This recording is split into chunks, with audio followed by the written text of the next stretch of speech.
Good morning and welcome to CTV Sports. I'm Dale Sweat with Jan, Eric Frank, and Steve Lane. And we're live at the Grand Champions Polo Club.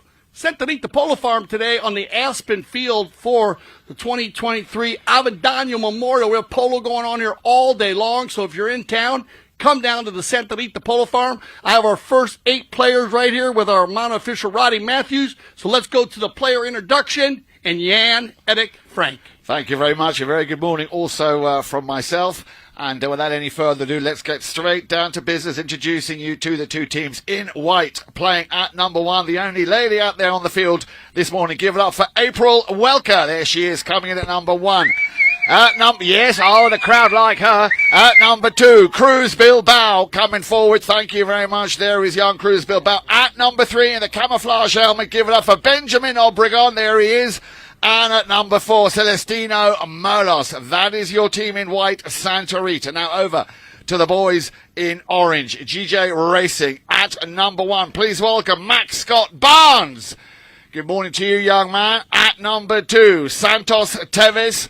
Don't be confused with him because he's wearing a white helmet, as is Francisco, but we're going to go to PJ De Angelis coming in with the maroon-red helmet at number 3. And at number 4, the other player with the white helmet, give it up for Francisco Spinacci. Dale already mentioned your mounted official here this morning on the field is Mr. Roddy Matthews. Best of luck, young lady and boys, in this, the Avendano Memorial here, Monday, February the 20th, 2023 at Santa Rita Polo Farm. Ball is thrown into play now. Let's see who's going to get the better start. And straight away, April Welker there, trying to do something with it. Leaves that one behind. Little flick of the wrist there by their number 4 by Celestino Merlos. And that ain't going to go very far because PJ De Angelis picked that ball up very nicely. And looks like he's on a bit of a run straight away here. Nice ball control over on the far side. In comes, well, this is going to be the difficult one to spot. It's either Spinacci or Teves. I think that was Spinacci.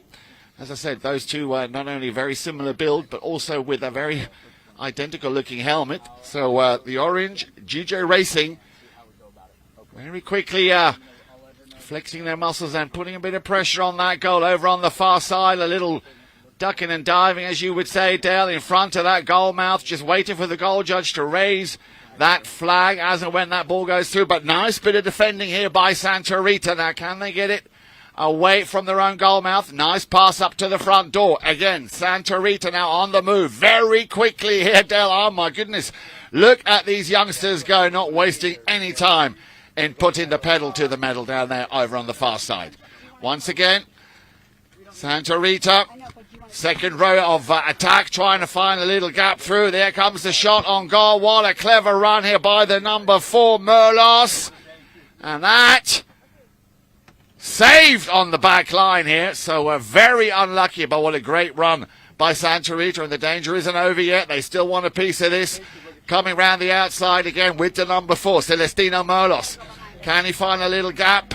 Oh, good defending here by GJ Racing over on the far side. Nice little break now. Let's see if they can take it back. Nice open flowing game here, and we're only in the first. Chucker. Turned around before they got to the halfway line. Again, with the red helmet. That, of course, April Welker. Trying to get that ball a bit further downfield. Little backhand shot there. Now, again, that was either Santos or Fran Spinacci. Very difficult to tell.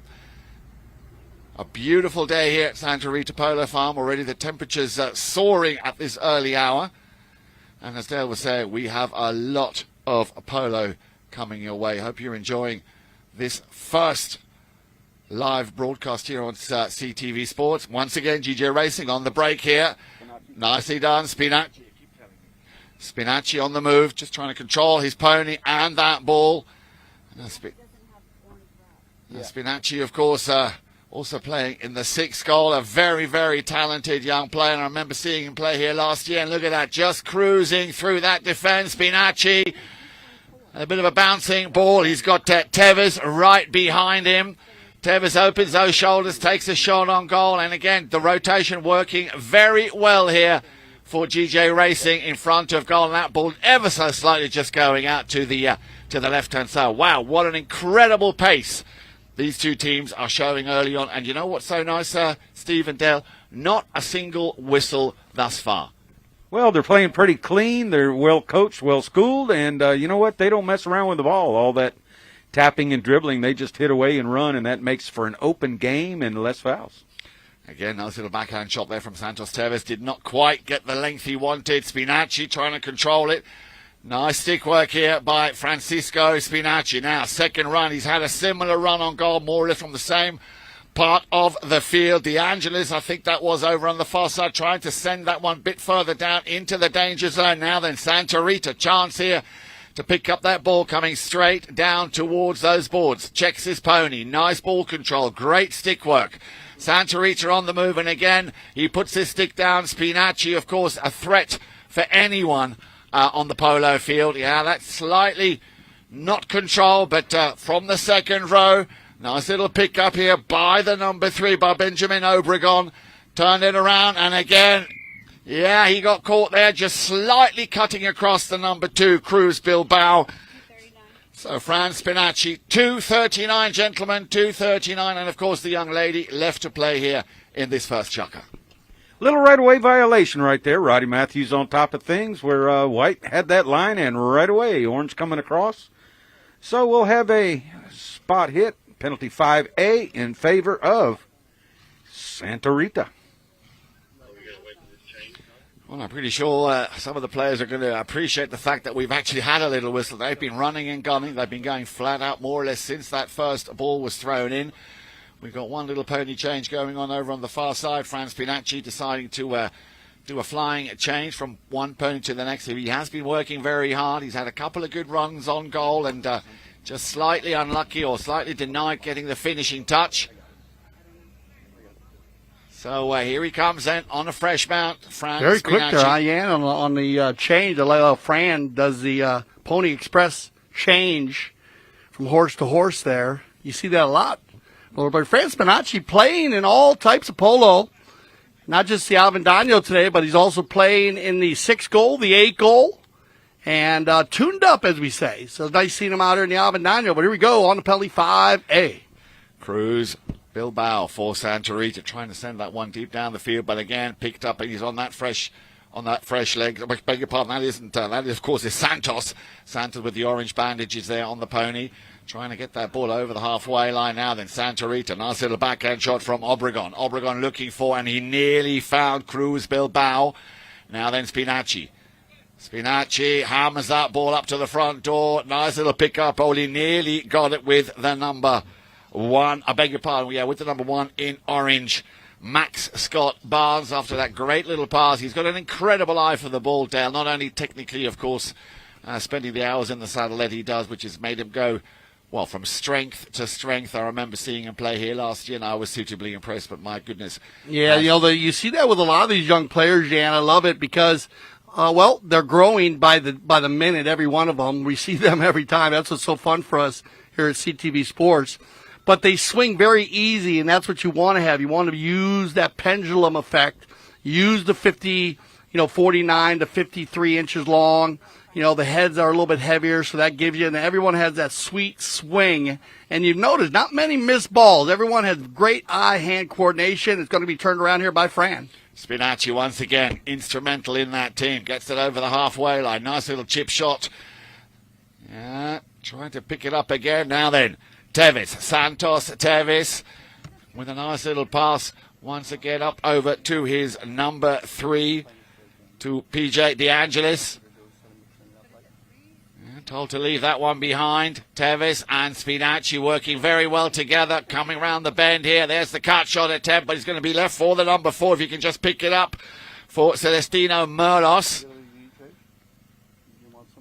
Both teams working really, really hard. Nice flowing game of polo. I'm sure that first goal will not take too long until we get that first score on the scoreboard. So here comes the first horn, down to the last 30 seconds now, possibly here. GJ Racing, can they finish strong? April Welker in front, last player in defence here. And that ball again just going over the back line. So give him a round of applause. That will conclude the end of the first chukker. Great polo being shown here by both teams. We'll have a very short break here on CTV Sports. Make sure you join us for chukker 2 when we come back.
World Polo League, a new breed of polo.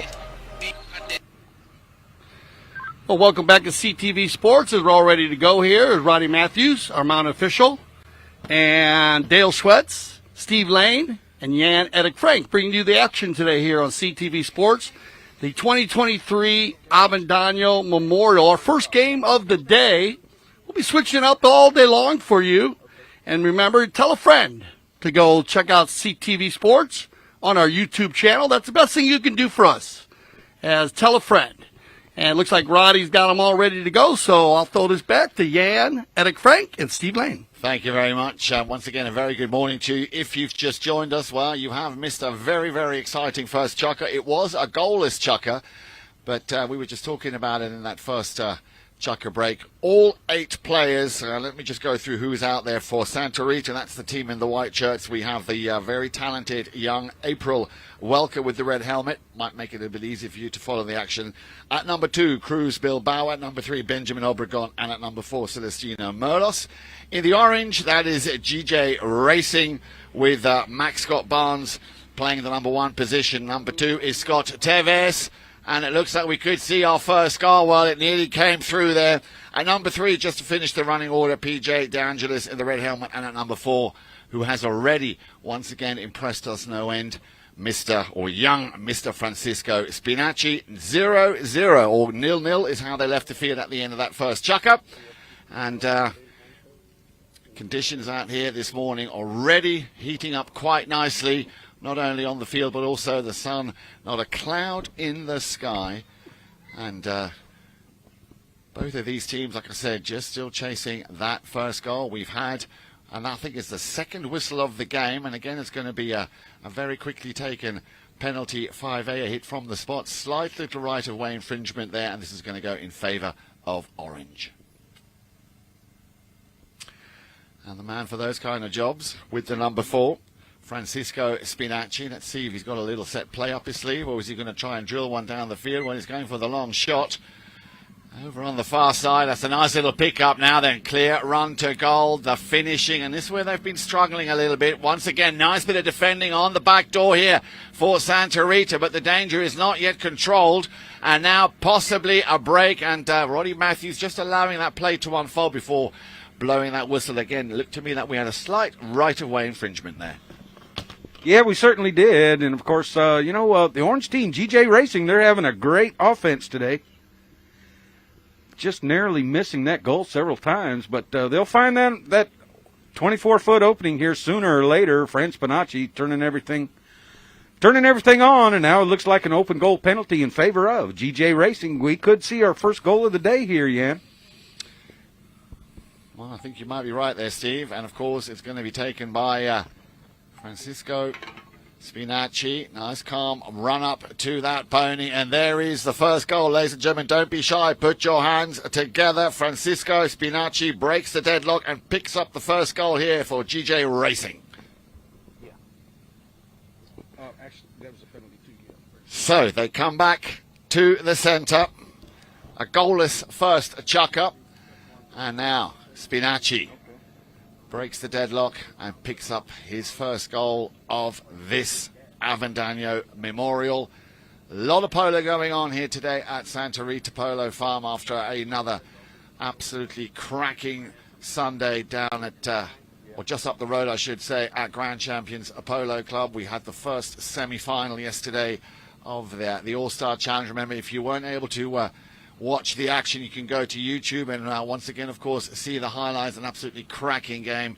And the second of that semi-final will be taking place tomorrow on Tuesday. Time yet to be confirmed. And remember, the final of that All-Star Challenge, the first WPL tournament, coming on your screens. And if you can, join us down here live at Grand Champions Polo Club next Sunday, February the 26th. Santa Rita there with a great chance, a great opportunity, a shot on goal. It just went ever so slightly out to the right-hand side, and that, of course, means a knock-in or a hit-in for the team in orange. They have possession, and you know what, Steve, it's incredible with how much passion and how much enthusiasm these youngsters. Look at those ponies going flat out over on the far side. Once again, in comes Tevis for a little, he knew he had to be careful there not to cross over that line. A new line had already been established. And he might have just got caught shading ever so slightly. Roddy Matthews putting a brake to that, and he's blown the whistle. Let's get a little update from our lovely Tracy on how much time we've got left here in the first half. 3:55, did you say? 3:54, so just shy of 4 minutes. Still plenty of time, of course, for Santa Rita not only to get the equaliser, but of course GJ Orange, they will try and extend their lead if they can, and that's exactly what's about to happen. Another penalty, another open goal penalty in favour of the team in orange. Now then, the question is, will Spinacci take his second shot? You can see Tevis teeing up the ball over there, and it looks like, it will be Fran Spinacci, just making sure he's got the ball exactly how he wants it. So, play is called. And here we go then. Fran Spinacci looking for his second goal here in the second chucker.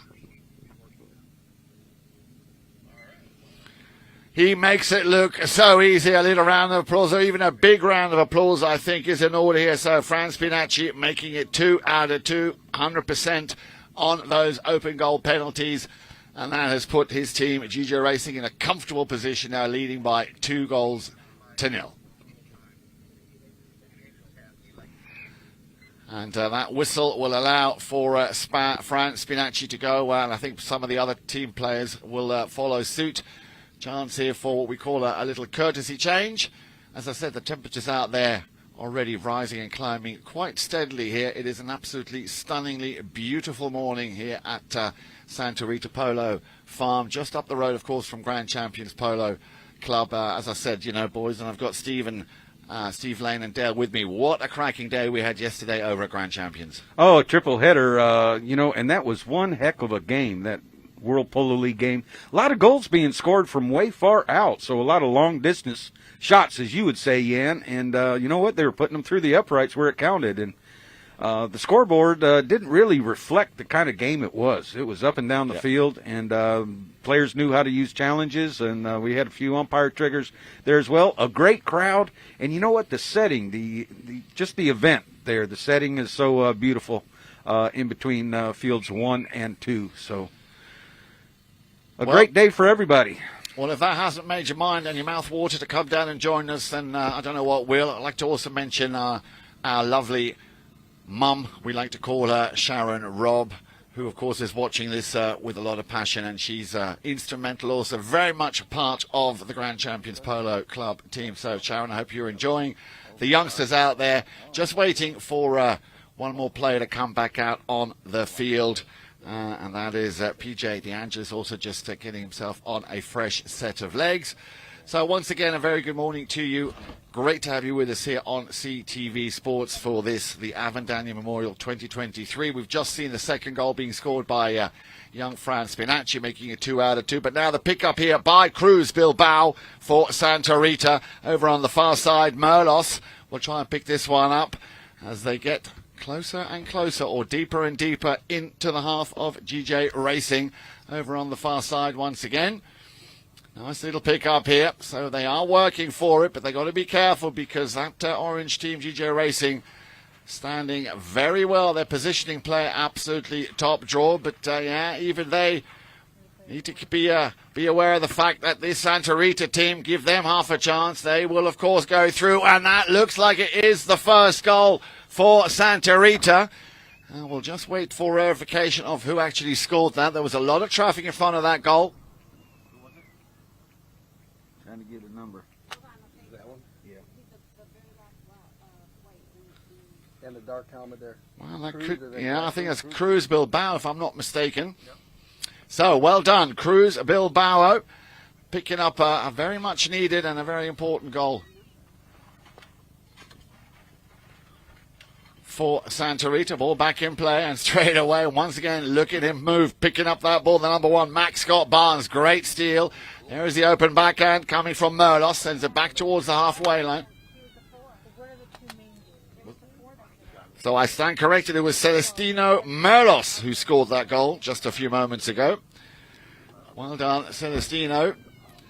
And you can see some of the members of the families of some of these players now also getting quite vocal out there. So great atmosphere here at Santa Rita. Nice quick pick up here once again by Santos Tevez. He's out in front and he's on his own, but he's got a man coming down on the far side. Still Tevez. He might have to pick this one up on the near side. He does. Elegantly done. One final touch. Did he get the angle? How unlucky, but definitely worthy of a round of applause. Great polo here shown by Santos Tevez. A great run at speed, picking that ball up on the near side, narrowly missing that left-hand post. But a great run and putting pressure on, and Franz Bonacci was right behind to back him up in case anything happened, but just a little bit wide. So here we are with a knock-in from Santa Rita. And again, struggling to get it out of their own half, really. GJ Racing keeping the pressure on, very much standing very deep. There is a shot again from Tevez. He wants to redeem himself and get everything right. Tevez in front of goal. Can he get a piece of that again? Just going out on the left-hand side. So they are power playing at the moment here, GJ Racing against Santa Rita. The momentum has shifted, Yan. GJ Racing was controlling the offense, but right now Santa Rita is in control and making offensive plays. So here we go. There's our first horn, and right now it's Santa Rita on the move, and here comes Tevez. And Tevez has got time to turn things around. Tevez, he's going to get past the number 2 in white, of course. That's Cruz Bilbao. Does a very clever play, playing it over onto the far side where there's a bit more space. Nice little shot under the net. Look at that pony open up. Tevez opens those shoulders one more time. In comes Spinacci.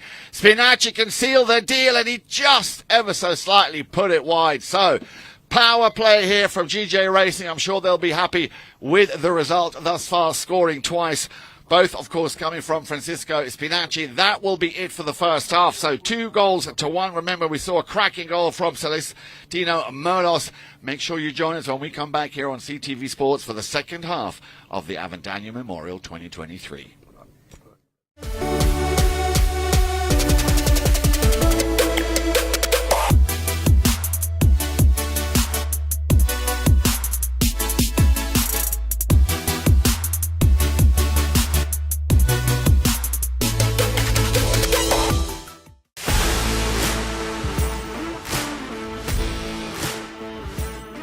We're here at the Santa Rita Polo Farm where the PTF Polo ASSN Junior Tournament is being held for the first time ever at this location. And I mean, could you get a more beautiful venue? Probably not.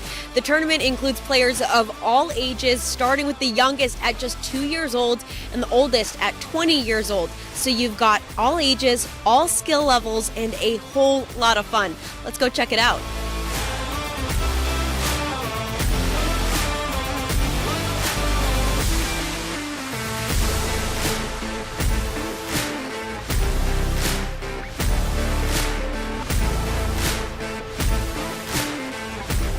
It reminds me of my days when I was in that position playing the kids tournament, and for us it meant the world. So I'm very happy to be here supporting my son and other kids as well, because I think they really enjoy this, and for them it's even more important than for us probably playing the 26 or the 22.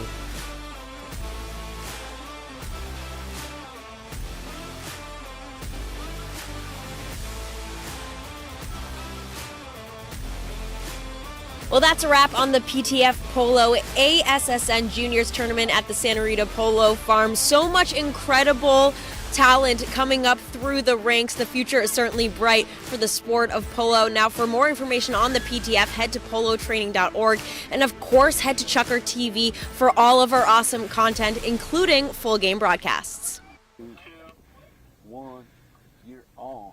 And once again, a very warm welcome. Great to have not only so many people here on the sidelines, we really have a packed house. So this is going to turn out to be, I'm sure, as it is every year, a very, very fun family day out to watch these young polo stars in the making play out here on this beautiful, glorious day here at Santa Rita Polo Farm. We are currently 2 chuckers down, 2 to go for the Avendano Memorial. Santa Rita in the white shirts and Celestino Merlos. After we had a goal as first chucker, picking up the first goal for Santa Rita. GJ Racing with Francisco Spinacci hitting the target on both occasions. Also in that second chucker, both coming from a penalty too. So they left the field at half-time with a 2-1 lead. Ball went out of play at the end of that second chucker, and of course that is where they will now resume play with a knock-in for Santa Rita. And once again, they're sticking to that strategy that so far has worked very well for GJ Racing, standing very deep in the opposition's half. But that, of course, makes them vulnerable over on the back door, of course. Once again, not able to get it over the halfway line, so marking up quickly, coming back. And this, is, of course, is where the horsepower is so important. Tevis gives it back to Spinacci. Spinacci now on a run. Not able to control that one. That will go back from Santa Rita. Coming back there from Celestino Merlos, I believe that was.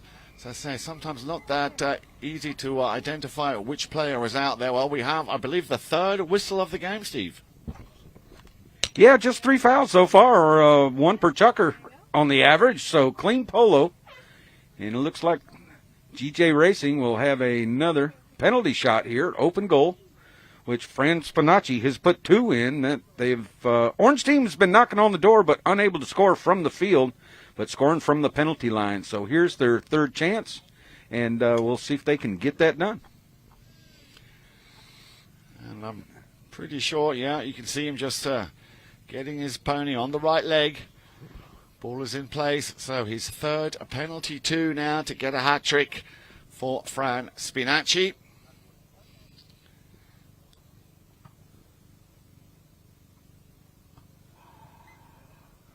Again, he makes it look so easy and so comfortable. So well done. Fran Spinacci picking up goal number 3. And, of course, that restores that 2-goal cushion. And we are still only early doors here in chucker number 3 as they come back to the halfway line. Of course, the first 2 chuckers, the ball was thrown in on our side, shall I say. Now they're going to be throwing in the ball over on the far side. Now, whilst we are playing over on this field, of course, right behind us, the action continues. There's polo everywhere. So if you are in the area, it's an open day here at Santa Rita. We'd love to welcome you here at the biggest polo club in the country. Now, look at this young man go. Nice long shot there from the number 2 from Cruz Bilbao. Keeps it in play. Oh, a little bit too far for him to reach there. Celestino Merlos tried to do something with it. So all of a sudden, Santa Rita coming very much alive. Over on the far side, Tevez tries to clear it. He does well. In comes Spinacci also on the near side. Good bit of support coming in from, well, was that Max Barnes or PJ DeAngelis? It doesn't really make any difference because the ball got where it wanted to be. April not able to do much on that shot as PJ DeAngelis on the ball now. That is PJ DeAngelis. Nice long ball. He's got to get his pony into overdrive. There is the backhand shot. A little deflection. And it's gone too far out to the left-hand side. Is the ball still in play? Spinacci, give him half a chance. He will he'll take them to the cleaners. A little bit unlucky. There's the backhand shot, nicely in front of goal. He timed it just right by Tevez. And that, of course, could now possibly be a break here for Santa Rita. We have a 2-man horse race on the move over on the far side. Yeah, really putting his foot down. Nicely picked up there on the near side. Also coming in with the number 2. That was Cruz Bilbao. Running and gunning. This really is an absolute joy and a pleasure to watch. Once again, Spinacci. Nicely done. Plenty of space. A bit of a bouncing ball. Yeah, that got the better of him there. Over on the far side. Little backhand shot from the number 4 in white. Merlos trying to clear it. Good marking. Very good marking up here from both teams. You can see he's just hovering there. Tevez trying to fish that ball to get it nice and comfortably on his stick side. Little backhand shot. Intercepted. Santa Rita now, a little look up. Who can he play it to? Plays it out to the left-hand side. Clever move. That's where he had a bit of space to work with. Once again here with the number 2. Cruz Bilbao. Yeah, and I was waiting for that whistle to come as Merlos came in. And it looks like even the umpire, Roddy Matthews, just wanting to consult the 3rd man, the IRO, to see what he saw there.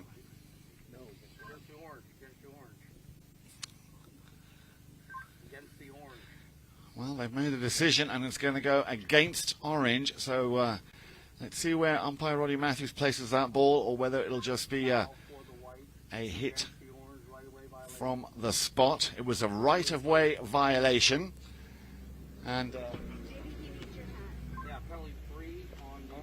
it's going to be a penalty 3. That's where he's going to drop the ball. So yeah, so there you go. Yeah, you come across there, and they've been running and gunning here in the Shark. You notice how it's opened up.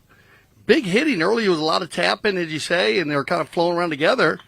And now hitting is getting that pace up, and being such a tight game here, we are going to get a right-of-way violation there, as you see, and we stay on that. Our professional umpires today, we have our international team. As right now, starting out Roddy Matthews from the UK. And we always like to stay up on the fouls, especially with the young group, our juniors, and learning the game. So we got a right-of-way violation. I'm going to move that one in for a penalty 3. So there's an open goal from 40 yards out. Merlos. He's just put it wide. Huge opportunity here, big opportunity here for Celestino Merlos, not only to get a much-needed goal, but also that would have been his second. So it stays 3-1, and we have 2:50 left to play here in chucker number 3. Once again, Spinacci getting things underway. Nice little knock-in. Still Spinacci. Little pick up there on the near side by De Angelis. Spinacci coming through again, trying to control that ball. Not easy. De Angelis opens his shoulders. That's good team play here, working very well together. And Spinacci. Francisco Spinacci possibly looking for goal number 4. Again, a little bit unlucky. Had a bouncing ball over on the far corner. Santa Rita now needs to be careful here not to concede another one. Ball is still in play. There comes the shot towards goal, and this time it just goes wide. Yeah, Santos Tevez having a shot on goal, but just putting it a little bit wide. And I certainly like the pony. He's on this chucker. It made a heck of a turn for him down there. So we're going to have a courtesy horse change. And in the meantime, we'll talk a little bit about this is the Polo Training Foundation's day here on President's Day. And a lot of trucks and trailers, parents, young superstars coming up through the ranks. And it's just a great day. And Jen McClevey doing a great job for the Polo Training Foundation, organizing today's event. And we've got 2 fields going, got a field behind us, got a field in front of us, and lots of young superstars ready to take on the day and put their feet in the stirrups.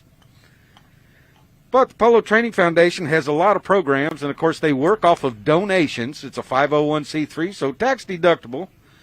But their motto is the future of polo, and they do everything from international exchange trips to clinics, Florida Junior Program, El Dorado Junior Program, and also giving out a lot of awards such as the Interscholastic Arena Award, Intercollegiate Arena Award, Florida Junior and Youth Awards, Junior Sportsmanship, Most Improved, Youth Player Sportsmanship, and today we will have in each and every game a Most Valuable Player, a Sportsmanship Award, and also the Best Playing Polo Pony. So this is not for the weak-hearted, Jan. It's serious business as these young polo players take it very seriously.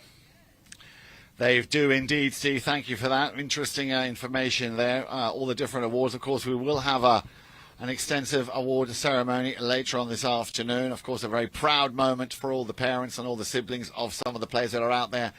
And barely had that knock-in started. The remaining a little over a minute and a half left to play here in chucker number 3. We have another whistle on the play. Yeah, Fran Spinacci coming in there, making a play on the ball. The horse's head over the right of way, and like to give credit to that player in white to not swing. And remember, these players as well as spectators, we don't want to see any ponies hurt today or any day.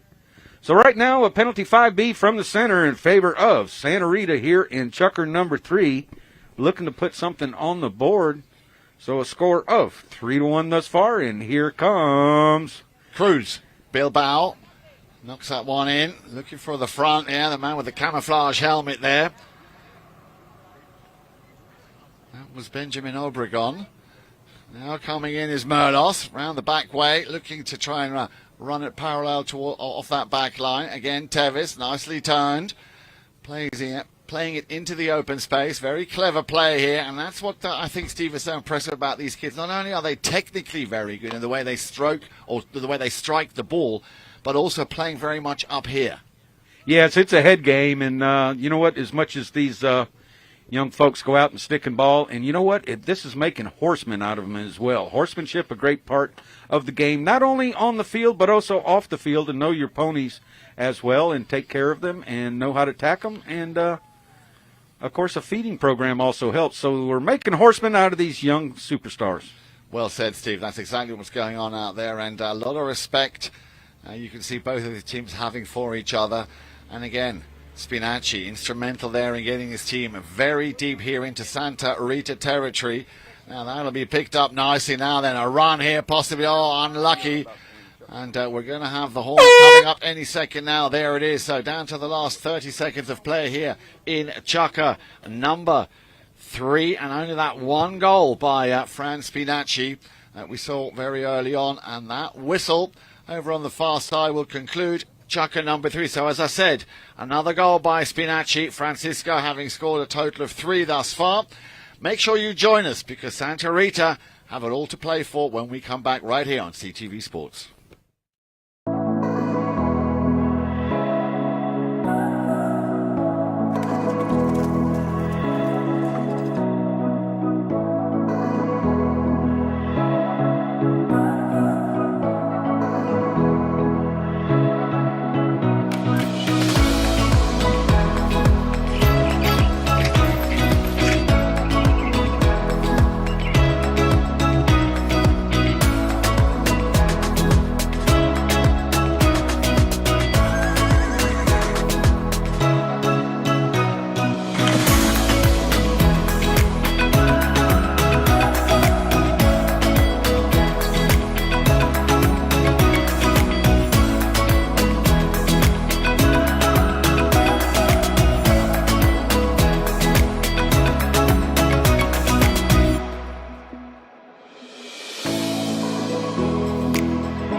All right, welcome back to CTV Sports. I'm Dale Schwetz with Jan Edik Frank, the Symphony.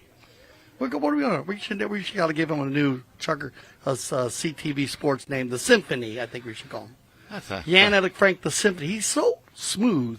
But it's nice having Jan Edik Frank in town, of course, with Steve Lane. We're working today here at the Santa Rita Polo Farm, Grand Champions Polo Club for the 2023 Avendano Memorial.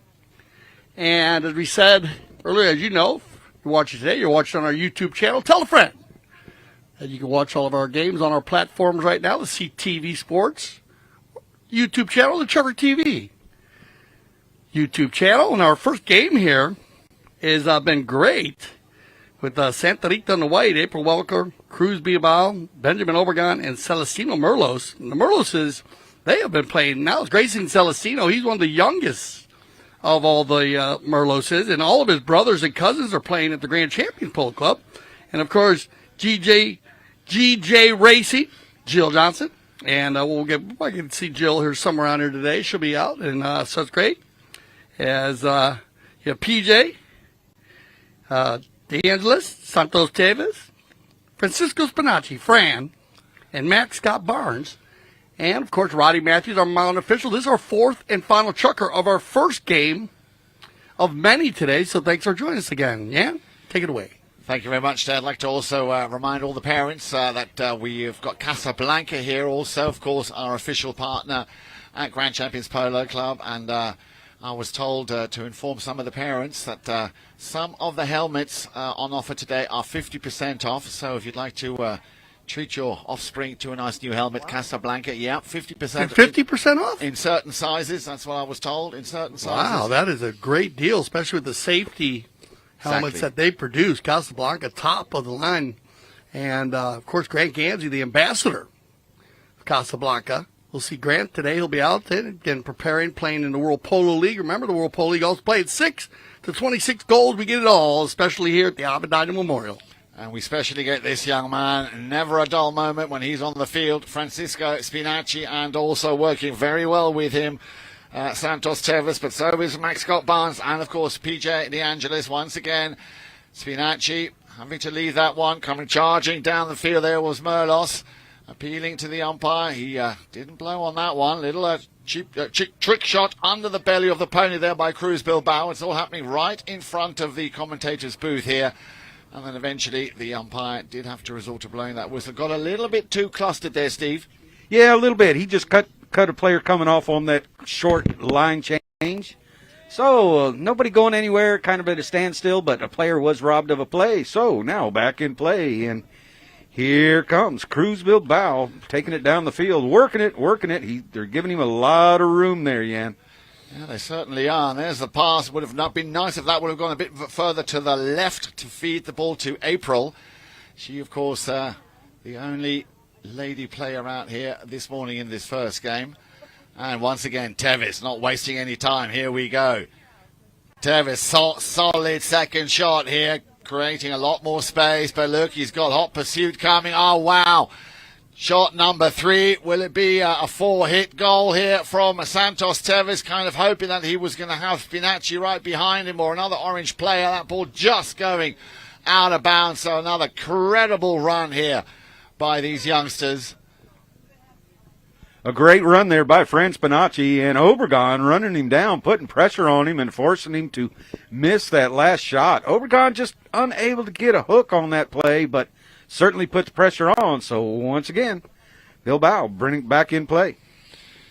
Yeah, very strong play, and that's a nice pass.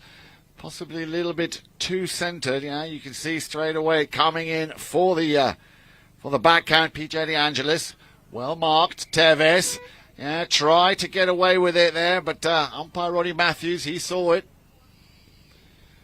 I can see the Merloses over there. Look, just coaching from the sidelines, of course. A lot of passion, not only on the field, but also here on the sidelines. Yes, a lot of passion, and coming over for a quick chat. And a little bit of a courtesy horse change. Players did request to change horses. It is kind of a warm day, but a nice breeze blowing from the west. So we'll allow these players to change horses. And You know, that also gives us a better look at best playing pony here for this four-chucker match between GJ Racing and Santa Rita. So we try and keep these courtesy horse changes rather quick. And don't forget, we've got another game coming up right after this at 11 o'clock. And that is going to be the Tackeria President's Day Cup. 10 chuckers, 5 teams in our next match here for a great day here for the Polo Training Foundation. So take it away, Maestro.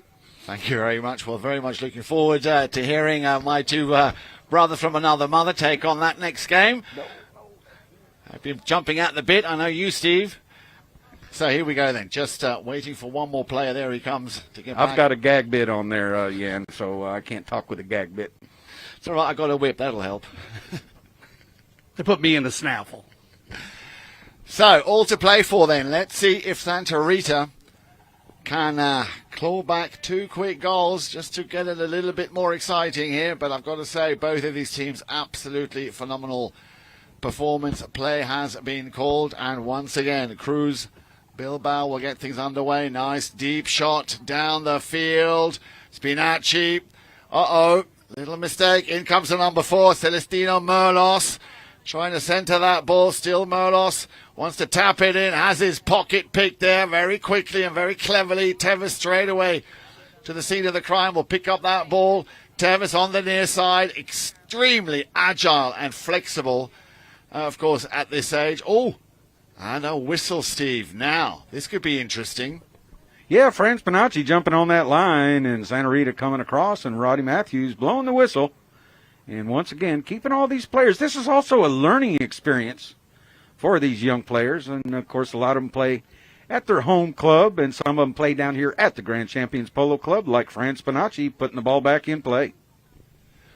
Yeah, try to get a little bit more distance on that shot to Tevez. Tevez, yeah, look, this is what perseverance looks like. Once again, on the move. Santos Tevez, bouncing ball, but a great eye for the ball. He's got a man on his hip. Coming down the field with the number 2, Cruz Bilbao. Again, now they did very well here, clearing that or stopping that attack as he would have been through. And that combination, Tevez and Spinacci, again, working so well. Spinacci tries to fire off a long-distance shot. Spinacci saved on the line. There must have been, or there couldn't have been much in it there, as that ball will just trickle over the far post and over the back line. Yeah, I'm not sure if we had a safety on that play or not. No, looks like a knock-in, so saved right on the doorstep by Santa Rita. GJ Racing, yep, we do have a penalty 6 safety, so White did hit the ball over the back line there defending, and it looks like Fran Spinacci will do the honors right here. Scoring already from the penalty line, 3 penalty 2s, and let's see if he can score from the 60, just outside a little bit to the left-hand side. So here is young Fran. Well, I'm pretty sure he'll be happy just to get it as close into that danger zone as he possibly can, and hoping that one of his teammates will just finish it. And that ball, as you see, just going out on the left-hand side. It's a little bit unlucky here, but of course now time very much of the essence, and that is something that Santa Rita are running out of. GJ Racing, I don't want to say started controlling the game from the word go, because if we look at the score sheet, the first chukker ended goalless, no score by either teams.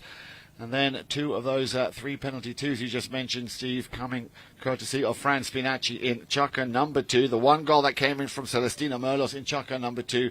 They left the field at half-time 2-1, but and then came that 3rd penalty 2 by Spinacci, who's on the ball again. Now then, Spinacci, can he finish it and make it a pretty convincing victory with 4-1? Santa Rita, good touch here by April. April with a second touch now then. She knows how to ride too, but again, that's just one too many defenders. Tevez, nicely done. Now then, Spinacci, will he get a piece of it? Well, there's a challenge coming in from Cruz Bilbao. Umpire not resorting to playing that whistle. Play continues. Again, Tevez, a little hook attempt here from Spinacci. Now the whistle comes and stops the action with about a minute or so, I'm guessing, left to play. Yeah, doing a cross hook on that play, hooked on the near side, and then crossed over to try and hook on the offside, and didn't quite get his pony all the way across, so penalty 5B coming to Santa Rita for the cross hook. Remember, everything must be on either behind or on the same side as the player is swinging, and in this case here, the rear quarters of Franz Spinacci's pony was on the near side while he was hooking on the offside, so a great call by the mounted official. And that's a nice, long, deep ball down the field. Once again, coming from Cruz Bilbao, and it's about a minute and 40 seconds left to play. Bilbao, he's got a chance, opens those shoulders, yeah. A little bit too hasty, possibly. April not able to pick that one up, and once again, GJ Racing able to pick up that ball right on their doorstep. Spinacci trying to run with it. Nice little steal, Santa Rita, and in comes Tevez, nicely stolen on the near side. Tevez, yeah, it's a little bit too hasty once again. April Welker sends it back. Spinacci will pick this one up. Now he's got a bit of space over on the right-hand side, but he had two defenders right in front.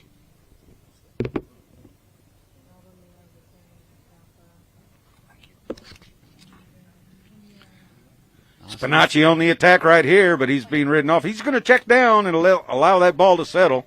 Try and get something going. Tevez coming in there as well. Tevez trying to get something going back towards the goal and being ridden off. And now Spinacci's going to fire a shot right down in front of the goal, and he's going to score. So that is going to be the first goal from the field for GJ Racing here in the fourth chukker. And we've got the first horn. However, they're going to play these 30 seconds out unless they've decided to shake hands. So Spinacci scoring all 4 goals for GJ Racing.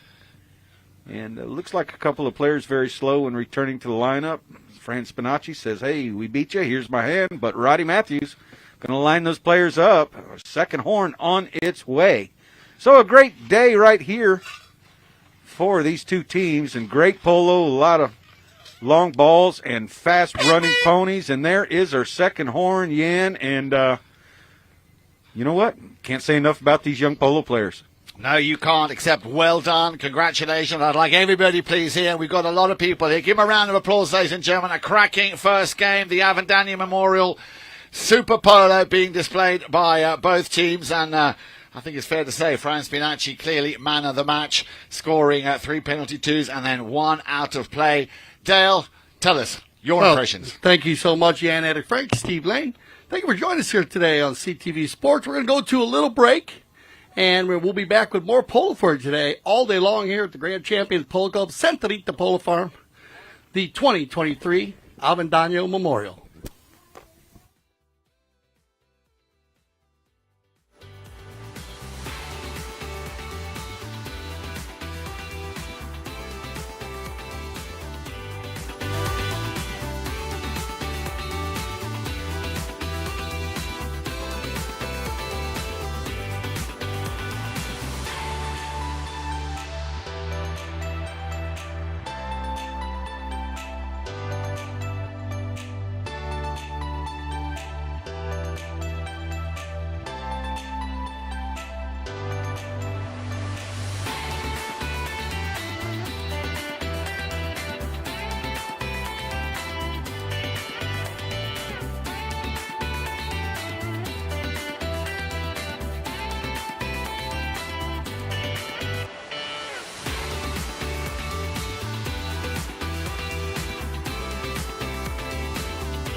Welcome back to CTV Sports. I'm Dale Schwetz with Jan, Eric Frank, and Steve Lane.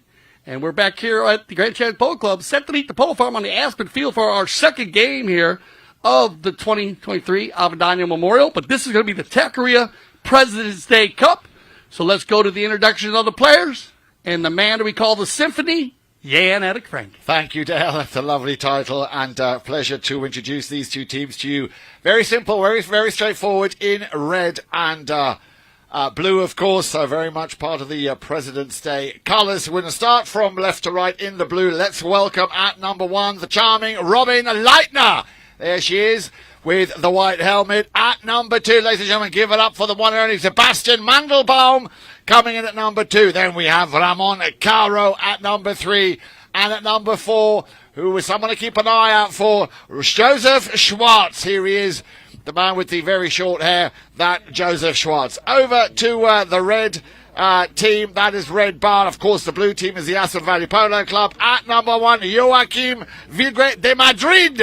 Coming in at number 1. At number 2, Sophia De Angelis. There she is at number 2. Try and keep an eye out on the helmets, of course.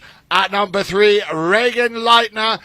To the dismay, she's playing against her sister this morning. And, of course, at number 2, Aspen Tito. That is your team in the red shirt. She's got a great-looking helmet. I can see her family very much encouraging her. So, very much looking forward to this game, the Tackeria President's Cup. Steve, take it away. All right, here we go. Esteban Ferrari taking these players to the far side of the field. This is going to be a one-chucker game right here, and the runner-up will stay up. The winner will sit down. If there's a tie at the end of the chucker, we will flip a coin to see who stays up. And, of course, if all other ties will be determined by a shootout. So, Esteban Ferrari just giving the players last-minute instructions, and we'll get things underway.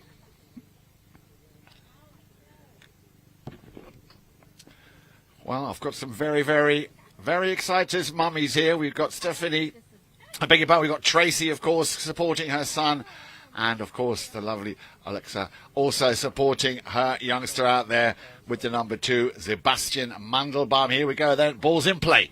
Here we go. Red on the move. Red Barn headed towards that north goal. Joseph Schwartz sends it further down the field. And now coming in for a back shot right there is Mandelbaum. And now a little hook. Joseph Schwartz winning that sword fight. Now trying to go back the other way. He's got one red shirt to get around, and the second one, and a tough break right there. That's Reagan right here, hooked out of the play, and now a shot, a belly shot, millionaire shot across the field. And here comes Ramon Caro. Ramon Caro, Joseph Schwartz getting a piece of it now. He didn't lose his turn. He's still got possession of the ball, and they're giving him a little bit of room to work. Joseph Schwartz just hitting it a little bit short, now trying to find a teammate up front with Caro. Schwartz with a shot on goal and scoring the first goal of the game, and what a shot And it looks like a proud mama over here right beside us. Telling you what, going crazy on CTV Sports Day. Tracy in the house. And we got Lex over here also. And they're playing on the same team, so we got two of them. We love having the parents here at this game. This is always great. So, Lex, don't worry. We'll pass the mic over to you when you want to scream and yell so everybody can hear you around the world today. They do a lot of practice at your farm. And name of the farm again, Lexa? The name of your farm again? Sorry? Debbie Lyon. Sebby Line, yes, Sebby Line Ranch. And they play a lot of pole there, so nice to see you. Good luck today. All right, back to the action. Once again, that ball over there on the far side of the field. Joseph Schwartz going to pick it up, but we've had a whistle on the play, and as we see right there, a player coming across the right of way. So, Esteban Ferrari, one of our international umpires, who umpires all handicap levels of polo, including the World Polo League, setting the ball down for a penalty 4. So, once again, the players playing for Red Barn is Joaquin Vilagre de Madrid, Sofia de Angelis, Reagan Leitner, and Aspen Tinto. And in blue, Robin Leitner, Sebastian Mendelbaum, Ramon Caro, and Joseph Schwartz.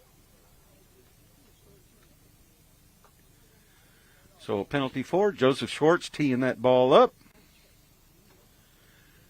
And important goal, Joseph scoring the first goal of the game at the south end, now with a 60-yard attempt at the north end.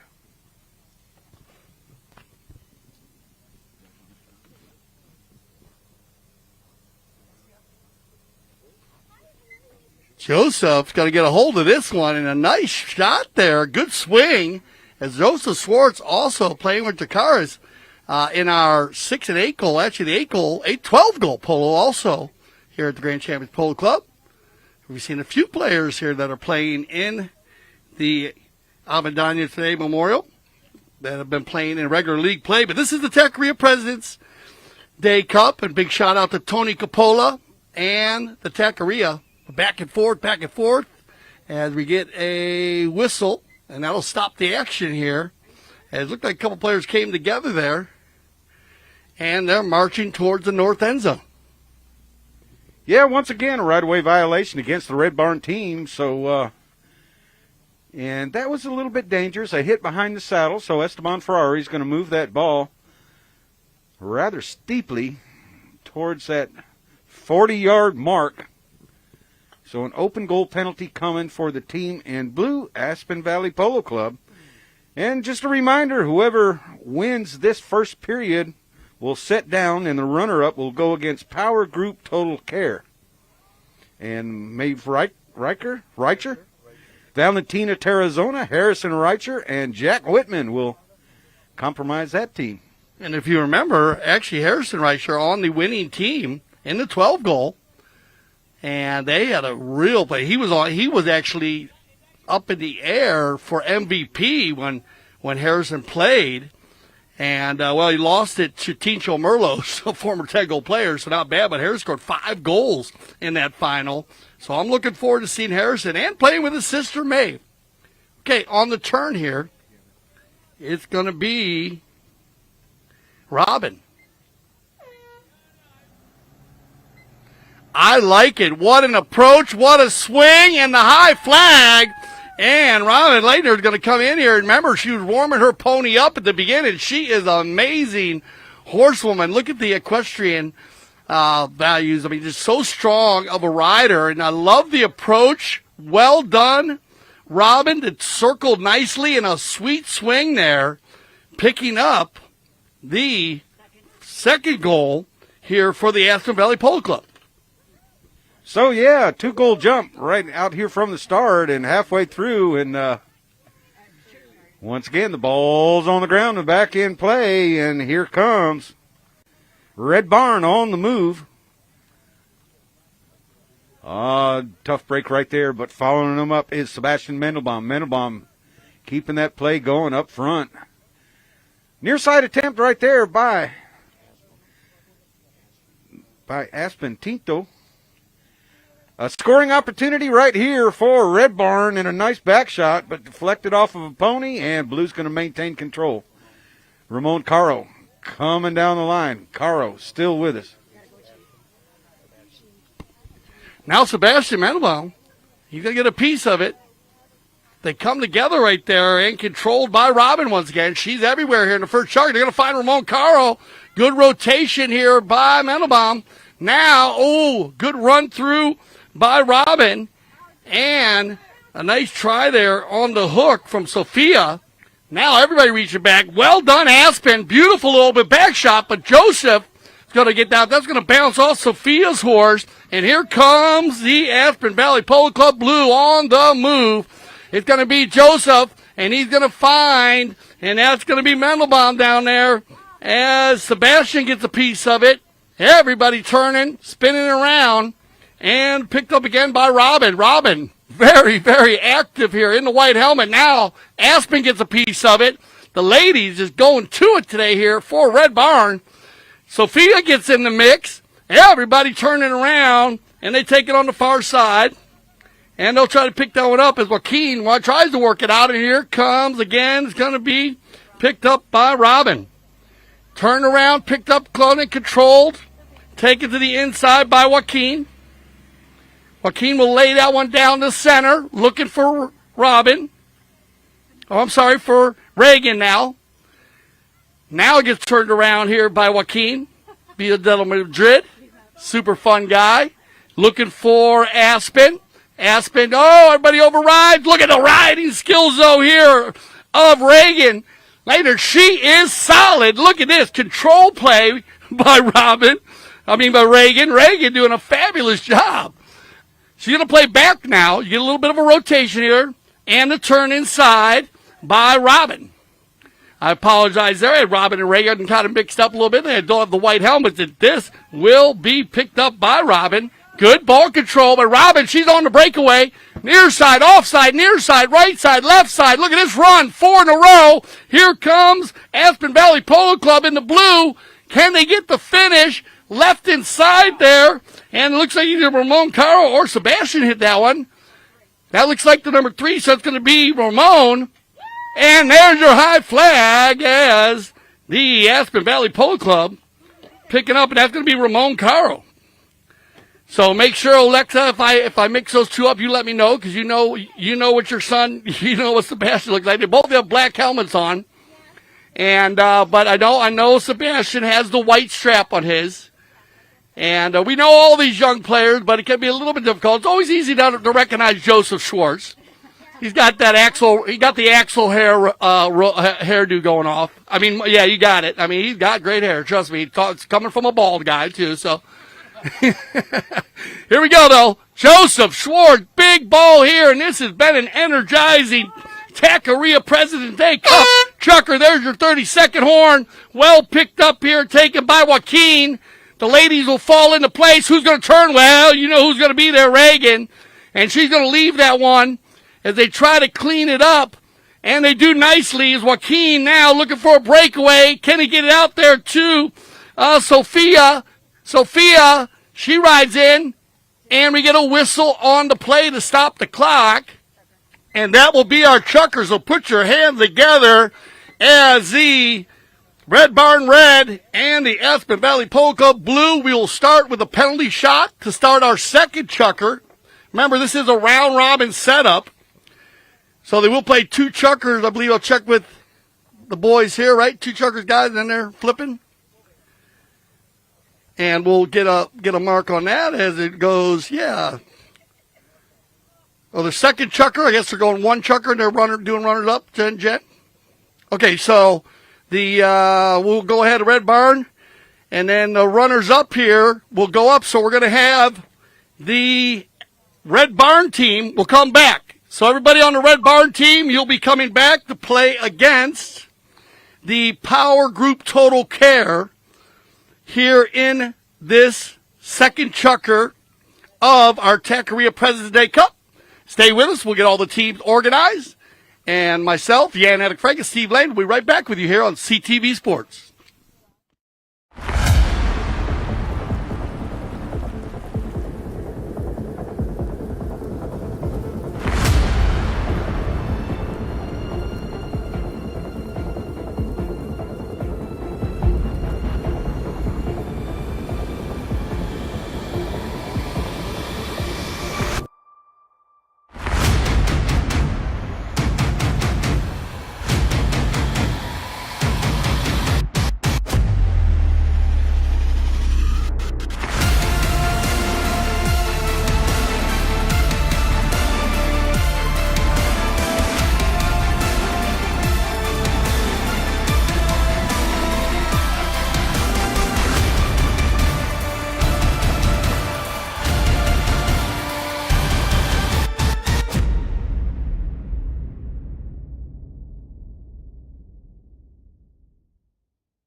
Foley, a new breed of polo.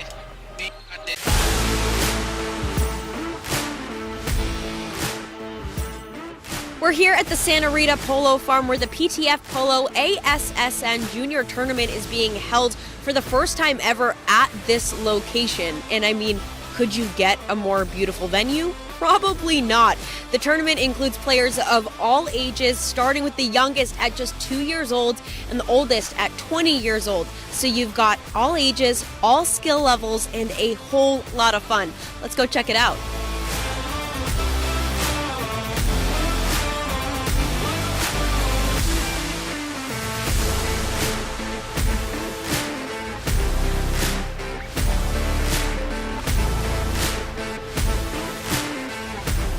It reminds me of my days when I was in that position playing the kids tournament, and for us it meant the world. So I'm very happy to be here supporting my son and other kids as well, because I think they really enjoy this, and for them it's even more important than for us probably playing the 26 or the 22.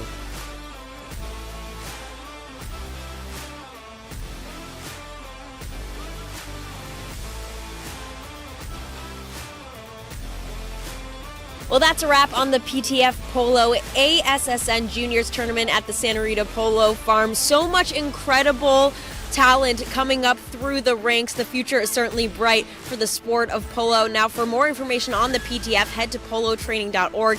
And of course, head to Chucker TV for all of our awesome content, including full game broadcasts. We're going live. Face the camera, guys, if you would. Yeah. Turn around here.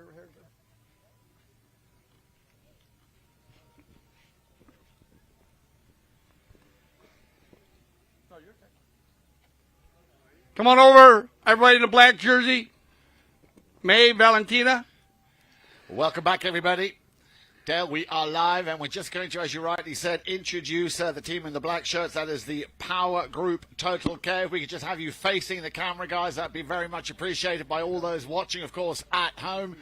We've already introduced Red Barn, of course, the team in the red, who are already still out there, of course, in this round robin. Aspen Valley, they're going to sit this one down. So I'd like to welcome you now to the Power Group Total Care at number 1. Please give us a little round by. That is, of course, Maeve Reicher. There she is. And she's going to be playing alongside her brother, but we'll come to him in a moment. Then I'd like to introduce you to Valentina Tarazona. Where is she? Valentina, there she is. Thank you very much. At number 3, here is the brother I was just talking about, Harrison Reicher. And, of course, at number 4, Mr. Jack Whitman. Thank you. So, all to play for, Dale. Here we go, then. All right. You going to take this one over? We got the symphony back? Well, but I love doing it with Steve. Okay, I'll give you Steve. You can have... We have the symphony and the Picasso working together now on CTV Sports. So... First of the little round robin down, of course. As I say, Aspen Valley very comfortable winning that first chukker with 3-0. Ramon Caro, Joseph Schwartz, and Robin Leitner all getting up on the score sheet. So, Steve, you ready for this second chukker? Yeah, I think this is going to be a good chukker. We've got the runners-up going against a brand-new team right here with Power Group Total Care. Esteban Ferrari is going to line these players up, missing one red player, I do believe. Yes, we are. So a little tack adjustment going on at the south end of the field, and when they return, we will get things underway.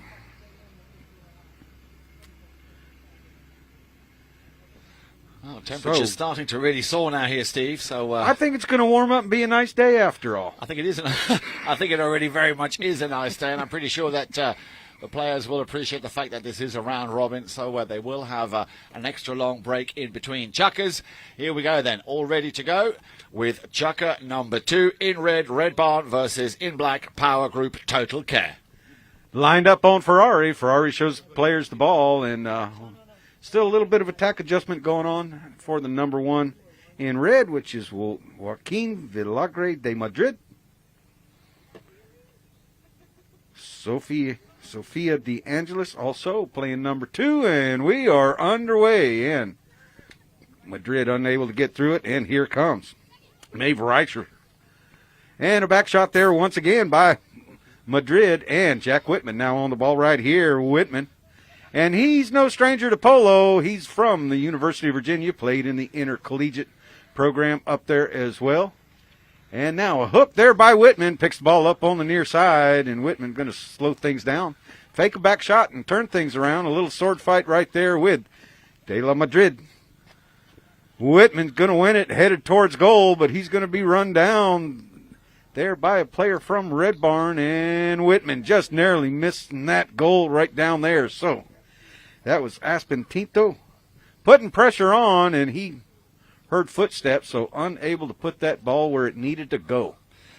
I've got to say, Steve, this team here very quickly, of course, now they've come in fresh, so they've got it all to prove. Red Barn, of course, already had a chucker that they've played. So, a little bit of a mistake, and Whitman there will penalise that. So a cracking first goal here. Jack Whitman picking up the first score of this second round robin Tackeria President's Day Cup chucker. So, yeah, a mistake right there made by Red Barn, and Whitman capitalizing on that mistake. So, a 1-0 lead right here for the team in black, Power Group Total Care. As I say, not wasting any time at all. You said it yourself. Jack Whitman, of course, not only no stranger to polo, but also somebody who's been played down here at Grand Champions. Once again, picks up that ball. Look how easy. He's got plenty of time, and look at the coolness, the calmness, and the collectiveness now coming up very quick. There is De Madrid, Joaquin De Madrid. Can he do enough? But Whitman tried to steer that one in on the near side. A little bit unlucky. Finishing touch to try and put it through the uprights. Very unlucky there. Surprised Jack didn't put that one through. Yeah, I was a little bit surprised myself. As you said, calm, cool, and collected, and he had a couple of horse lengths ahead of the nearest opponent, but unable to put it between the goalposts. So a knock-in right here by Madrid, playing with three ladies out there this afternoon, and Whitman comes in, is going to ride off. Sophia De Angelis there. And Whitman hanging tough, and now. A little of a melee there, Harrison trying to do some damage to it, but again, Whitman coming back. Very clever player as well. Looking for the opportunity. Yeah, well, that was a whistle waiting to be blown as Sophia De Angelis came across Jack Whitman's right of way. Good call. A bit of a silly foul if you think about it, but I'm sure that was unintentional. But of course, a foul is a foul, and Esteban Ferrari had no choice but to blow the whistle on that play. Yeah, I think 80% of fouls are not intentional. The other 20% of the time, they think they got a 50-50 shot. It might get caught, might not. But in this case here, unintentional, but still a foul. The player got robbed of a play with 4:17 left on the clock here for the second chucker of 10. 5 teams in this Tackeria President's Day Cup. And the next chucker will be the winner of chucker number 1 against the team in black. So an important goal right here. Whitman already scoring at the south end, and now a penalty 3 in favor of Power Group Total Care with Harrison Reicher. Headed for the ball at a walk. Nice, calm, easy pony, and Harrison hits it just wide. So tough break right there for Harrison. Yeah, there really wasn't much in it. I thought, it looked to me that it was going to go straight through, but just slightly puts it out to the left-hand side. So once again, a knock-in. Very quickly take it here. Now Red Barn in the red shirts. As I said, having had already played a chucker, need to start making it count a little bit.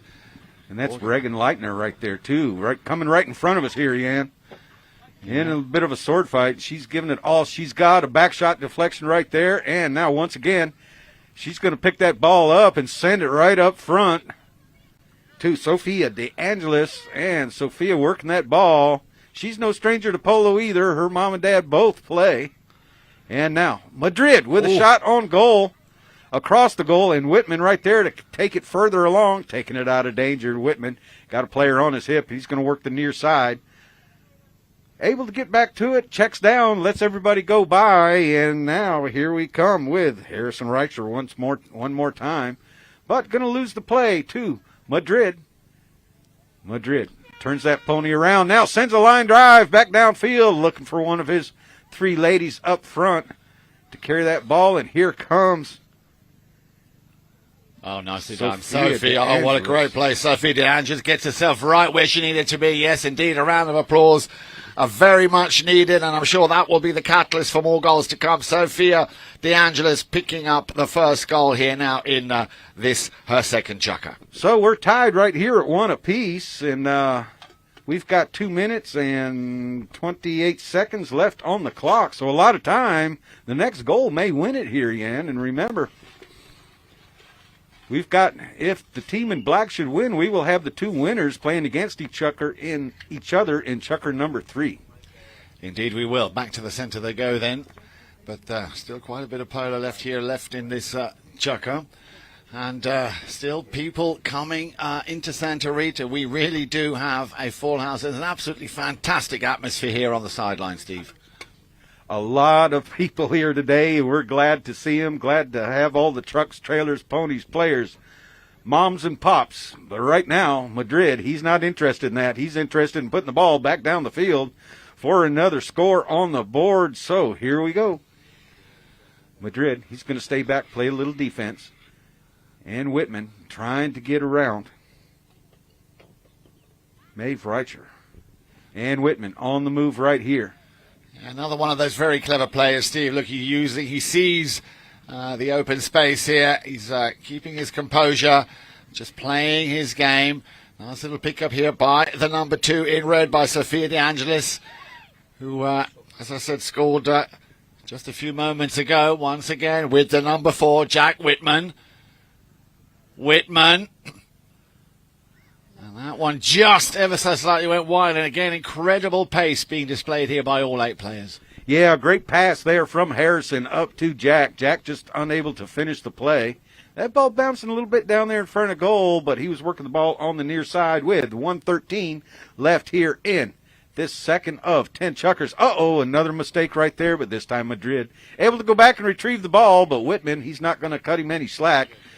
Madrid with a nice neck shot, parallel down with the boards. He's got players on the move right there. Harrison coming in for a ride-off, but anyhow. Oh, unlucky, and 2 of them. There was 2 red players from Red Barn on the move there, so they were very lucky not to run away with it. And once again, look at him go, turning things around very nicely here. Whitman. It's got to be careful. The first defending player there from Red Barn coming back. They are playing very, very well here in this second chukker. Maybe it took them a chukker just to get their mojo going, but Whitman finding that gap again. Whitman, has he got it through? Oh, it's hit the post. It's got on the inside of the post, but did the ball cross the line? Remember, the ball has to completely cross that line. How unlucky there for Jack Whitman. Literally just a couple of centimetres. So that is what we really do call a Remington. Yes, that was a close shave, and Harrison Reicher unable to get that ball going out of there, trying to get it over towards the boards and turn it back, but he's got another chance right here, but the clock's winding down. He's hooked on the play, and now that ball cleared out of there, and Whit is going to end chukker number 2. So the Power Group Total Care, the team in black, will stay up, and they will go against the winners of the first period, which is the Aspen Valley Polo Club. So, a tie and in chukker number 2, but the field has been decided. When we come back, we will have blue against black.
Welcome back here to CTV Sports. I'm Dale Schwetz. We'd like to welcome everybody to the Grand Champions Polo Club. Santa Rita Polo Farm on the Aspen Field. Thank you for joining us here for our 2023 Avendano Memorial. This is the Tackeria President's Day Cup. We have polo going on all over here. Remember, at the Santa Rita Polo Farm, we have 4 fields. This is the Aspen Field. We also have the Buenos Aires Field right behind us. Then we have the Penn Field and, of course, the Santa Rita Field. Beautiful place here. 212 stalls, 102 acres. One of the most unique polo properties in the Wellington area. Private facility, but when we have games going on, please come down and check it out. And, of course, entering the barns are private, so make sure you check with our Director of Operations, Cale Newman, or, of course, Lisa Hall. She's always around, and Juan Bellini. Polo School is also in effect. If you want to learn how to play the game of polo, well, the Polo School is in effect, and it happens right here at the Santa Rita Polo Farm. And with the World Polo League going on here, because at CTV Sports, we cover everything from 6 goals to 26 goals, and we find that very important. Because not just covering the high goal, but we like to cover the low and medium goal, because that's where it all starts. It actually starts with the Polo School, then you work your way up, and that's why we're big fans here of all the junior PTF and the Avendano. So thanks for joining us once again. Very special day for us here. We always love these days with the junior players. We are going to finish up here with the Aspen Valley Polo Club. We're going to come back in blue with Robin Leitner, Sebastian Mendelbaum, Ramon Carl, and Joseph Schwartz. Very strong first chucker they played, if you missed that one.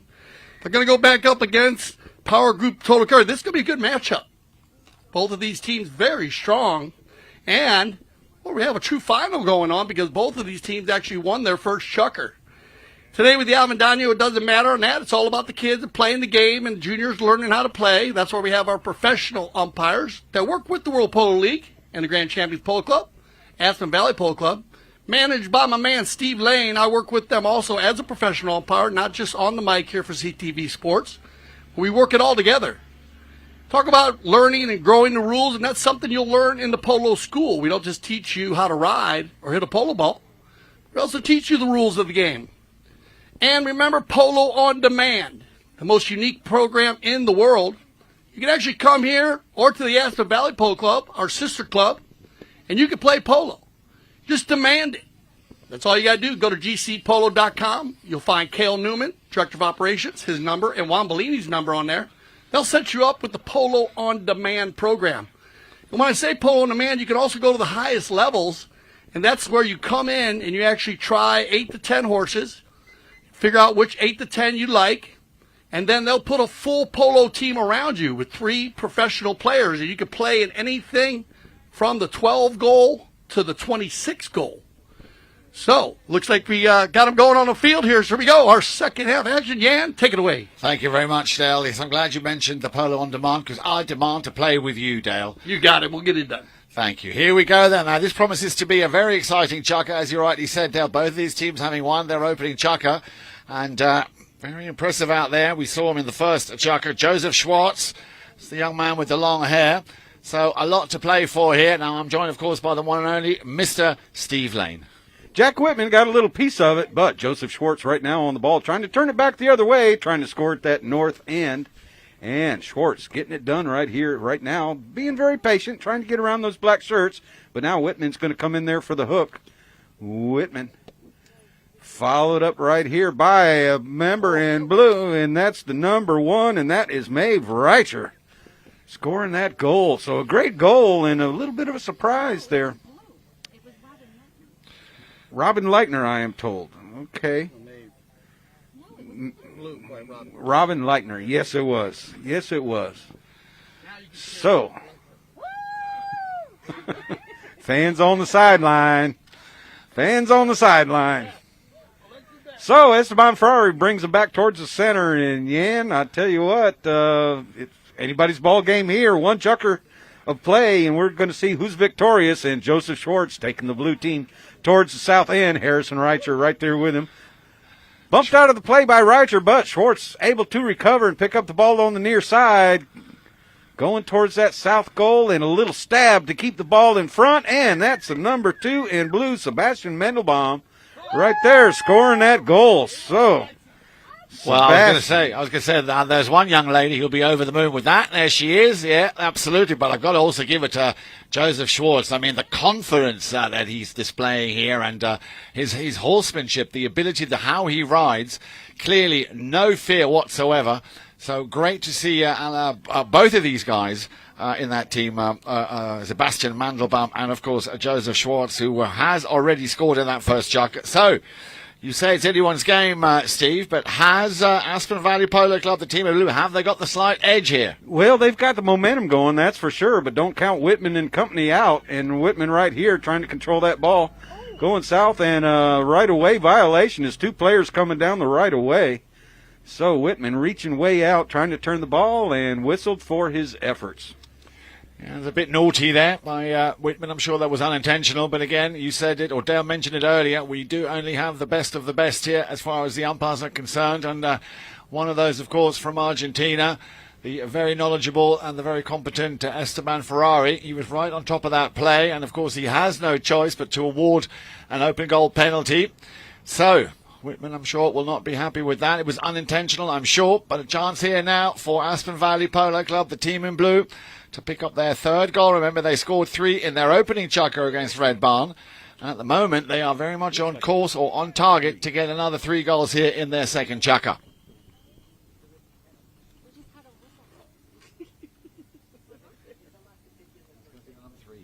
So Ramon Caro takes a shot. And that's straight down the middle. Nicely done. So Ramon Caro also picking up his 2nd goal. And some of the crowd here are going completely nuts now on the sideboards. Yeah, 3-0 right here in the early stages of chukker number 3. First chukker between these 2 teams, and they'll come back to center. So Aspen Valley Polo Club having the momentum going right here, but 3-0 the score here. With Harrison Reicher playing here at the Grand Champions Polo Club. Jack Whitman graduating from the University of Virginia. And now Whitman winning that bowl in, trying to get something going there for that team in black.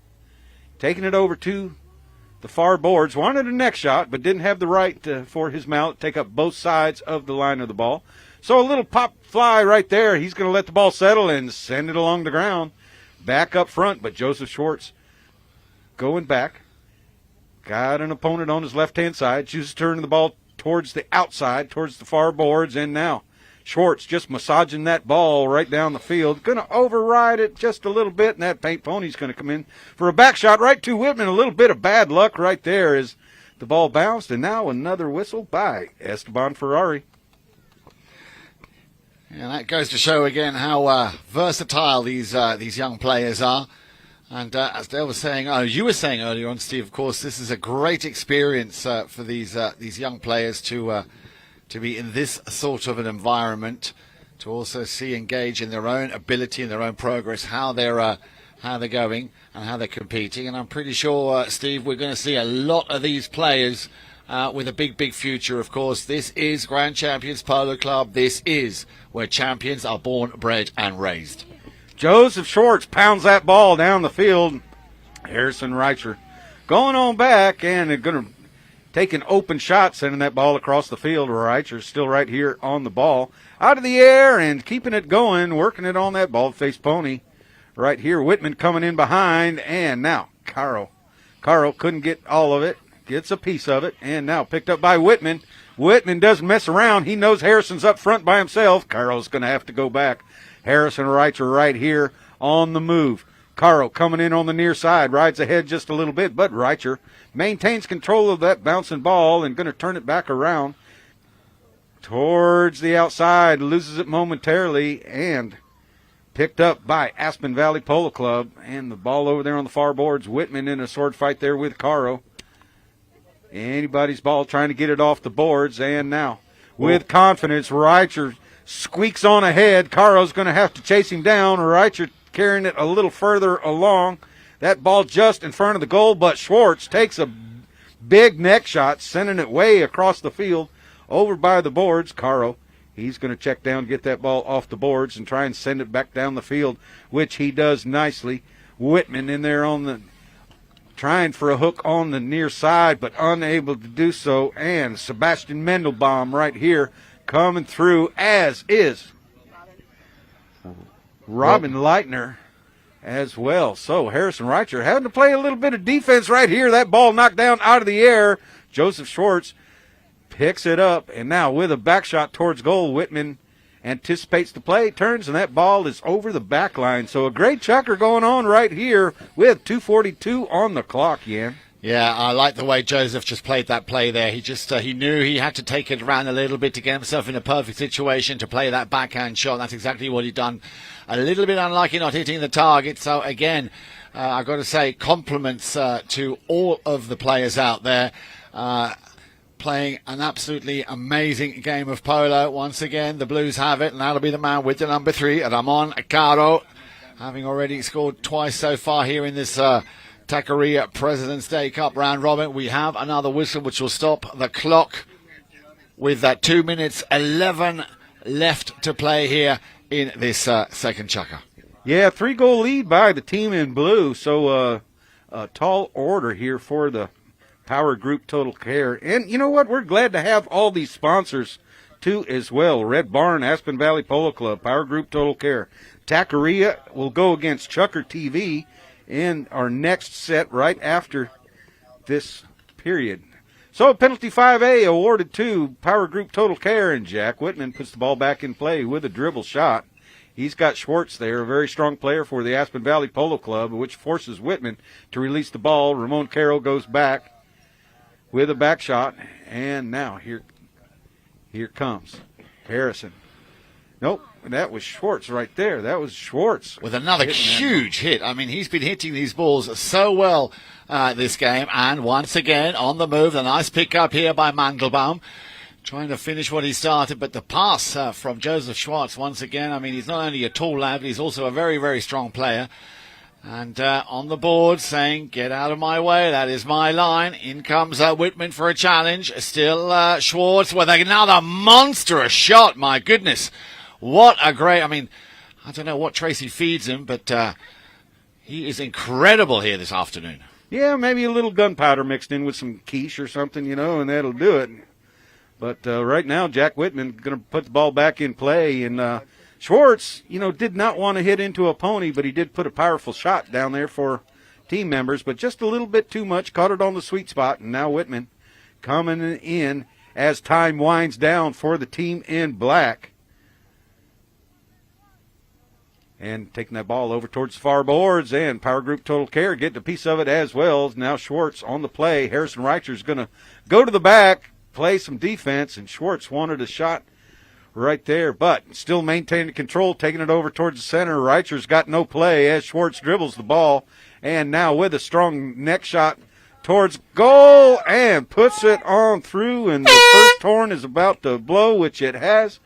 So Joseph Schwartz, and actually, Yan, all 4 players of the Aspen Valley Polo Club getting on the score sheet. So a well-balanced team, good teamwork, good communication, and good rotation. So, Dale, any final comments on that period? I got to tell you guys, I'm definitely loving the symphony and the Picasso working together today here on CTV Sports. But great polo. Both of the games have been fabulous games up and down the field. We are going to go to a little break here, so get yourself a snack because we'll be right back on CTV Sports. Alexa says, okay, I'll be back. And thank you, Alexa, all the moms and dads, of course, here. As we're just going to switch over, we're going to have another round robin. Steve, I believe we're going to round robin. We are going to have another round robin. So we always like to get the players to come over and we can check their helmets and everything. So we're going to go to a little commercial break, maybe about 5 minutes. Then we'll be right back to start our next round robin here for the Tackeria President's Day Cup. Stay with us on Chucker on CTV Sports.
I am Nick Weaver. I am the co-founder and COO of Blue Delta Gene Co. I've probably measured over 30,000 butts, 7 feet tall and 7 feet wide. Doesn't matter. It is fun making people happy. When you make a garment that fits, that's one thing. When you make a garment fit and look good, that's another thing. And we are very good at the latter. We have grown our company by taking care of people. We have grown by making jeans that fit. There are some things that will never change. Where it's made, how it's made, and who's making them. Every jean is one of one. But now we can get you measured from anywhere in the world. We have rolled out a virtual tailor system. Blown away with the technology. It's unbelievable how accurate it is. It's a quick, easy, touchless way so we can get the measurements to make you a pair of damn good jeans.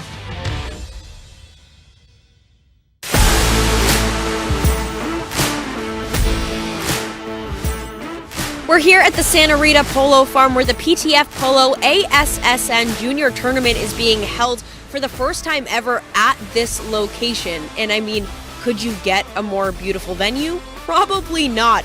The tournament includes players of all ages, starting with the youngest at just 2 years old and the oldest at 20 years old. So you've got all ages, all skill levels, and a whole lot of fun. Let's go check it out.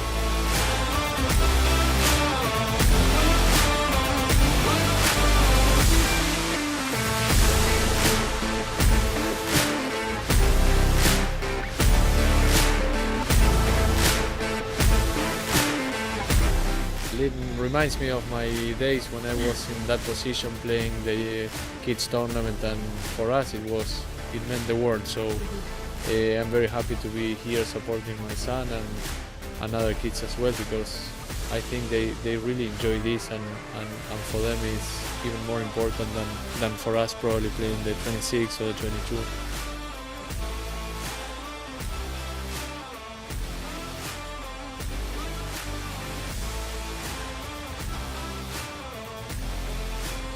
Well, that's a wrap on the PTF Polo ASSN Juniors Tournament at the Santa Rita Polo Farm. So much incredible talent coming up through the ranks. The future is certainly bright for the sport of polo. Now, for more information on the PTF, head to polotraining.org. And of course, head to Chucker TV for all of our awesome content, including full game broadcasts.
Welcome back to CTV Sports. I'm Dale Schwetz, once again with Jan, Eric, Frank, and Steve Lane. And we got all of our players lined up ready to go with Esteban Ferrari. So, Jan, take it away.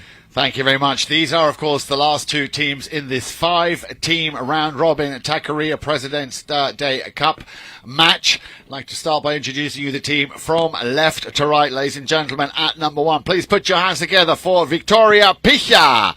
At number 1. At number 2, Ava Rose Hinkson. At number 2. At number 3, Caleb Kingsbury. And at number 4, Hardy Pemberton. That your team, Tackeria, in the white shirts. And now, of course, Dale, Steve, very, very happy to see our own team, if you will, Chucker TV / CTV Sports in the lime green. At number 1, please welcome Mateo Bilbao.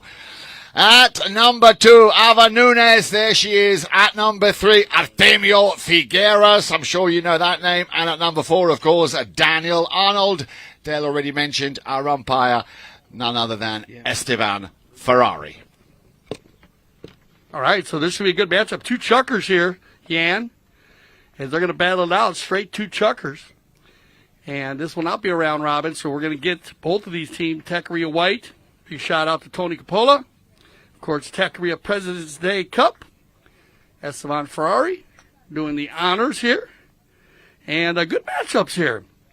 And don't get the Avas mixed up. They are very good. Ava Rose Hinkson in the white and Ava Nunes in the green for Chucker TV, CTV Sports. And they love it. So here we go on the move. Victoria. Appreciate that. Just getting that ball nicely where she wants. Nice pick up on the near side. Victoria just showing everybody how it's done. Nicely done. Nearly got through. In comes Hardy Pemberton on that coloured pony.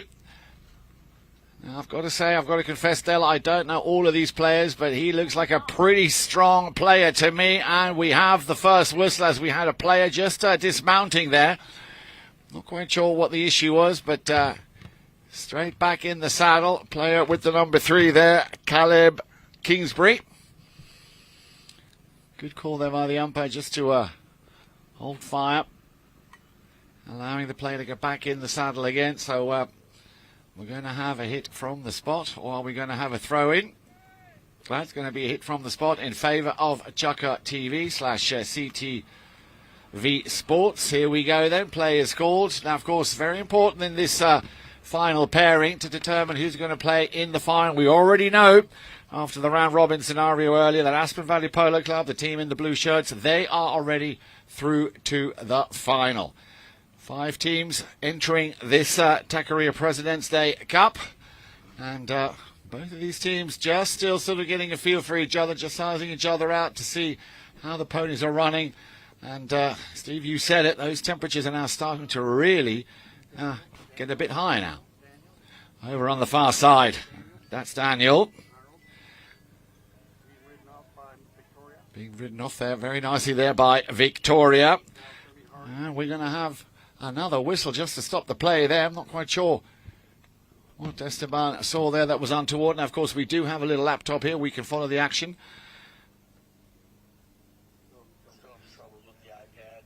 So we're just going to have to now bide our time and wait and see what Esteban Ferrari has awarded. Very quickly taken a hit from the spot in favour of Tackeria, the team in white over on the far side. CTV Sports trying to pick it up once again. Coming in is Victoria Pisha. She's really impressed me so far here in the opening phase of the first 2 chuckers. All happening over there on the far side. Once again, Tackeria able to try to lose the traffic behind. CTV Sports able to pick up that ball once again on the halfway line. A little bit patchy now. It started off quite open and flowy, getting a little bit sticky over there on the far side. But like I said, this is the first chucker. Both of these teams just getting a feel for the opposition. And, of course, you want to make an impact very early on. And there he is, the man what I was talking about earlier on, Hardy Pemberton. Very, very big young player. Sends it over to the far side. Good control. CTV Sports needs to be careful here. There is a little backhanded loft. It's going to allow, well, unfortunately not with a green player, but it'll be Hardy Pemberton. Pemberton now on the move, looking for a little bit of space, which he's found here over on the near side, coming straight at us. Still Pemberton, checking his pony. Nice little pick up, giving it words of instruction there, but it'll be left by Artemio Figueras. In comes the number 3, Caleb Kingsbury. Sticking close now to Figueras. Figueras round the outside. Still Kingsbury trying to put his stick down to avoid another shot on goal. Artemio takes, aim, fires. That ball is still running. It just ever so slightly went wide. What a great play right there by Artemio, taking that ball towards goal, but just narrowly missing that left-hand post. So, once again, the Tackeria team will put the ball back in play off of the back line. And here we go. Tackeria deep in their own half. Want to try and get it a little open. There is the drive, once again, from Pemberton. Pemberton. Telling everybody to leave it, just waltzing straight through. Nicely done on the near side. A solid little pick-up. Not able to control the ball the way you would have liked here. The chap with the blue helmet in the number 3. That is, of course, Caleb Kingsbury. CTV Sports have it once more. left behind. Nicely done. Now then, back over the halfway line they go with the number 4. That, of course, Daniel Arnold. Arnold in the blue helmet with a nice little cut shot. He's been watching Nick Roldan, because that's what he does. And now then to finish it, yeah, can he get that ball? Control, little under the neck shot. Oh, a cracking goal. What a superb goal here by Daniel Arnold. Very calm, cool, collected. Takes the ball just off the back line, puts it in front of goal, and then a little chip shot right between the goalpost. So, a quick score right here for the team in green and Chucker TV. And, of course, Jan, we have to be neutral, even though they're... As long as the Greens win, yeah. Yeah. Yeah, I think so. Oh, I want to. I want the green today. No, I like both teams. You're right. And we're back here live.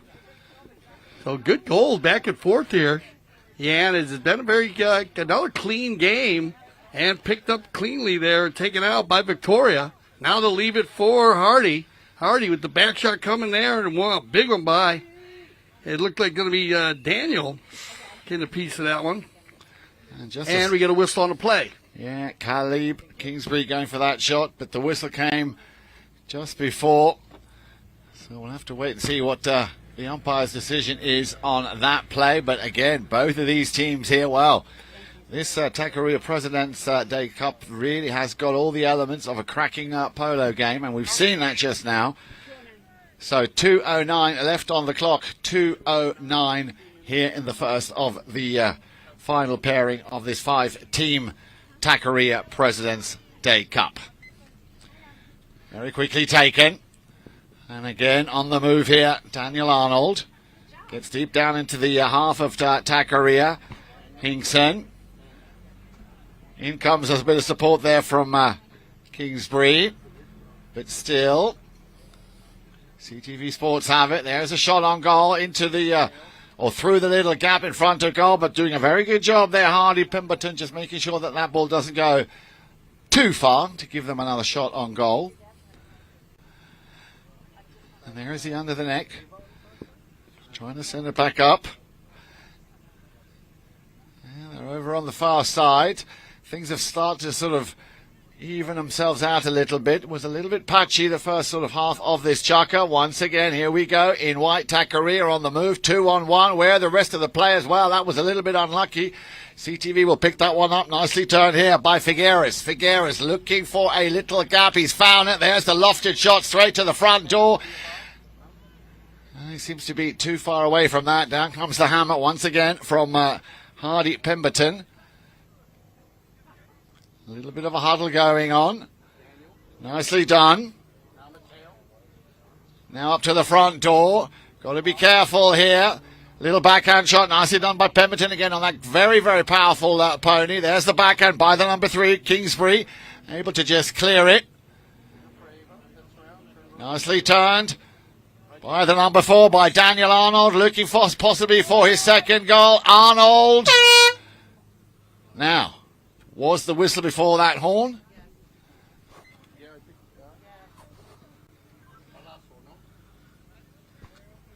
And the question, of course, is, was there a foul?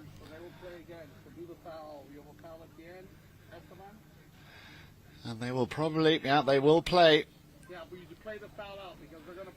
Yeah, they're going to play that foul penalty first. Well, it looked like I said, Daniel Arnold there, he was on a clear run to goal.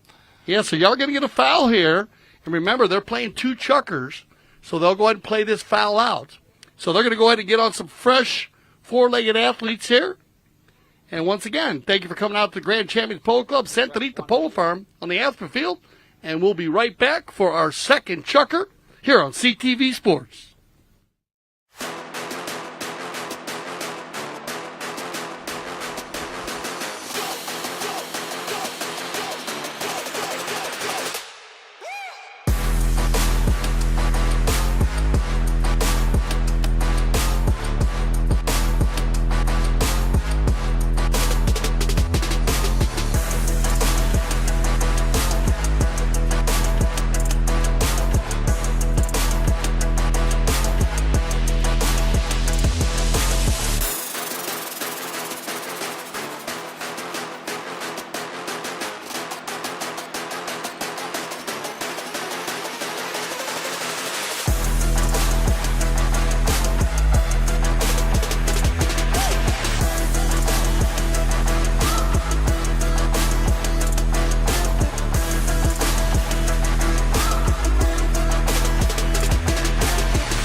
All right, welcome back here as we did have a penalty at the end of that first chucker.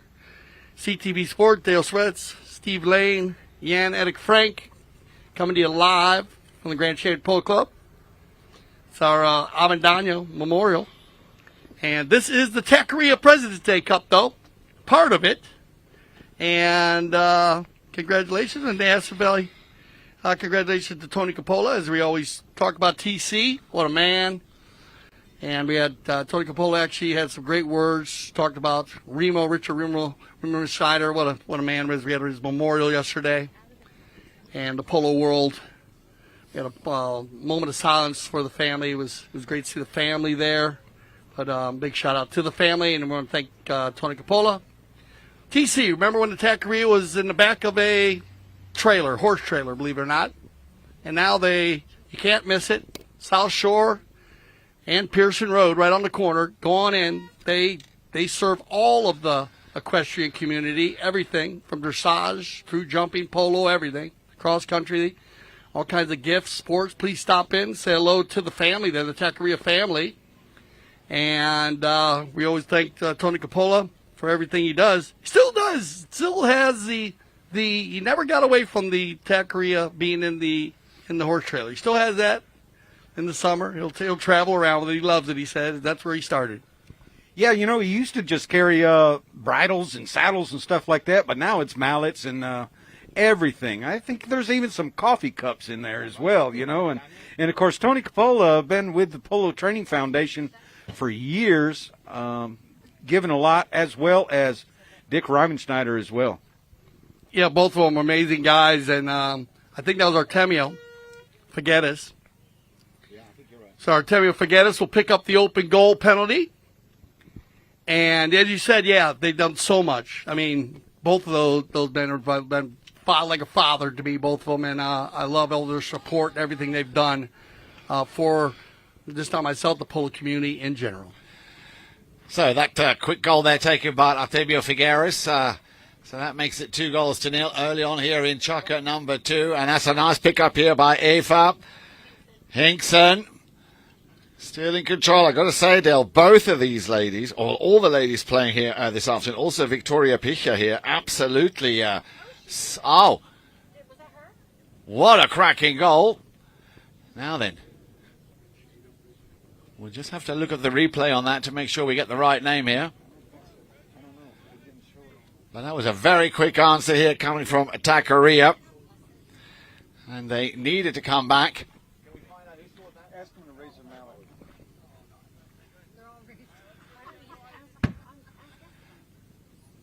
Well, we'll bring that name to you in just a few moments while we wait for the verification on that. Ball's back in play.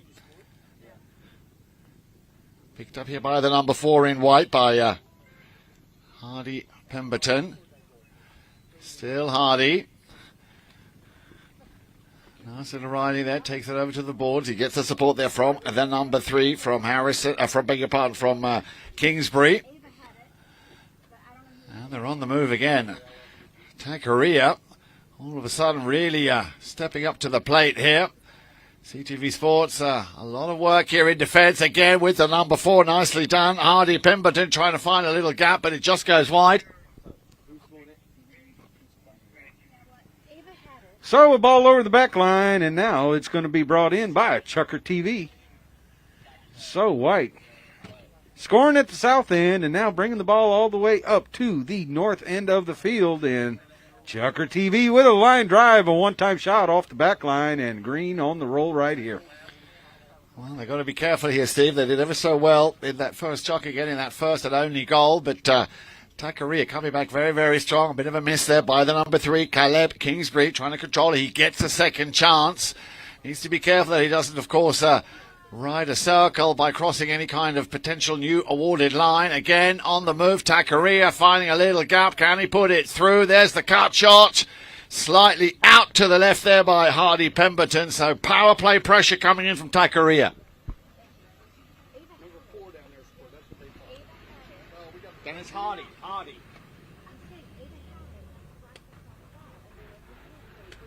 So Hardy Pemberton scoring that first goal here in Chucker number 2 for Tackeria.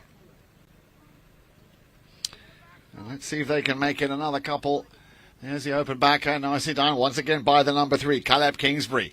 Oh, a bit of a mistake. That ball did not go where it was supposed to go. So CTV Sports over on the far side. Figueres with a nice little bit of space for himself. Just needs to get past that very strong defender, Hardy Pemberton, playing the number 4, of course. Once again, they turn things around. So 1 goals apiece here.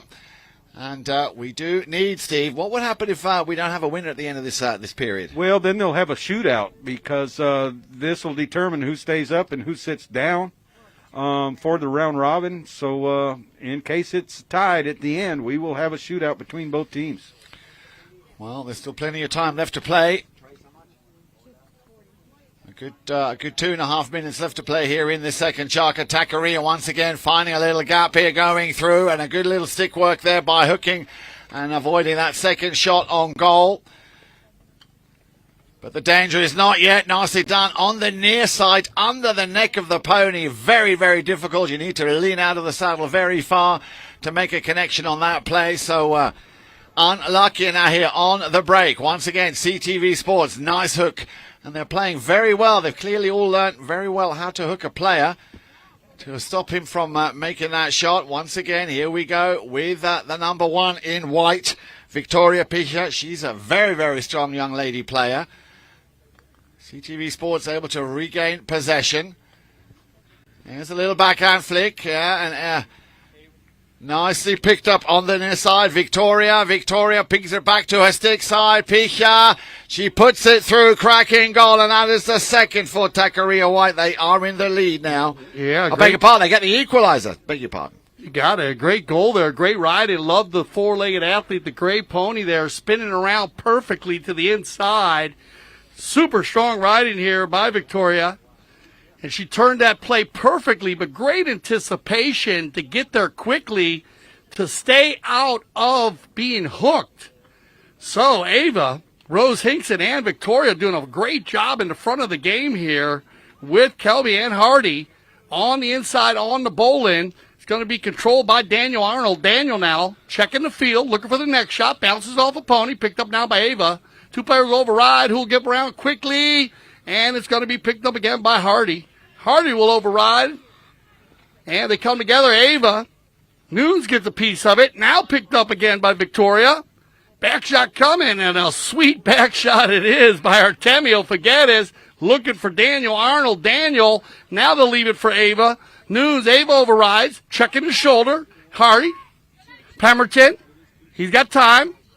Now he sees the player downfield. Beautiful pass right here, looking for the open player, and it's going to be Ava Rose Hinkson goes for the ride-off. Here comes your 30-second horn. Artemio Figueres will get one more run here. Artemio, big ball. Artemio, who's got the horsepower. Artemio's going to run by. He's got time. Here comes Figueres on the move. What a play here by Artemio. Can he beat the clock? Artemio Figueres inside the 60. There's the approach shot. Look for the finish. Oh!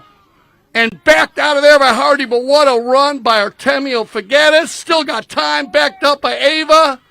And there's your 30-second horn. Put your hands together. What a chucker.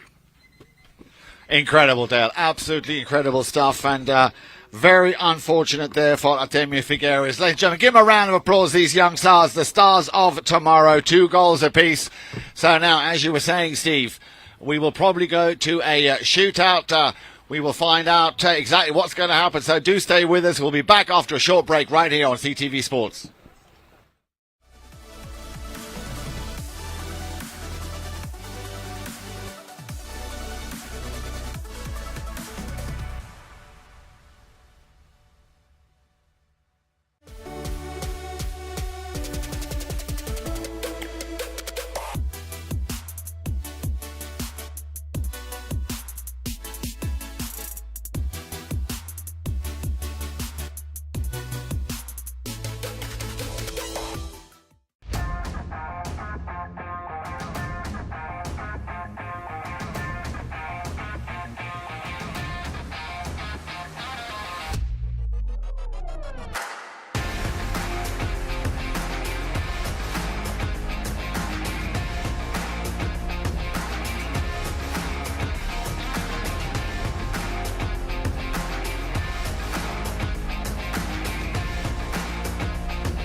So, welcome back, everybody. Here we go then. It's a penalty shootout here in this very important game between Tackeria and the White Shirts. Let me just remind you who's out there, of course, for Tackeria: Victoria Picha, Alva Rosa Hinkson, Caleb Kingsbury, and Hardy Pemberton. And for Chaka TV in the lime green shirts, we have Mateo Bilbao, Ava Nunes, Artemio Figueres, and Daniel Arnold. They both ended... both teams ended this two-chucker match with 2 goals apiece, and of course we do need a winner. Waiting in the final is Aspen Valley Polo Club, so we're going to go to a penalty shootout. Steve, tell us more. How's this going to work? Yeah, each player is going to shoot from the third tee. So green is going to shoot first. They will shoot in order, and they don't necessarily have to shoot in order. I do stand corrected on that. It's their choice. So there is some strategy that goes into this as far as the order of your team who shoots. So green is going to shoot first, and then it'll be Tackeria player in white, and then green, and then white. And should they be tied after hitting the 30-yard shots, then they will move back to the 40. So you can see they get a few seconds to tee up the ball, and Dale Schwetz out there running business as usual. And you know what? Some of these players, they like used balls. Some of them like new balls. But for the shootouts that I've done, 80% of the players, they like used balls. They're a little bit more compact. Yep. They go a little bit farther. Being straight doesn't really matter too much. But Artemio Figueres, he's the first to put one through. Yeah, congratulations. So Artemio picking up the first very important goal. That puts him in the lead by just that 1 goal. But here we go then. Tackeria to follow suit. And it looks like it's going to be Victoria Picha to take her first penalty. Victoria going to bring it back to the 30. Does get to tee the ball up. Dale Schwetz there will help her out. And, of course, our next 2 teams, Red Barn and the team in black, Power Group Total Care, will take on the next couple of chuckers after we determine who the winner of chuckers 4 and 5 are.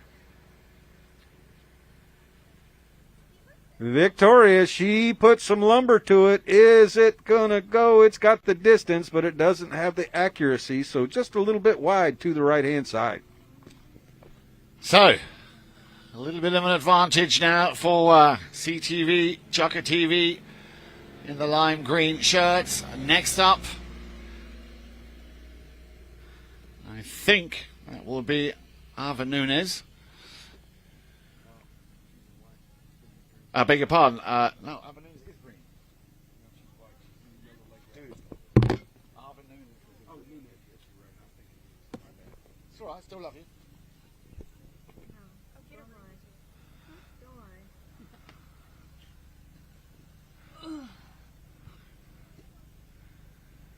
Very calm walk up to the ball, taking her time, and then she's just put that one wide. Well, they've still got that 1 goal in hand. Of course, Steve, you know, you don't want to overthink these. You just want to get on with it, grip it, and rip it. You do, and you know what? I have to admire the horses. Look how calm they are when they walk up and hit the ball. And now we have Ava Hinkson.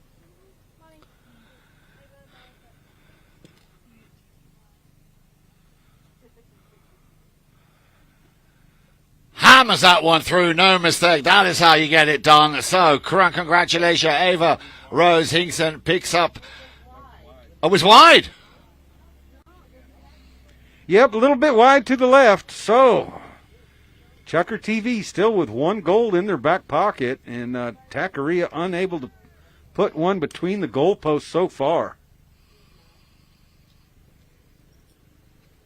Now then the turn of Mateo Bilbao. That one's definitely gone through. So, second score here for Chucker TV, CTV Sports, courtesy of Mateo Bilbao. Now they've got a nice little cushion. But Tackeria, well, they need to score the next 2 and hope that the last one might be a miss here by Chucker TV, which would then, of course, mean they'll move it back to the penalty 3 spot. Caleb Kingsbury.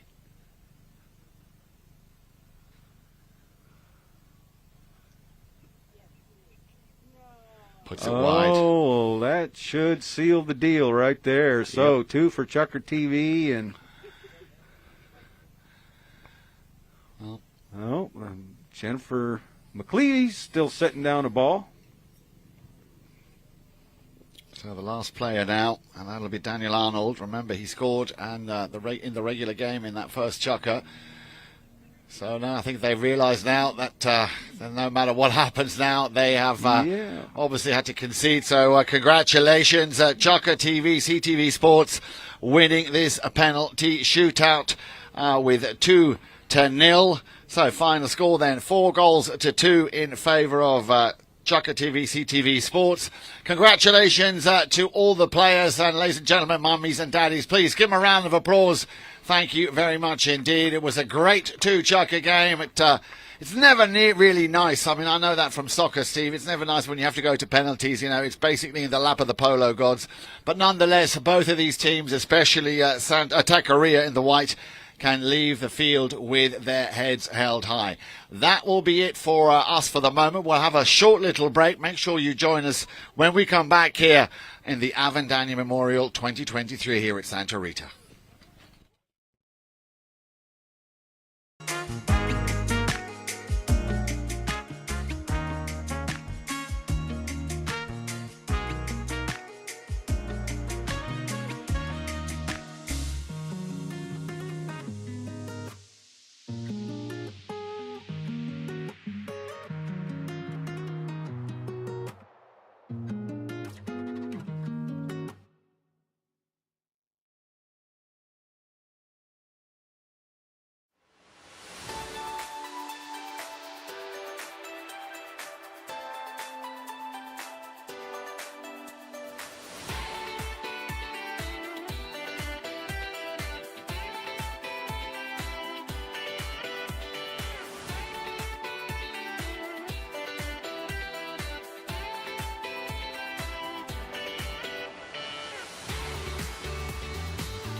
Okay, welcome back. Here we go. That's about Freud got us set up here. This is going to be our runners up.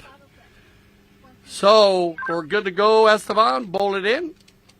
And we got the Red Barn Red with Joaquin Villa del Madrid. Sophie. Okay, we were good. Let's go. Okay, Esteban. And there we go. Sophia De Angeles. And then we have Reagan Littner and Aspen Tito. They're in the red jerseys. And we'll keep them lined out here for you. And then they're playing against Power Group Total Care in the black with Maeve Reicher, Valentina Tarazona, Harrison Reicher, and Jack Whitman. And on the move right here, picked up again by Jack, and Jack's going to drag it off into the corner.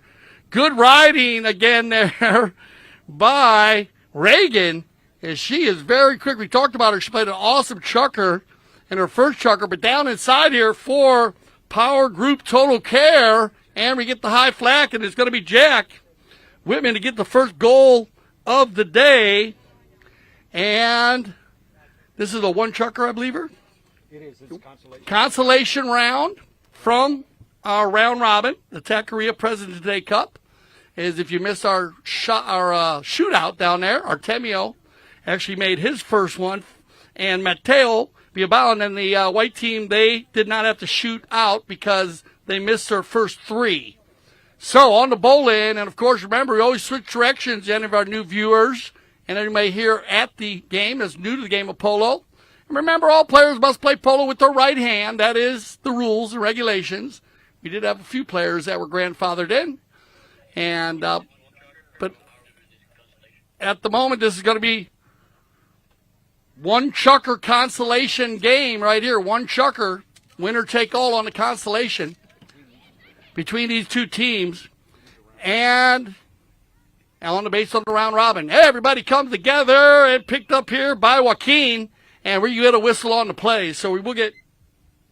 Yeah, a little right-of-way violation there created by Red Barn. So looks like this will go in favor of Power Group Total Care, the team in blacks. And once again, happy to have all of our sponsors here with Red Barn, Aspen Valley Polo Club, Power Group Total Care, the Tackeria, and last but not least, Chucker TV in on the mix as well. So ball's put down for a penalty 5A, which Jack Whitman puts back in play.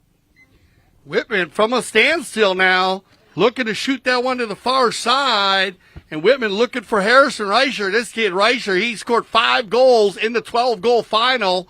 His sister Maeve also, very strong riders playing together today for Power Group Total Care, but it's going to be turned around by Red Barn in the red jerseys. Well done here by Reagan once again. She is a little worker, boy. She's trying to get back in there, trying to make a hook on Jack.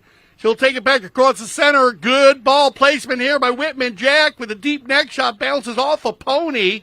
Now picked up here by Aspen. Tito gets a piece of it on the gray mare. Reicher's going to get in there, and Harrison's going to slam one home. What a great play there by Power Group Total Care. Whitman doing a lot of work getting the ball in front of the goal, and Harrison coming through with a neck shot, high lofting shot as well, and puts it right on through for a 2-goal lead over Red Barn.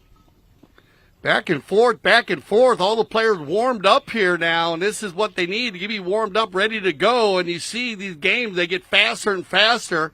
Live from the Santa Rita Polo Farm Aspen Field today for our Avendano Memorial. This is the Tackeria President's Day Cup consolation final. On the pickup here, it's going to be Joaquin Villa de Madrid. Man, that was a tongue-titer. He said, just call me Joaquin. Visual de Madrid. There you go. Yeah, he's a great kid, though. He's a super polo player, too. I apologize to the family there. It's this little tongue twister. Beautiful name, though. On the move, Jack Whitman. He'll override. Aspen overrides, and then they leave this one. He'll take it around by Sophia. Nice good ball control here by DeAngelis. Well done, Sophia. Look at controlling the play there. She wants a foul, and she's going to get it. Well done by Sophia DeAngelis, taking control right now, Steve Lane. Yeah, I've seen her daddy do the same play, and I've seen her daddy. He's umpire in the arena, and he will call the same foul. So Sophia doing a lot of work, and they're marching down, and it looks like an open goal penalty coming their way. So a chance for Red Barn to get on the scoreboard right here with 3:06 left on the clock. So a lot of time left. Not quite halfway through this period. Yeah, great play there by DeAngelis. Sophia, I mean, she did that all on her own.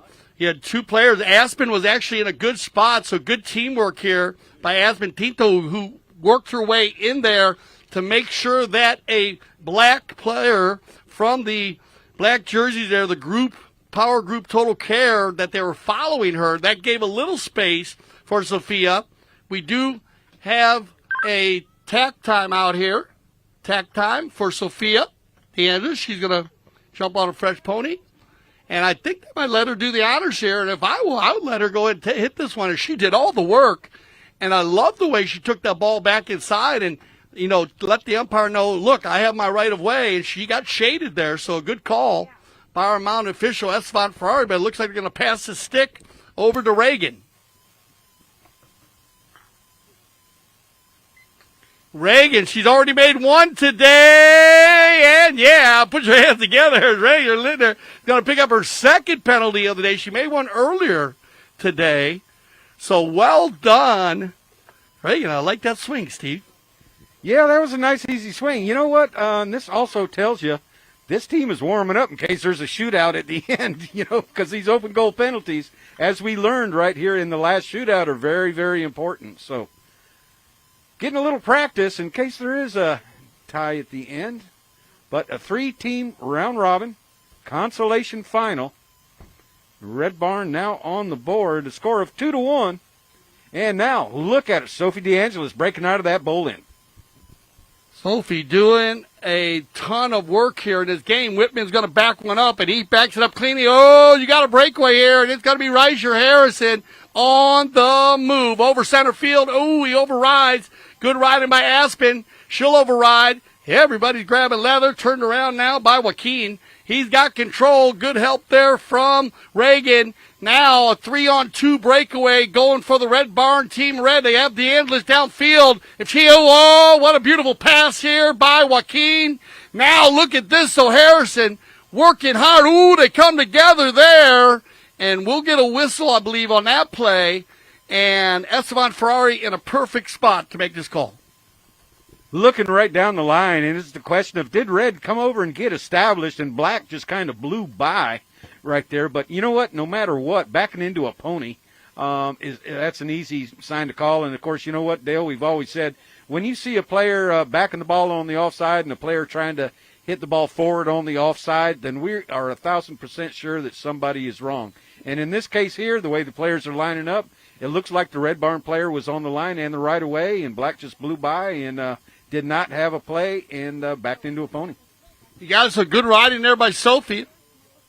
Sophia working hard, and they're going to pass the stick back to, who that's going to be, Reagan.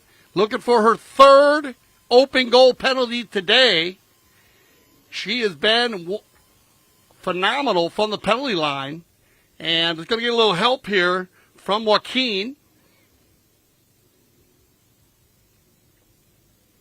And it looks like they say play, and she's going to make her turn once again on a nice-looking little bay pony here. I like how she comes around. She has the same setup every time. She drags her mallet.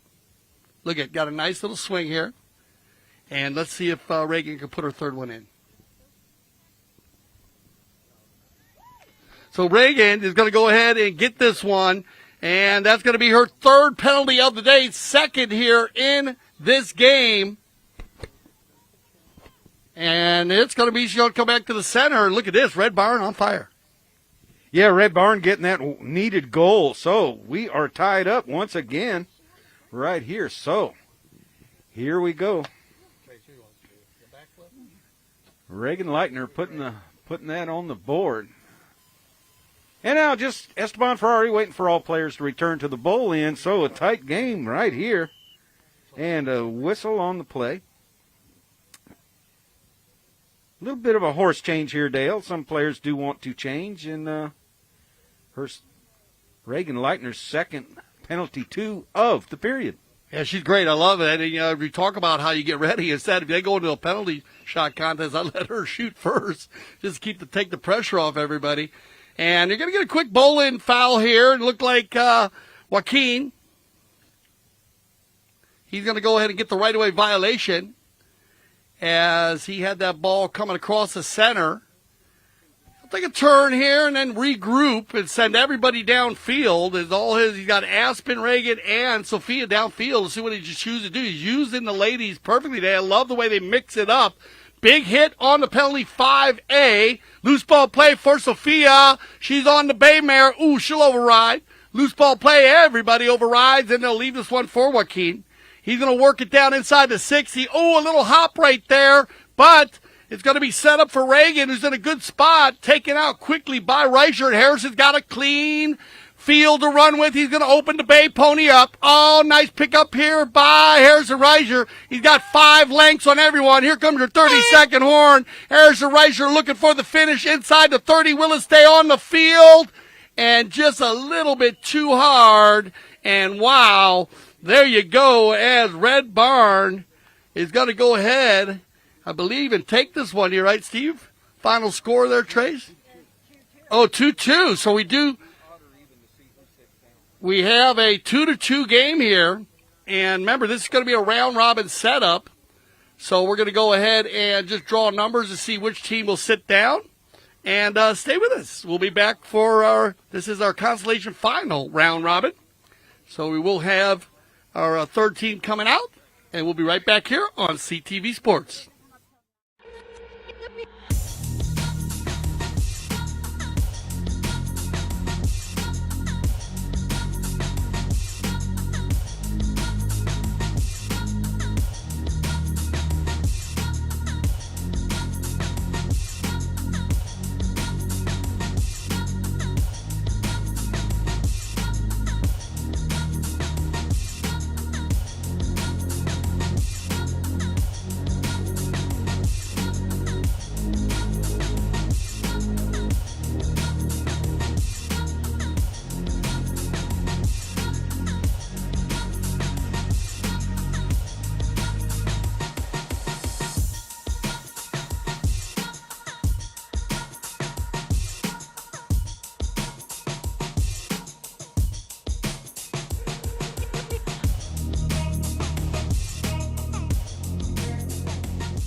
Okay. All right, welcome back, everybody. CTV Sports. A lot of polo going on here today at the Grand Champions Polo Club and the Santa Rita Polo Farm. It's just going, it's wild here today. On a Monday. You know, you think, Yan? It is indeed. Don't you love polo on Monday? I do love polo on, but I'd like to also welcome, he's sitting right with us here, the one and only Mr. Stephen Alexander. Great to have him here from Casablanca. I hear they got a sale going on. They have, yeah. There are a few hats in certain sizes, I believe, are 50% off today. That's a very generous gesture. Thank you, Steve. But, why don't we get Stephen to say a few words? Stephen, I know you're back to Argentina tomorrow, but have you been enjoying the season here at Grand Champions thus far? Thank you, Jan. Yes, it's been an incredible season so far, and I'm looking forward to coming back and enjoying the rest of the season soon. Today we've got a 50% discount for kids' helmets. Should be the last day we do that for a long while. So anyone who's about around and wants a new helmet for their kid, this is the opportunity. Super cool. Thank you, Stephen. That's so great to have it, especially with all the kids here. And, of course, best helmets in the world. And Casablanca. We're talking about Grant Gandy being the ambassador today, playing in the World Polo League. Such a signature in the world of polo. It's great having you guys here today. Thank you, Stephen. And, of course, thank you for helping out with the sale here for a perfect time to do it. And, so it looks like we do have the Tackeria in the white, and it looks like we're going to have Power Group Total Care coming back on. So they must have, when they did the numbers choice there, they worked it out. Right, so stage is set, and this, of course, a round robin. We already know who's in the final. Aspen Valley Polo Club up against Chucker TV. Not that we are biased, but we would like to see them take it all the way. Here we go then, balls in play. Best of luck. Of course, Tracy, we'd like to see your boy do very well as well. Do very well doesn't mean we want to see him win. Yes, it's Aspen. I know. It's very. Listen. No matter how you look at it, Tracy, we're always going to support whoever wins. We've got so much passion for anyone who's playing. So may the best team win. And now here we go then through the centre there with, and that is for Power Group Total Care. And that looks like an easy pickings. Oh, well, a little bit too easy there. Jack Whitman nearly coming through. And on the second approach, the goal is scored. Right there, red helmet, long hair. So a very quick goal here Might be, I don't know, red hair. for Power Group Total Care. Remember, this is a three-way tie. Now we've got to see a man just coming off the pony there. Hardy Pemberton, and I can tell you now is Maeve Reicher scoring that goal after Jack Whitman did all the hard work. So first goal going to Power Group Total Care. Remember, if you just joined us in that round robin, they played against Red Barn. They ended the first chuck at 2 goals apiece. And what we've already had is we already had one penalty shootout. Now, of course, this could very much end up meaning that we might have a second. And Hardy Pemberton now back in the saddle as they go back to the centre. Here we go then, ball's in play. Remember, they change ends after every goal is scored. It's all still taking place on the halfway line. Tackeria, it looks like they might have, they've won this throw-in, and that could be a chance here with a possession play to take it up the field. Nicely done. Here we go then, Tackeria. Eva Inkson trying to control that ball, and there she comes with the number 2, Valentina Tarazona. She's the young lady with the purple helmet. And I'm sure there is a bit of an allure. You might see a little bit of that smoke. Some of the families here have come out this afternoon, of course, have brought with them all the necessary food and drink refreshments. Oh, unlucky there on the number 2. Valentina Tarazona trying to pick that up on the near side once again now. Left for Jack Whitman. Whitman outplaying the first player. And there's the shot up to the front looking for Caleb Kingsbury. Kingsbury, can he get a piece of this? Down comes the hammer from the number 4. From Hardy Pemberton. Like I said, a very, very strong player. And now there's an open invitation for Tackeria to take it all the way up towards that halfway line. Trying very hard, Ava Rose Hinkson, to get a control on that ball. But again, it's left for Whitman. Just taking his time, looking for someone to play it to. Now, the last thing you want to do, of course, Jack, is get called for delay of play. Hammers that Daisy Cutter. Well, into no man's land. There's no one there. The only player who's going to pick that one up will be Hardy Pemberton. And he's got enough time to think of what he's going to do. Wants to play it out towards the boards. Clever choice. Get it away from that danger zone. But Whitman just hovering, waiting for the unforced error. So the team in the black shirts, Power Group Total Care, trying to keep as much pressure on the play as they can. Again, very calm, very elegant. Whitman looking over his left shoulder. Just playing it out to himself a little bit further. But a very calm, elegant ride here. Yeah, no, he's very smooth, this player right here. And now, like you said, he's won the intercollegiates before. And he's very well schooled in the arena and on the outdoor field. Played in the high goal also. Made his debut a couple years ago and was phenomenal. And then he's just a smooth operator, as you say, poetry in motion, elegance in motion. And so this guy right here is just going to be picked up by Hardy. Yeah, Pemberton, he impressed me also, Dale, from the minute he got out onto the into the saddle. Very solid, very compact, and a very strong athlete. And also playing with a lot of common sense here, just taking his time, making sure he doesn't just willy-nilly hit the ball anywhere, always looking to play it to somebody, and that was a little bit unlucky, not able to pick up that ball. Now then, let's see if Maeve Reich can do something here. Ball needs to be controlled once again. Hardy Pemberton over on the far side, not able to control it. Let's have a little look at the clock. We're down to 3 minutes and a few seconds left to play here in this second chukker, and so far just that one goal being scored by Maeve Reicher.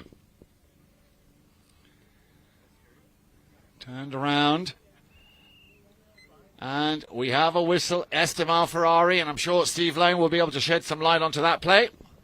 Yeah, one meeting too there. We had a black player and a white player both riding side by side, and a white player coming in there to meet them. So one meeting two's the call, and it looks like Esteban Ferrari is going to march past that 60-yard stripe and moving on down to the 40-yard stripe. So penalty 3 coming in favor here of the Tackeria.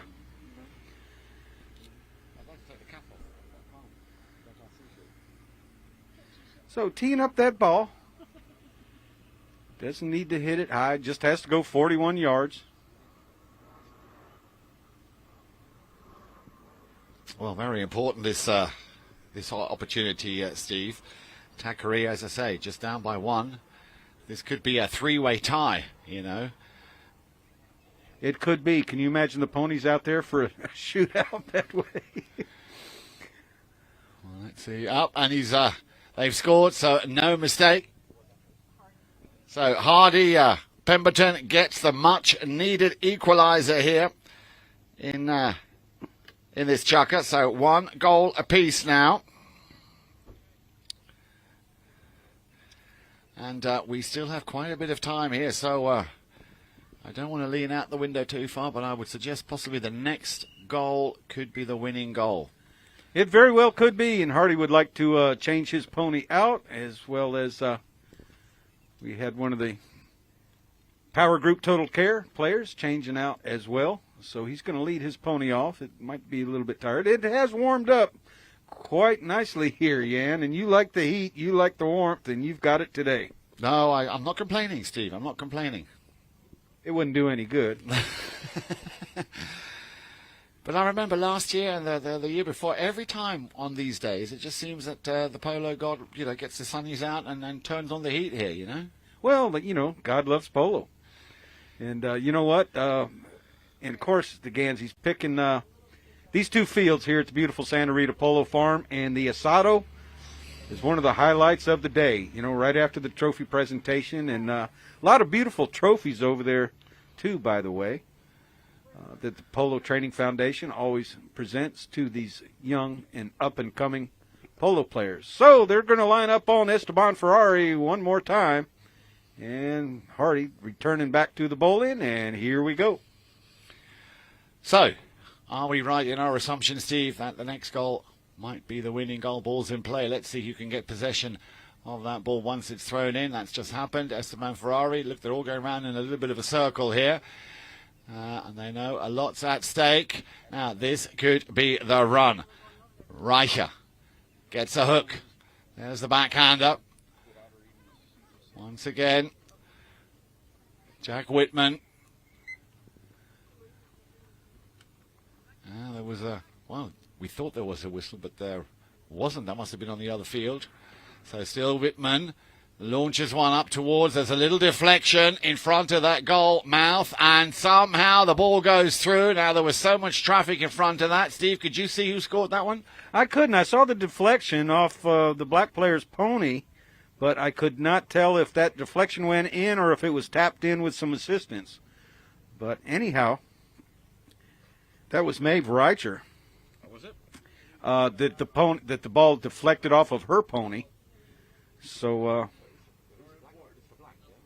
yep, a score for Power Group Total Care. So we're going to give it to Maeve Reicher. That would be her second goal. And with that, Steve, they take the lead 2-1. And on the move again here. Oh, with the number 3 trying to do some damage here. Harrison Reicher. And he's going to get a second chance. Well, this surely, if he goes and puts this one through, will seal the deal. And he does, no mistake. Harrison Reicher making it 3-1 now here. And Tracy, I'm sure, will tell me how much time is left. 55 seconds left to play here. So all of a sudden, Power Group Total Care turning on that power and making it a 3rd goal here in this very important second chukker.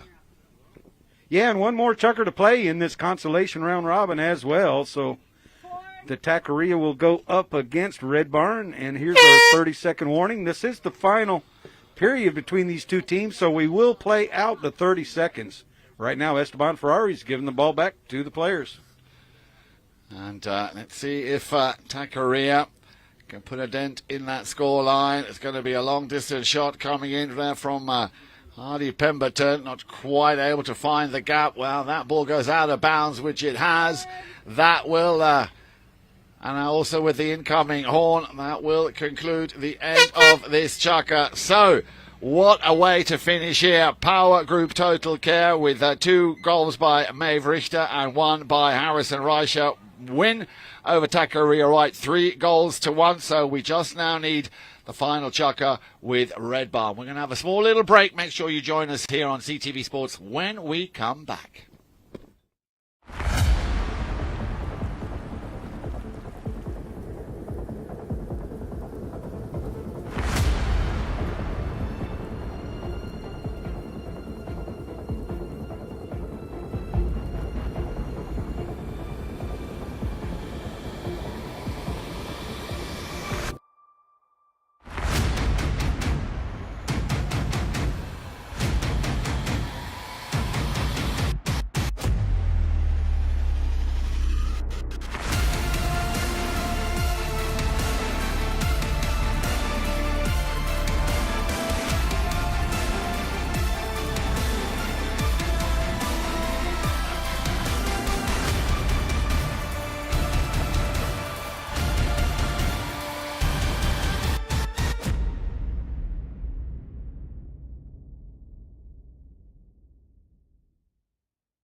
The World Polo League, a new breed of polo.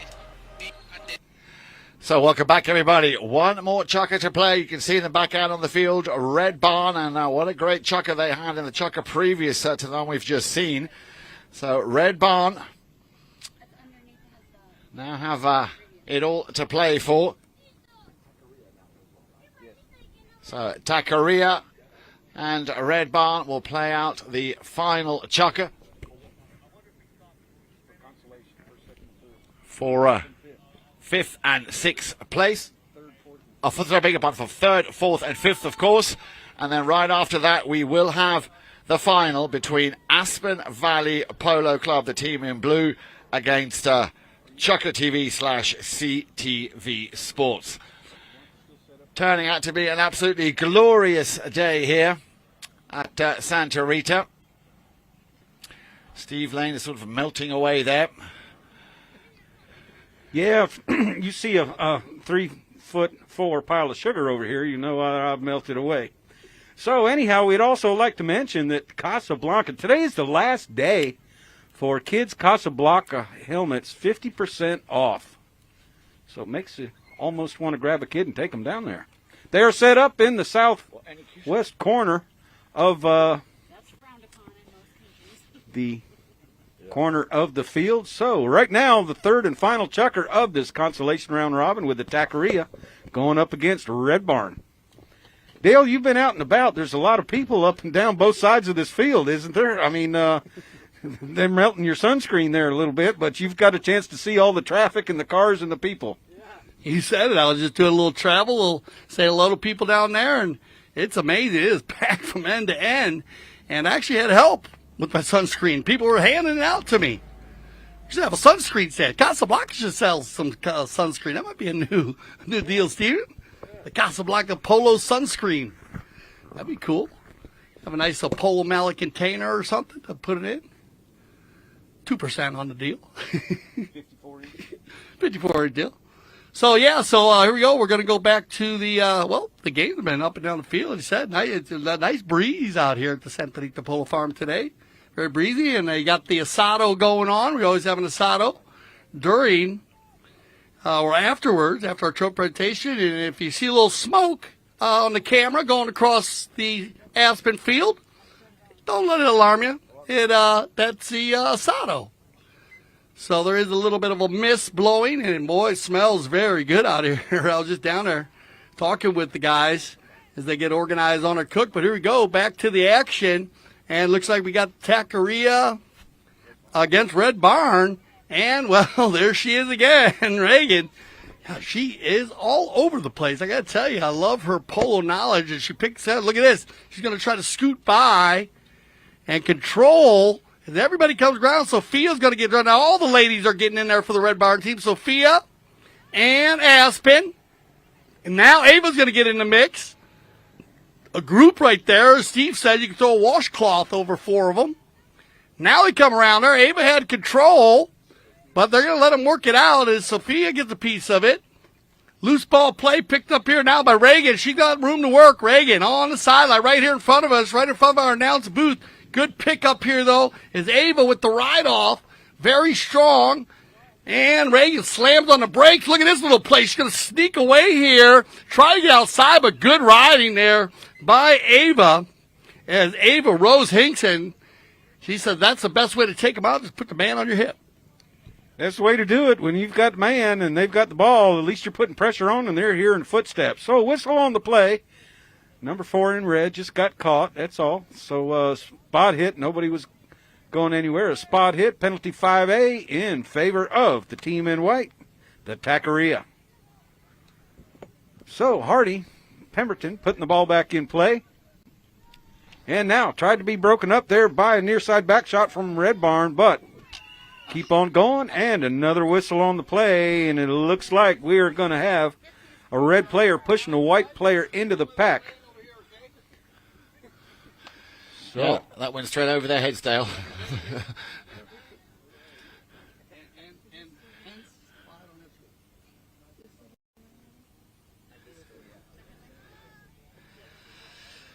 Well, I'll tell you what, though, Stevie, I am very much looking forward to the last 2 chukkers of this 10-chukker Tackeria President's Day Cup. Now, I did ask earlier, I'm guessing that President's Day is a bit like a bank holiday here in America, is it? Yep, banks are closed, no mail today, post offices are closed, and all government offices are closed, so it is a highly recognized day. Unlike Labor Day, labor means work, but nobody works on Labor Day. They all take it off. Okay, but as long as people don't rob banks on President's Day, that's all right then, I suppose. That's right. That's correct. Good day to stay home and just count your money. Yep, and not only that, but count the goals here. We have another cracking goal in this last leg, this final chukker. And once again, Hardy Pemberton picking up his 3rd of the day. Now, I did say to you, Steve, when he came out on the field, strong athlete, very well mounted, and again, a very clever, intelligent player. Doesn't just go out there knocking the ball anywhere. He puts a lot of thought into his play. So, that's the first score here in this final chukker for the 3rd, 4th, and 5th place. Picked up once again here on the halfway line. There's a nice little under the neck shot. Nicely done. Now then, Tackeria White clearly on a roll here. Mind your heads, that could go over the boards. It has. And Caleb Kingsbury there puts that one deep down the field, so we will have a change of possession.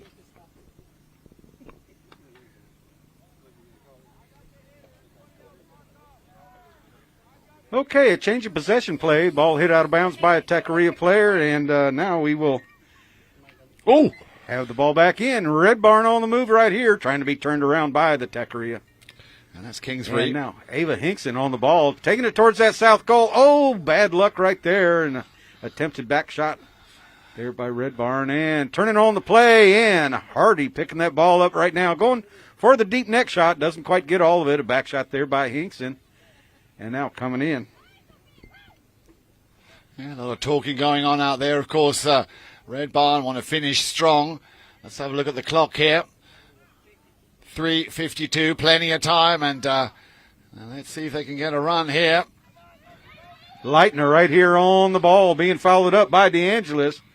However, Tackeria player coming in, going to win the right-off and go for the offside back shot. What a nice back shot on the ground. Nobody turned for it. But Hardy, he knows he's got time. He's going to take it, loses it, just tops it just a little bit. And now Leitner back in there as well. Oh, picked up here by Tackeria. Reagan on the move, followed up by Ava Hinkson. And Hinkson couldn't quite get to it on the near side. And now turned around, riding for the foul, but that ball had already been turned, so no whistle on the play. And now, players calling for it, but a deflection's going to send it over towards the boards, and now Hardy able to get back over to it. Players told to clear, and now told to use it. A centering shot over there looking for Ava Rose Hinkson, unable to get it there, runs out of gas, and Hardy says, stay on up, I've got it. So on the move right here is Hardy Carrington. Yeah, a little bit unlucky there, a bouncing ball, not able for him to get another connection on that. But again, Steve, what an incredible pace here. No signs of any fatigueness here. Both teams, they're still running and gunning, playing like it is the World Cup final. There's the open backhand coming from Reicher. Beg your pardon, from Kingsbury. On the half-wide line, literally. Red Bart have it. And that's a nice little shot there by Joaquim Vilgrad de Madrid. Over on the far side, he's found his number 2. He's found Sofia De Angelis. And that ball is still moving nicely, and it just goes wide. But what a cracking run here by Red Barn. Yeah, nice give and go here from Joaquin. And then Sophia. Once again, man, when DeAngelis hits it, she gets going, and she gets in the corner. Successful neck shot, just off to the right side. But as her daddy would say, finish the play, line up for a knock-in. And now let's see if Red Barn can defend this knock-in. And they do it really well. Look at this turn around by Reagan. She's going to get the pick. She's going to pick the ball. She leaves it right in front and cleaned up nicely. Unlucky, but you love the tenacity, love the fight that she displayed there. But Tackeria now on the move. Clear run to goal, yeah, a bit of a swing and a miss. Now then, can Red Barn, have they got the time to turn this around? 120. Nicely done, over the halfway line again with the number 1, De Madrid. Leaves that one behind, and she comes with the number 3. As she got just a piece of it, Reagan Leitner. Still Reagan. Leaves it for the number 1, Joaquin de Madrid. Once again, hammers it deep down the field. No red shirt to be seen. A lot of white shirts in defence. And that ball goes over the back line. And we might, yeah, Steph, I think you're right. Looks like if that came off a defending play, we will indeed. And that's what it looks like. We will have a penalty 6. So the equivalent of a corner. Yeah, the safety. And, of course, in the game of polo, like you said, Jan, in soccer, they put it out on the corner, a corner kick. But in polo, we bring it out to the 60-yard mark, no further than 40 yards from the center. That procedure, about 7 years ago, I believe they stopped that. Because remember, the ball could hit the boards. If a player hits the ball off the boards and it goes out, a defending player, or the ball gets hit from a defending player off a goalpost goes out, it still is a safety, and sometimes it goes out right by the boards, and the players would actually try to dribble that ball, but now you only get one approach, one hit at the ball, so now they don't move it more than 40 yards from the center. That looks about as far out to the right as possible, and it's going to be Joaquin. Oh, we got a good piece of that, but it just went wide. He hit it crisp and cleanly, but as I say, just puts it out on the right-hand post. So, once again, Tackeria dodging a bullet. Now, the clock, of course, as you say, though, ticking down. We're about to have the first horn here. And there it is. So, down to the last 30 seconds of play. And Tackeria, once again, on the move. Plenty of space here. Well, he's got the time. Can they finish on a high note? Good second touch on the approach. Well, you don't want to take the pace out too much because Red Bar will be coming back. And now along the back lines. I see he wasted a little bit of time there. And that ball will just die short of it. So that is it. Thank you very much.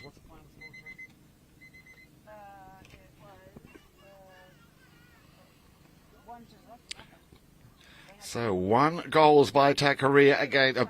Beg your pardon, yeah, 2 goals, both coming in from Caleb Kingsfield. Congratulations on Tackeria White. But once again, a solid display here by Red Barn. So, they shake hands, and we will have another short break. And make sure you join us for the final 2 chukkers of this, the Tackeria President's Day Cup between Aspen Valley Polo Club in the blue shirts against Chukker TV, CTV Sports, when we come back right here on CTV Sports.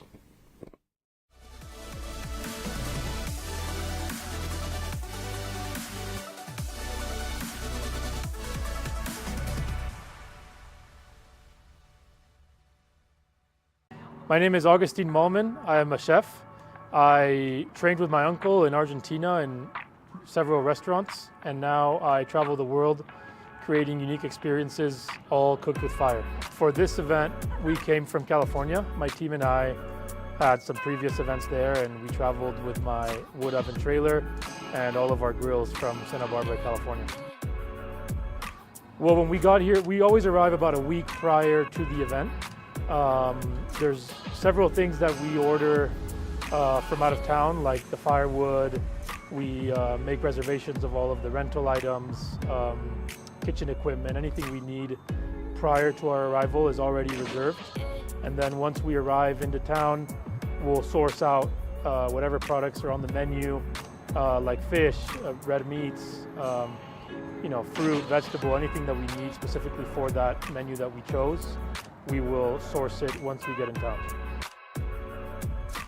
My team is everything. I mean, I always tell them and to my clients, without a good team, you can't execute these kind of dinners. It takes a lot more work than what people see when they show up to the events. It takes, like I said, sometimes weeks to prepare for an event like this because we're traveling from out of town, so we have to source everything we're not familiar with. The new barn is, we're here. This is the first dinner we're doing here, so we're very excited to be here. It's amazing.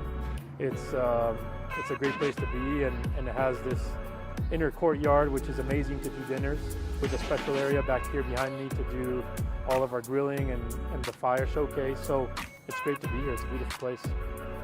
Very different being up in the mountains, but I feel with Melissa and Mark and all the events we do together, I feel like it's home. We've been cooking for them for about 4 or 5 years now. But as far as showcasing what we want to showcase and being in an incredible place like Aspen Valley Polo Club, that's no difference to Wellington. It's a beautiful place up here. It's going to be a 4-course seated meal. As the first course, we have a halloumi cheese that we sear on our fire plancha with shrimp, pine nut gremolata sauce on top. The second course seated will be a roasted beetroot salad with goat cheese and arugula, lemon zest and olive oil. And then the main course tonight will be a mashed potato, sweet potato puree with skirt steak and chimichurri sauce. My name is Augustine Malman, and we are in Aspen Valley Polo Club, one of the most beautiful places to do an outdoor fire dinner experience.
The wheelie polo's just safer.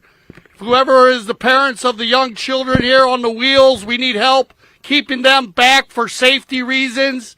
I'm not sure who they are, but they're not listening to Uncle Dale today. Uncle Dale's tried, and I'm a good uncle, trust me. But we need to keep them down, so if the parents could just gather them up just so we don't have any problems.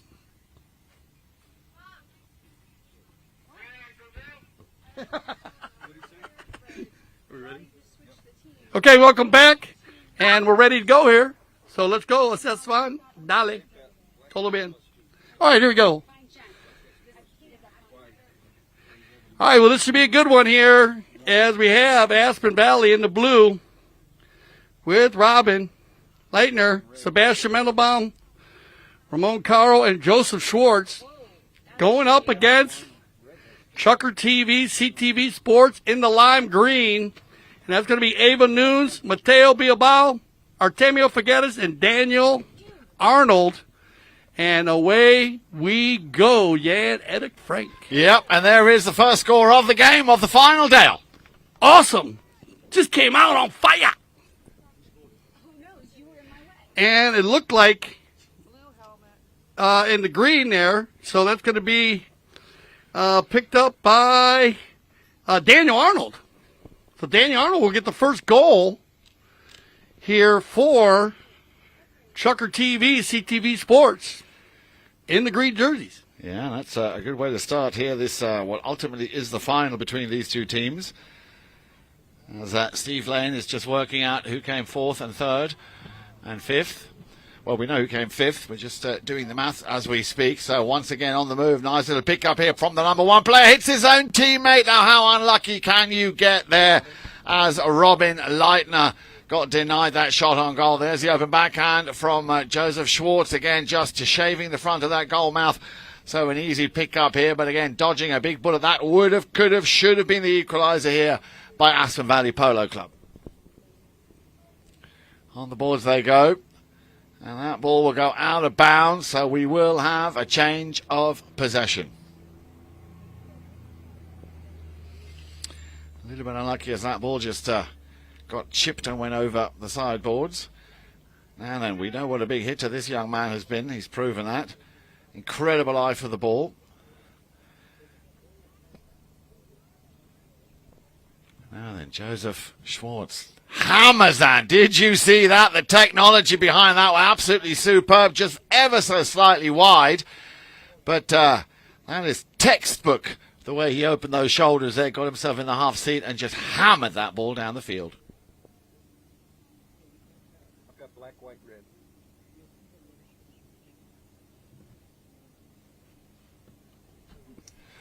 So, big mistake there. Well, not a big mistake, a bit unfortunate there for Joseph not to get on the score sheet. But I got to say, and I know his mum, so she did very well, sending him to Pony Club, getting him all the lessons he needed. And I remember seeing him play last year. Absolutely impressive. And Steve, I believe you've got the scores down to a T. Not yet. Gonna check the Jennifer. We're just going to check that out, of course, because we will have the prize presentation a little bit later. Well, this time Joseph gets his pocket picked there. In comes Artemio Figueres. Figueres, another very solid player, but we have a whistle on the play. Jen, I think Chase was looking for you. I think she was looking for you. She just needed radio. She's fine now. Oh, is she? But we need you. We need you. We got a tie here. When black and So after that black beat 3-1. whistle, White played red. White won. We had a three-way tie for the consolation. No. so let's see. Well, it's an open goal penalty in favour of Lime Green, in favour of CTV Sports. So I've got. And it looks to me like Artemio Figueres is going to do the honours here. The umpire has called play as soon as he touches the ball. The clock will, of course, continue to run. So, with the number 3, Figueres will look to make it 2 in a row. He does, no mistake. Cracking goal. Artemio picks up the second goal, so they're on course here to winning this very important final 2 chuckers. This is, of course, the first of our 2 chuckers.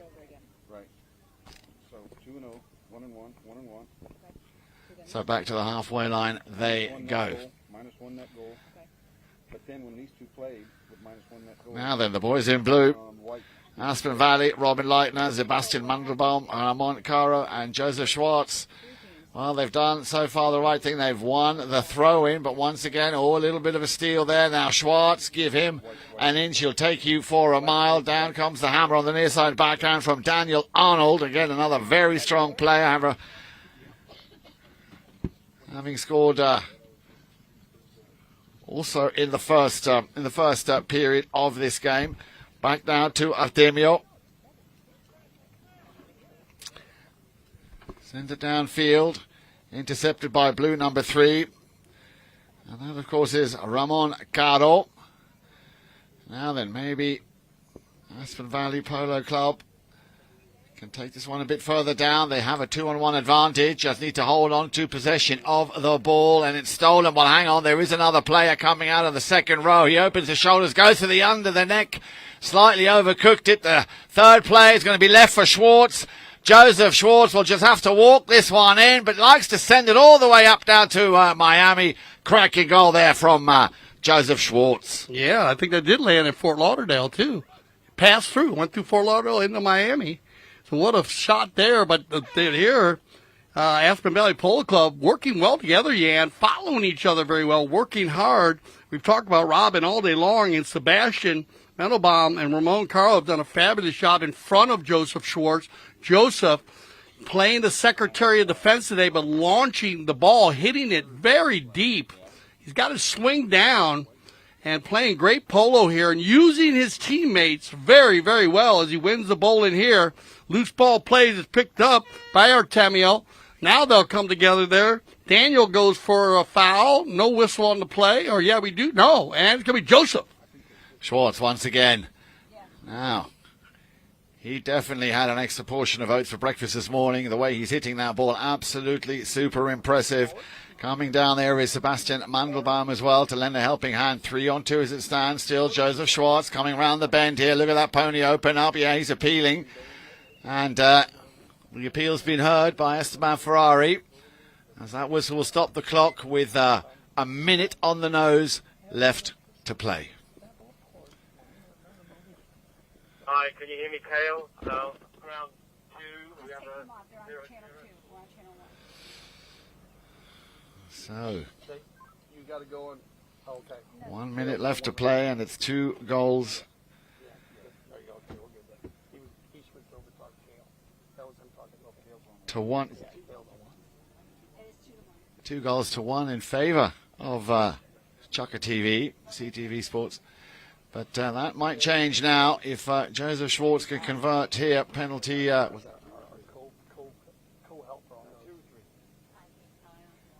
it's an open goal penalty, that's for sure.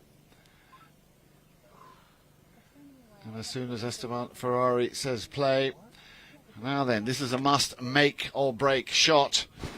Who is going to step up to the plate? Will it be Mr. Mandelbaum? Looks like it will be. Yeah, and that looks pretty straight to me. So, yeah, Mommy's very happy with that one. So that is the equaliser. So Ramon Cara and Sebastian Mandelbaum now both on the score sheet for Aspen Valley, but twice, of course, Artemio Figueres is hitting the score, so 2 goals apiece, Dale. Wow, very, very close match here in our championship round, right? Jan, it's a championship round? This is to determine who will be first and second. All right, here. So that's it. That'll end this chucker. So where you at, Alexa? Give your team some love when they leave the field. There you go. See a little woo! And Tracy over here left. So we got the 2 moms, of course, that are cheering on the Aspen Valley Polo team with Joseph Schwartz and Sebastian Mendelbaum. As I'm talking about their moms, as you can't see them on CTV Sports, but they are very vocal. We love having them here, and we love the energy. So we're going to go on a little break once again. And final chucker, Jan? Jan, are we getting ready for the final chucker? Oh, man, I always hate when the end of the day. All right, well, final chucker's coming up. You don't want to miss it. It should be a good one. We're tied up here 2-2. So stay with us. We'll be back on CTV Sports.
The World Polo League, a new breed of polo. Welcome back to CTV Sports. I'm Dale Schwetz with Jan, Eric Frank, Steve Lane. What a day here. I want to thank all the parents for coming out. And all the kids. Alexa, give me a little woohoo. Woohoo! There you go. That's Alexa. She's cheering on her kid. And he's playing very well. Of course, she's here for the Aspen Valley Polo Club, so we love that. Well, we got lucky here today. I mean, at Aspen Valley Polo Club, that's our sister club. And I spent the summers there. And if you love to play polo, we play there July through September. And they're representing here, Joseph Schwartz, Tracy, she's his mom, is here. She's our timekeeper, scorekeeper. Hannah, and Alexa, of course, beautiful mom. And it's Sebulion Ranch in Loxahatchee, Florida. Yeah, I'm from Loxahatchee, Alexa. So she's got a beautiful ranch here, so don't think her kids don't play polo, because I see it on Instagram. Follow her on Instagram. You get a bunch of followers now. But here we go. Final chucker. Esteban Ferrari.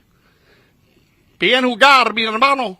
He's doing a great job here, man. Put your hands together for our umpire. We call him Hollywood. Okay. Looks like we're ready to go. We're live, ready to go. Thank you, Esteban. You did a wonderful job today. We got one more player coming. This is your final chucker. Get behind your team. We've got 2-2 here. So this is an important chucker, 2-2. Anybody's game right now. Get behind them. It's been a fabulous game. Where's my man, Jan Eric Frank? Go. Okay, he's taking a little break, so I'm going to take over. As we get it going here, it's going to be put in play on the bowling and taken out quickly by Artemio, one of my favorite young players, and he knows it. This is a kid I see play at the Aspen Valley Polo Club, and he is on fire this year, playing in the 8-12 goal at the Grand Champions Polo Club. His father, Nacho, of course. Mom plays. They all play. His sisters play. They're a polo family, and it's great to see them out here with Artemio. But back and forth, Artemio, they all come together right there, and it spins around, and the control play, and they take it inside. It's going to be Mateo, and that's actually, no, I got to give it up. And Daniel Arnold also. Now back from Artemio into the corner they go. It's going to be picked up by Robin. She'll get in there on the defense. Successful play on Artemio, and that ball rolls just out of bounds. Okay, and it's going to be a knock-in here. It looks like it's going to be Joseph Schwartz to do the honors for the Aspen Valley Polo Club team. And let's see, I like this. Joseph checking the field here. Remember, now these teams are mixed up all day long as we've been live here all day long. A little stumble there, but no problem. He's got time, and this is where they need to defend him quicker. So a little bit of the Chucker TV, CTV Sport team, they need to move up there. But Joseph, being composed, a very young, composed man. Look, it checks his shoulder very well, knows he is time. Joseph, good pick up here. Will it stay on the field? Oh, bad luck, and that was just a sweet little swing. He didn't even try to hit that ball that hard, but that just shows you how far that ball will travel. 80 to 120 miles an hour. And those polo ponies running 30 to 36 miles an hour, so that ball can travel quickly. On the penalty 5A, on the possession play, as they say, all day. It's going to be picked up and taken forward here now by Ava. Ava's got control. Good ball control by Ava. Ava, now he's just going to stay behind. Oh, that's a good read there by Joseph there, even though his mom said he doesn't like hooking the girls. And that's okay, but he's such a gentleman, and we know. But look at this. He's going to pick the ball up. He's on the move, and he looks back. He's got the lead here. I like this Bay Pony. Left to right. Nice change of the lead there by Joseph Schwartz. Out of the air by Joseph Schwartz. Look for the goal. And back in play, and no flag, so still in play, and then the finish by Mendelbaum. So Alexa does a backflip.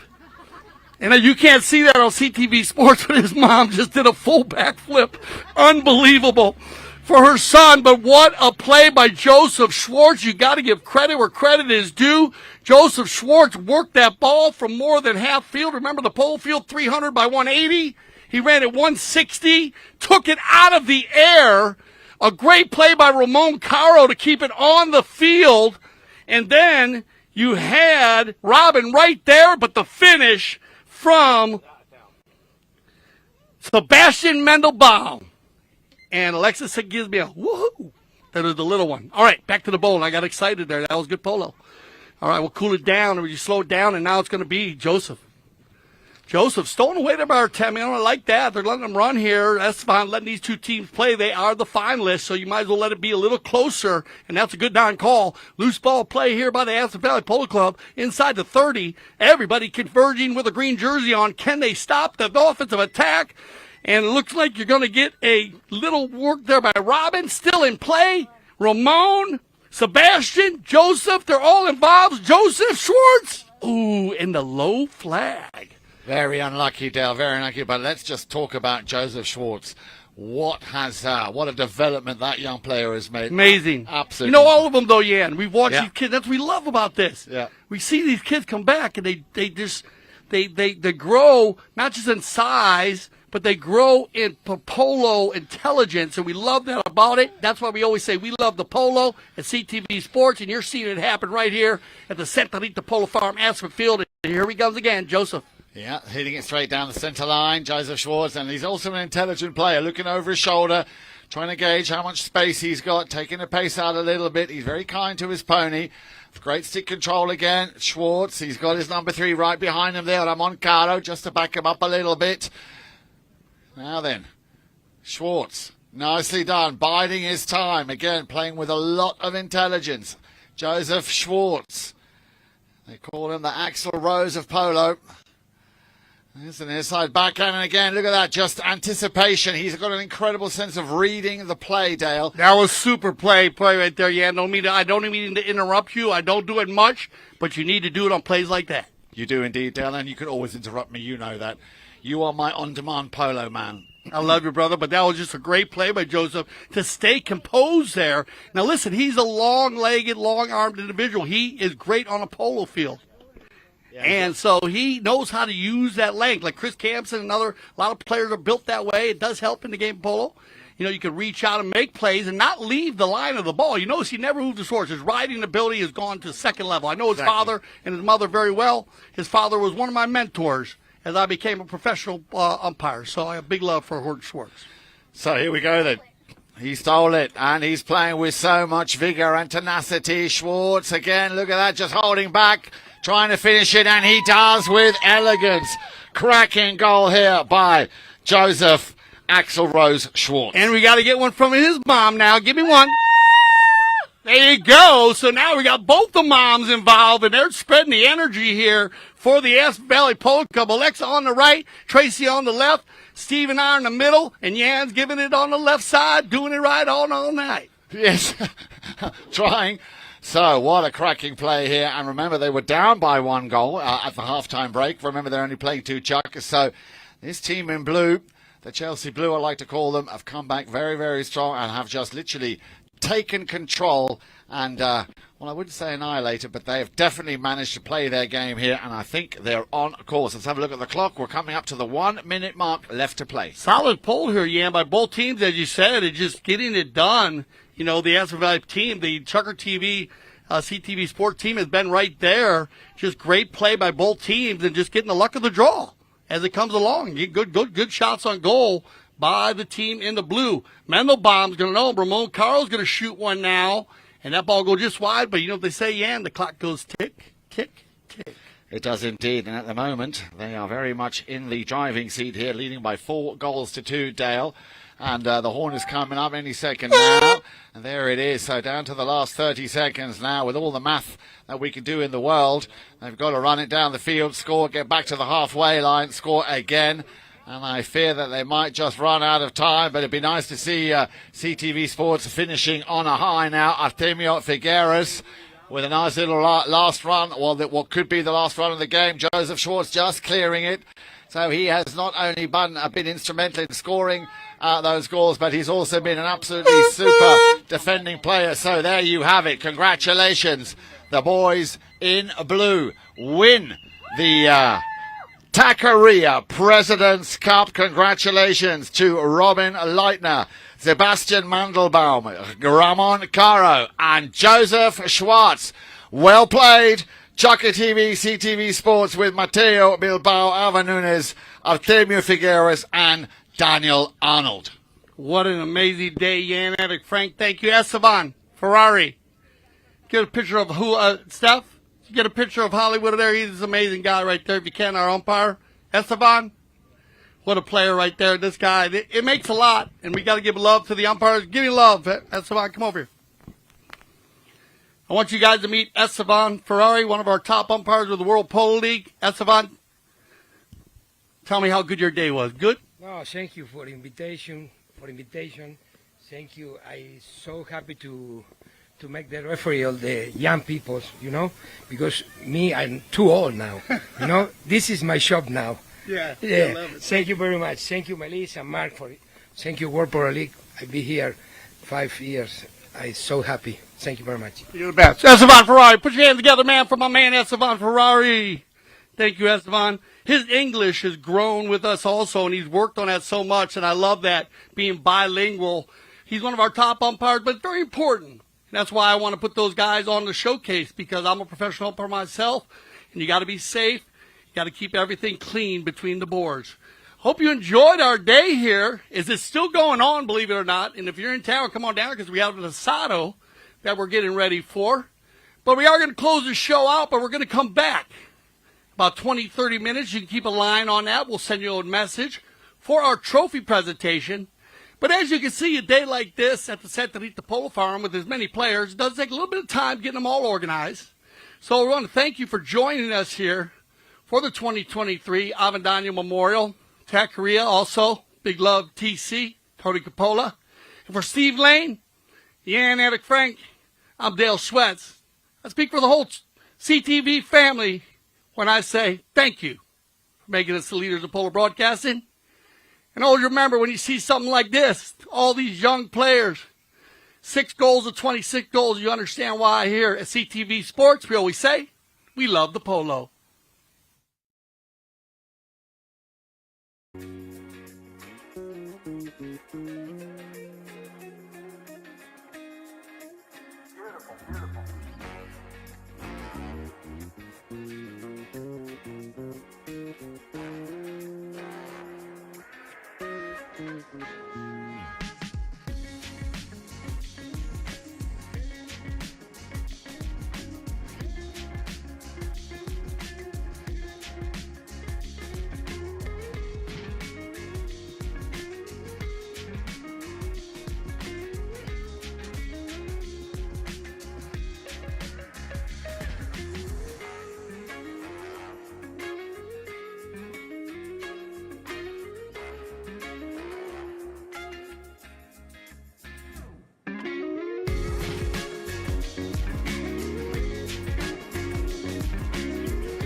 Welcome back to CTV Sports. I'm Dale Sweat with Yan, Eric, Frank, Steve Lane, and the whole CTV's family here for the 2023 Avendano Memorial. Look behind me. This is the future of polo right here with Pepe Reyes. So without a further ado, Yan, Eric, Frank, let's meet the players. Absolutely. So we have the Avendano Memorial at number 1. Please give it up for Santos Infantino.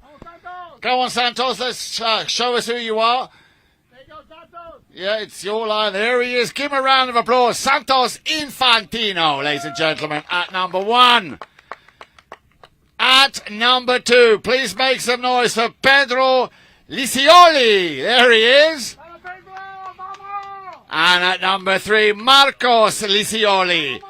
There he is. Yeah, proud as punch. And at number 4, Silver Gomez Romero. And now over to the team in orange, GJ Racing. At number 1, please give it up for Felipe Teves. At number 2, Isabella Pettinato.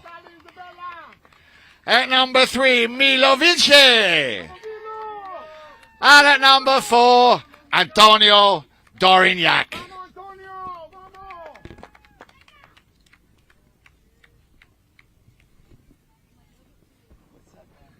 Very well done there, Yan, on that introduction. I love to see that. So we had a couple chuckers here, Steve. What's the format on this one? Yeah, 2-chucker game right here. We've shortened up the field for these young polo players, and just waiting on the second set of goalposts to be put up. And, how long will it be before we see these polo players playing in the 6 or the 8 goal? 6 months. 6 months, I reckon. 6 months. Good job there, Yan. It's amazing how quick they grow. We're sitting over here as, it's just amazing the outcome of pouring the people and the parents. And so much fun. With Chris Dawes down here, Hawaii Polo Life. Chris, good to see you, man. Always. Thank you for coming over, brother. And big time out in the islands, man, if you want to play polo in Hawaii. You get a hold of that man right there. Beautiful place. But it's great to see he's got his young kids there, too. It's just amazing to see them. And they grow, Steve. They grow so quick. I'm looking in their faces, man, and then I don't recognize them. But their polo knowledge grows with them. Yeah, it certainly does, especially at home. And that's some good table topic conversation right there coming from mom or dad or brother or sister. And yeah, I recognize a few of the last names out there when I meet them every time. And I go, oh, yeah, now I remember your dad. Yeah, the families are amazing. Yeah, I'm sure Gaston Lisioli is around here somewhere. Got 2 of them out there in the green shirts. Not using any saddles, by the way, so that makes them a little bit tougher than you and I were. But anyhow, yeah, team in green is the polo school going up against GJ Racing, Jillian Johnson Racing. So the goalposts are set, and we'll just wait for that cart to get off the field. So anyhow, looking forward to this. And then, of course, don't forget, what's next? Lead line. The lead line, the frosting on the cake, and this has been a beautiful cake today. It has been one of our best cakes, Janet. I tell you, it's finger-licking good there. It's been amazing out here today. This is why we do this. We love the polo. We love the polo. We love especially, as you said, Dale, these kids, absolutely. I mean, Yep. it warms It's cool. your heart. It's great to see them. It warms your heart. Brings a smile to your face, man. It's great talking to them. So here we go.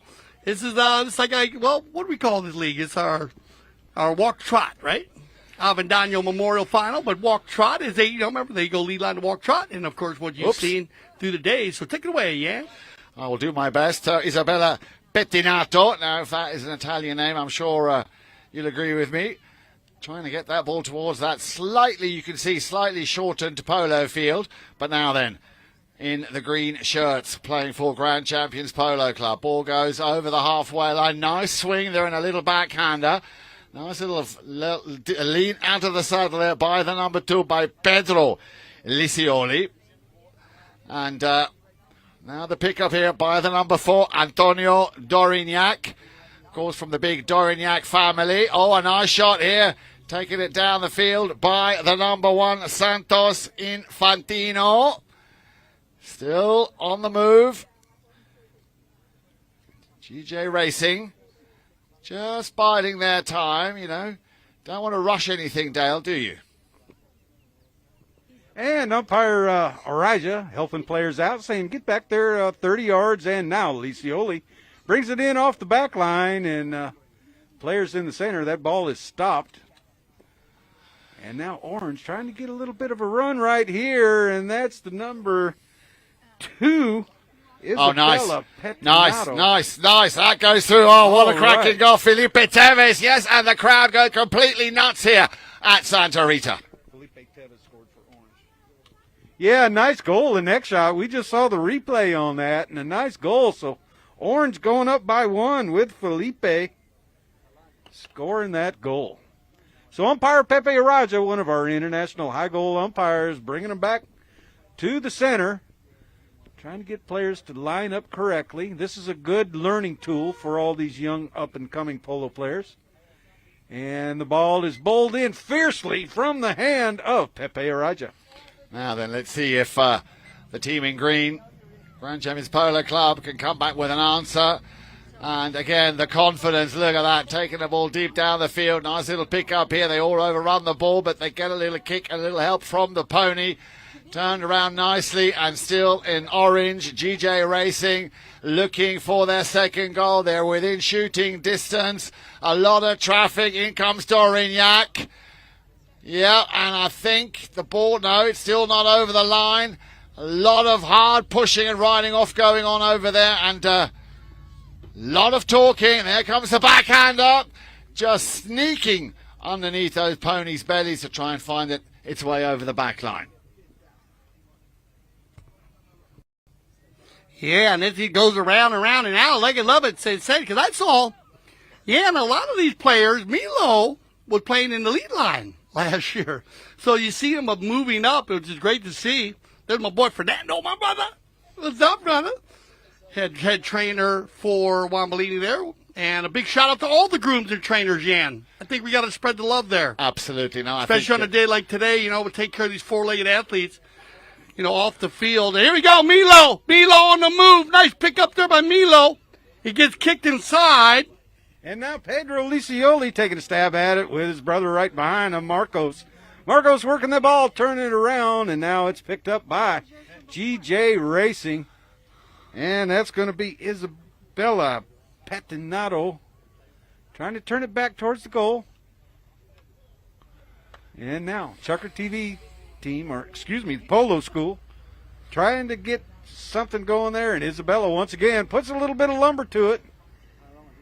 And now Milo Vijay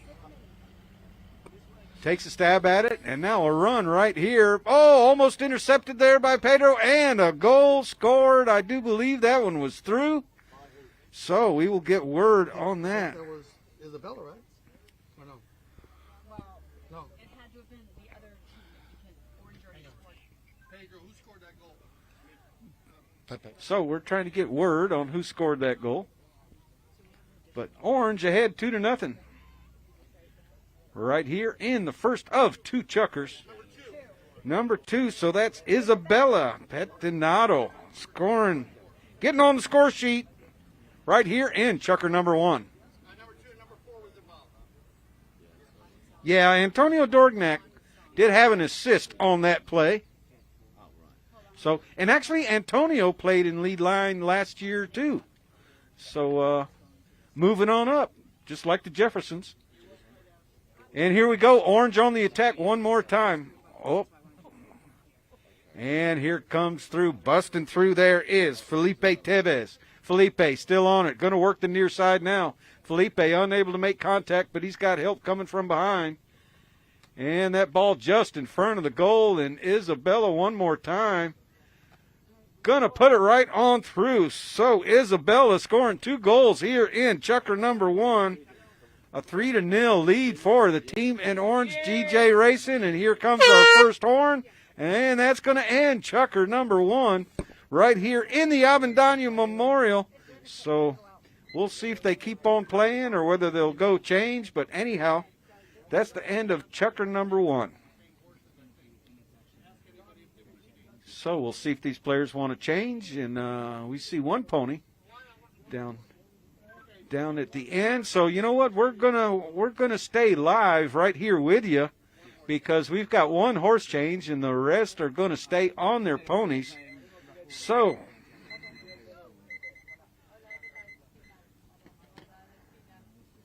So we'll get right back to live action here very quickly, Dale. You know, Steve, you brought up all the lead line players. I forgot last year. It brings a smile to my face. And to see them move up. I remember last year, I think Milo, remember he was going to goal. And remember in the lead line, you'll see that comes up next. That's where we always wonder who's more competitive, the parents that are leading the horses or the uncles or fathers. Steve, we laugh about it, than the players. Milo, who's playing now out here, last year, he rode by Steve and I was going, Milo, Milo, Milo. And he looked over at us and waved at us and didn't even worry about the ball, Steve. You remember that? I do remember that. It's great fun to lead line. And you know, we've seen the parents use the toe wedge a little bit, kicking that ball on that six-legged pony. Yeah. It's amazing. It's so much fun. And sorry we're having, we're having a little chuckle here, but that's what it does to us. It's amazing to see this and then to see these kids develop. As Steve mentioned earlier, a lot of them learn to ride just on saddle pads. As you see a couple of the Lisioli kids, and that's a lot of the way that they learn to ride. There's different ways of teaching riding.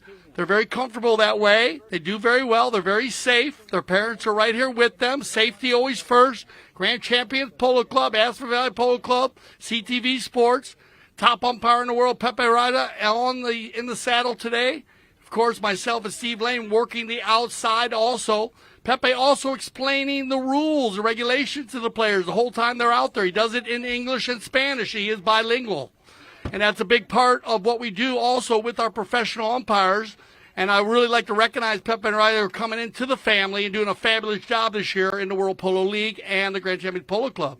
It looks like we got our final player back up on horseback. So we got 8 players on the field. And Pepe's going to give this ball back to him, and away we go. On the melee play in the middle. Back and forth, picked up here now by the green. And it's going to be... All right now, orange on the attack right now, and here is Santos Infantino trying to work that ball forward, and a big swing right here by Santos. So Santos working hard, trying to get that ball up front. And remember, we've got a 3-0 score right here. Santos getting on by Milo Vilche, and still going. His teammates coaching him out a little bit, helping him out, telling him where the ball is, and he's going to run the turn. And in comes Isabella. Isabella trying to get things going too, and that ball right down in front of that GJ Racing goal. And here comes Lisioli trying to save the goal. A swing right on through. So a nice goal right there by Milo Vilche. So a 4-0 score. Orange team dominating the first chucker and also the first part of chucker number 2. And Yan, can you keep up with the play here? I mean, it's a little tough, isn't it? I'm telling you, we're talking about the symphony of Jan Erik Frank and his beautiful voice. But I think he's just flabbergasted by how awesome this polo is. And Steve Lane, I got to tell you, you know these kids, you're doing an amazing job. I even passed the mic. I'm having so much fun. I'm getting lost in it. So much fun, but well done, Steve Lane, covering this final couple chuckers we have here on an amazing day for the 2023 Avendano Memorial. Well, it's a lot of fun, that's for sure. And I think Yan just he was dazed over there because he's thinking about when he played this kind of polo. So, yep, and, he went from – and then he goes back to lead line. But anyhow, here we are. Orange on the attack right there. And a nice shot on goal. I believe that one was through. So that was number 4, and that's Antonio Dorniak. So Antonio now getting on the scoreboard here as well. And Orange with a 5-goal lead right here. And they'll come back and line up on Pepe Araja. So the Lisiolis need to get a little something going here, brother and brother out there. And anyhow, here we go. Pepe Raja gives the ball back to the players. So let's see who's going to bust out of that bowl in, and it looks like it's going to be Silver Gomez Romero. And now here is Milo turning around, and we've got a whistle on the play. No, that was the other field, okay. It was this field. Uh-oh, and I think we've got a challenge on the play. So anyhow, they're still playing. They're going on right here, keeping it going, and there is GJ Racing. Isabella, she's going to turn on the ball and bring it back towards the south end, but Pedro's going to come in there and meet her. No, that's Marcos, excuse me. Marcos playing the number 3 for the Polo School, and now it's intercepted right there by Antonio Dorniak. Antonio with a hook on the play, trying to get it out away from everybody to go and either turn it or make that big long back shot. And there is Marcos Licioli. He gets a long shot out front. Marcos going to go for his own pass, and Marcos still on it right here. Marcos overrides, but followed up by Pedro. Pedro took a stab at it, and now it's going to be Antonio Dorniak. Antonio Dorniak turning that ball around. Followed up by Isabella. Isabella keeping it going over there on the far side. And now a long shot downfield, and that's going to be set up for Milo. Milo couldn't quite get all of it, but Antonio Dorniak coming through one more time, sending it up front. And Pedro coming in there to put some pressure on. Now Pedro going to bring that ball on back around away from the goal mouth. Oh, he's going to back it, and his horse took a swipe at the goalpost. Anyhow. And Milo trying to get it in towards the goal. And now, Antonio Dorniak. Antonio, he's got all 7 players up front. He's going to shoot for goal, but it's deflected off to the left-hand side. Will it stay on the field? It is still on the field. And umpire Pepe Araja said, no, it was over. We're going to give a knock-in to the team in green, which is the Polo School at Grand Champions. So, knock-in coming right here. Big action, Steve Lane. Big action right here. Great coverage, man. I got to tell you. It's slow enough where I can keep up with it. Yeah, I was going to say, that might be you're right back to your speed. Oh, we love you know that. But great coverage here, especially this is a very special tournament for these. Oh, these kids are on the breakaway. They are, and here comes Pedro. Pedro let that horse fly on out. Followed up there by Marcos. Marcos trying to take it towards goal. Pedro followed up. Now the two brothers, they were working together. Yeah, the Licioli brothers right here in front of goal, looking for the first score of the day for that team. And a little backup right there, but Marcos going to keep on trying. Pedro out to the side. And now Marcos, and a whistle on the play. So Marcos and Pedro Licioli coming together, the Licioli boys. Great run, yeah, Steve. One of the longest runs we've seen today in our walk trot, Chuckers, and pushing it down the field nicely. But again, good defense again by GJ Racing in the orange jerseys. You might get an open goal penalty in favor of our green here, Chuck TV, CTV Sports team. Are we going or are we going Polo School? Oh, Polo School. So we're at Polo School in the green jerseys today, so I apologize for that. They are the Polo School here in the final. And they get an open goal blocking foul here, which is a great call, I think, here. They all bunched up there, Steve. And I kind of took a play away from one of the Licioli boys, and now Brother Love puts it on through, and that's Marcos Licioli taking that spot hit penalty too. So, yes, Marcos Licioli scoring on that penalty shot. So they get on the board now, score of 5-1, and the Polo School on the comeback trail. So they line up on Pepe Raja. How much time on the clock is 38 seconds, so 8 seconds before that first horn, and we're going to stop the clock right here because we've got a little bit of a carburetor trouble. Don't pay attention to him, I know. Yeah, it's Sophie. Isabella, oh, that ball just wide to the left. So, first horn is sounded. And so we'll have a knock-in by the Polo School team in green.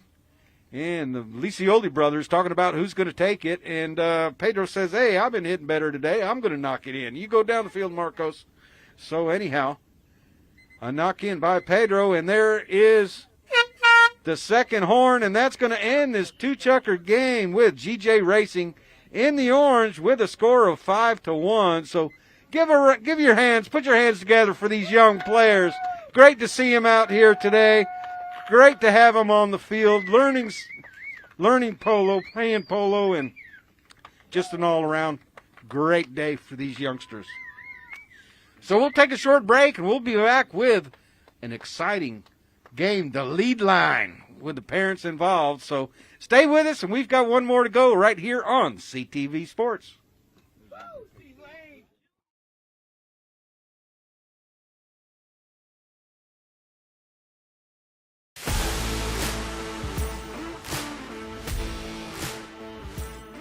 We're here at the Santa Rita Polo Farm where the PTF Polo ASSN Junior Tournament is being held for the first time ever at this location. And I mean, could you get a more beautiful venue? Probably not.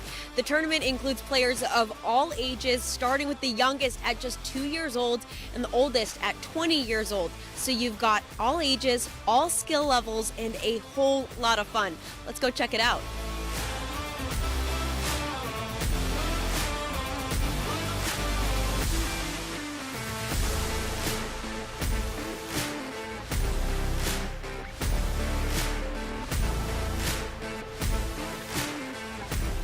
It reminds me of my days when I was in that position playing the kids tournament, and for us it meant the world. So I'm very happy to be here supporting my son and other kids as well, because I think they really enjoy this, and for them it's even more important than for us probably playing the 26 or the 22.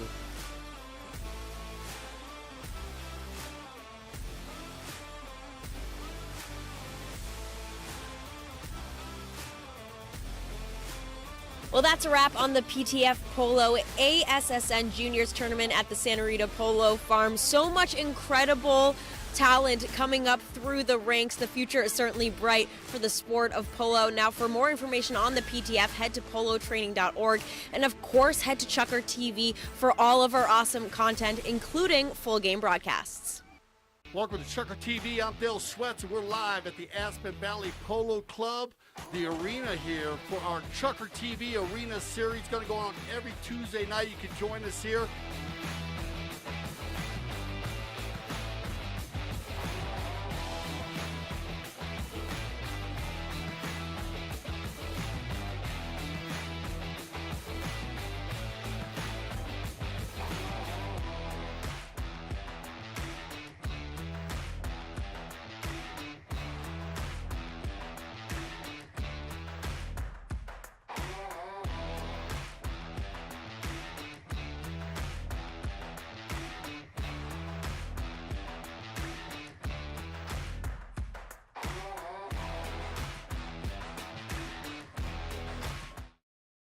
My name is Augustine Malman. I am a chef.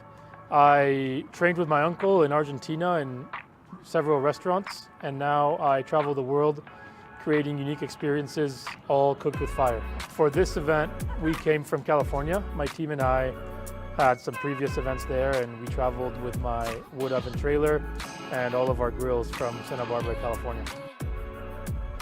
Well, when we got here, we always arrive about a week prior to the event. There's several things that we order from out of town, like the firewood. We make reservations of all of the rental items, kitchen equipment, anything we need prior to our arrival is already reserved. And then once we arrive into town, we'll source out whatever products are on the menu, like fish, red meats, fruit, vegetable, anything that we need specifically for that menu that we chose. We will source it once we get in town. My team is everything. I mean, I always tell them and to my clients, without a good team, you can't execute these kind of dinners. It takes a lot more work than what people see when they show up to the events. It takes, like I said, sometimes weeks to prepare for an event like this because we're traveling from out of town, so we have to source everything we're not familiar with. The new barn is, we're here. This is the first dinner we're doing here, so we're very excited to be here. It's amazing. It's It's a great place to be, and it has this inner courtyard, which is amazing to do dinners, with a special area back here behind me to do all of our grilling and the fire showcase. So it's great to be here. It's a beautiful place. Very different being up in the mountains, but I mean, I feel with Melissa and Mark and all the events we do together, I mean, I feel like it's home. You know, we've been cooking for them for about 4 or 5 years now. But as far as showcasing what we want to showcase and being in an incredible place like Aspen Valley Polo Club, that's no difference to Wellington. I mean, it's a beautiful place up here. It's going to be a 4-course seated meal. As the first course, we have a halloumi cheese that we sear on our fire plancha with shrimp, pine nut gremolata sauce on top. The second course seated will be a roasted beetroot salad with goat cheese and arugula, lemon zest and olive oil. And then the main course tonight will be a mashed potato, sweet potato puree with skirt steak and chimichurri sauce. My name is Augustine Malman, and we are in Aspen Valley Polo Club, one of the most beautiful places to do an outdoor fire dinner experience.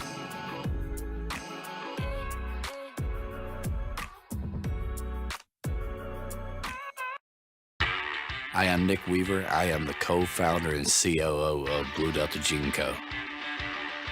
I probably measured over 30,000 butts, 7 feet tall and 7 feet wide. Doesn't matter. It is fun making people happy. When you make a garment that fits, that's one thing. When you make a garment fit and look good, that's another thing. And we are very good at the latter. We have grown our company by taking care of people. We have grown by making jeans that fit. There are some things that will never change. Where it's made, how it's made, and who's making them. Every jean is one of one. But now we can get you measured from anywhere in the world. We have rolled out a virtual tailor system, blown away with the technology. It's unbelievable how accurate it is. It's a quick, easy, touchless way so we can get the measurements to make you a pair of damn good jeans.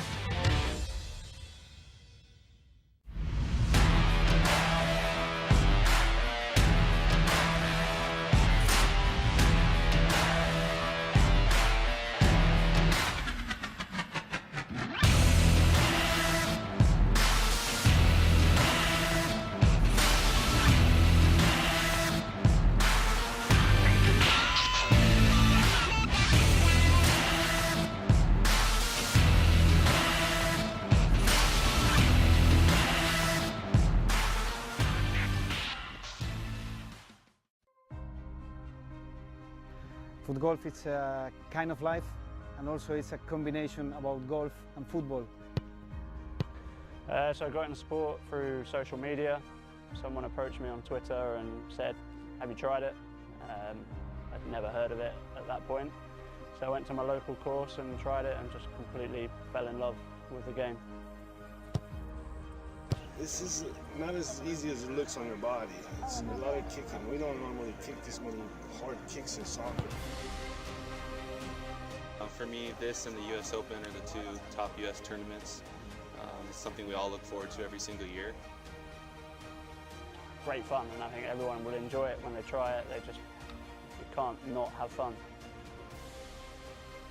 When you set goals at the start of the season and you're able to achieve them at the end of the year, I think I can speak for everyone and say when we set goals and we make the sacrifices that we make, which a lot of people don't see, and then it all comes to fruition, it's a good feeling. I literally live, breathe foot golf.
The World Polo League, a new breed of polo.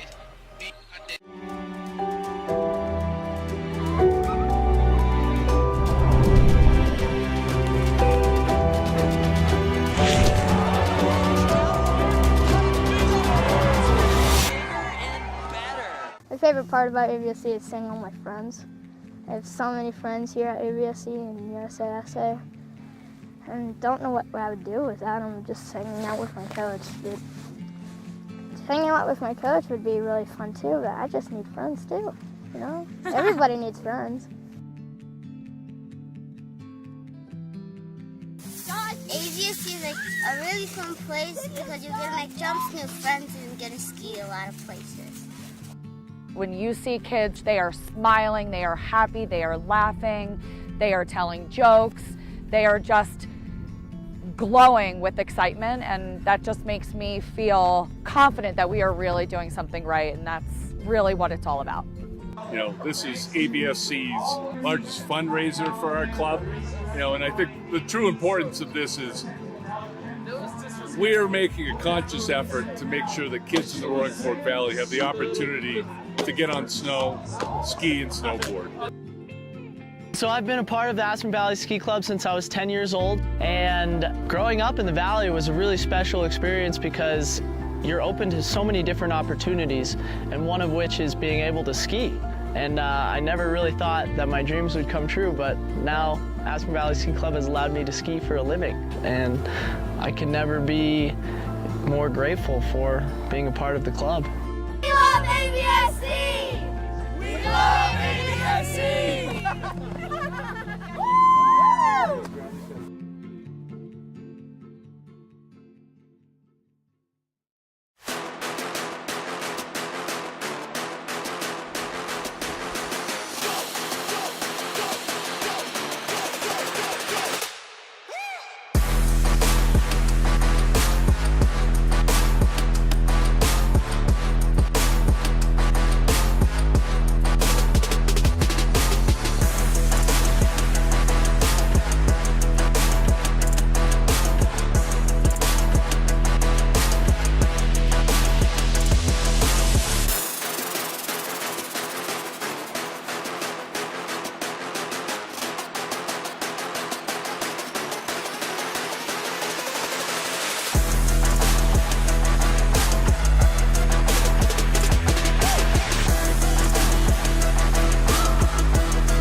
I think ski racing is something very, very important sport in general for the youngsters, and it doesn't matter much if you become world champion, Olympic champion, World Cup champion.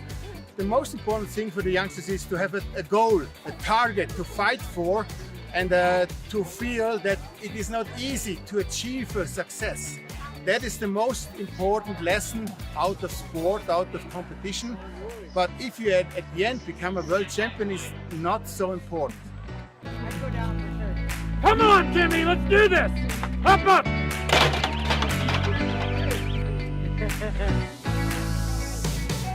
this is ABSC's largest fundraiser for our club.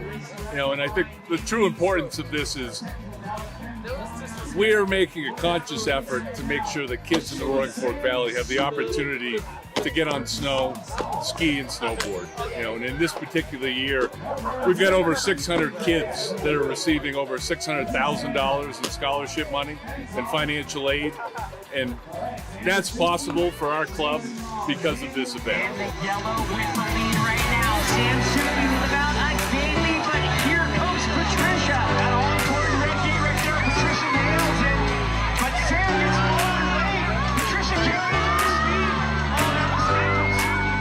So the Cup got to showcase the new talent that's coming up, and some of the legends in skiing were here today. It was awesome to see them, and so it's like you see some of the young people skiing, and they're just awesome. And so I can't wait to see them wearing the U.S. ski team uniform and on the World Cup in the future.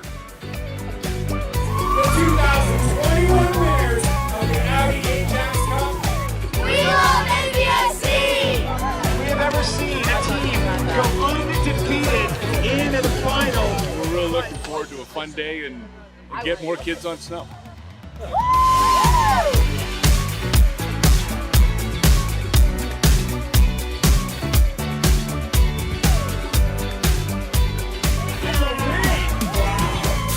That was good looking skiing by both of those athletes. And Team Alps, your winners of the 2021 Audi Ajax Cup. Unbelievable right there. Okay, welcome back. I got Vicente Sterling here. Vicente, say hello. ¿Cuál? Say hola, Chucker TV, CTV Sports. Hola, TV. CTV Sports. CTV Sport. There you go. Here's another future polo star. He's going to bowl the ball in for us. Go ahead. You set it up. We're ready to go here. And here we go for our first chucker of our lead line class. And away we go. Jan Eric Frank, Steve Lane. Hold on, Vicente.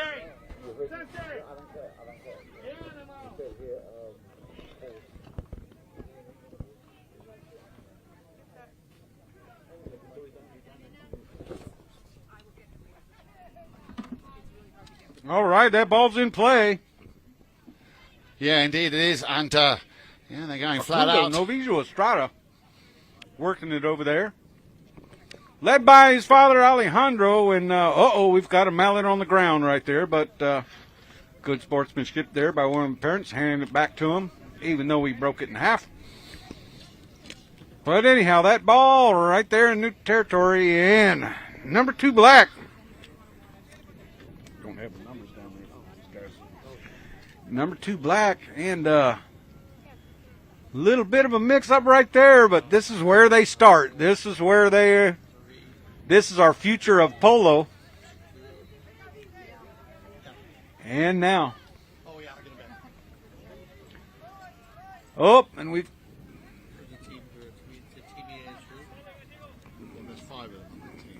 got a back shot right there, and that paint pony picks it up and hits it forward.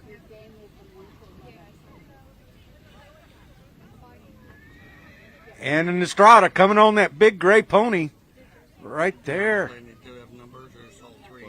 Hit that ball. Put it through the goal. Everybody's clustered around there. A sword fight going on in the middle. And a player told to clear. Another player told to use it. And if we could get you folks down in the front to move back. So a back shot right there, and Estrada coming through.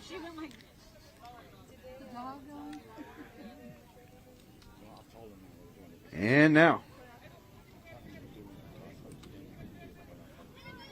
Uh-oh. Here comes that little bay pony right there, but it's going to be wide to the right. The pony kicks it out of bounds. So we'll have a knock-in from the team in black. And we've got a couple of parents. That was a 4-on-2 situation as a couple of parents had to go get mounted. Now it looks like Pablo McDonough on 1. So a knock-in coming. Players being told where to line up.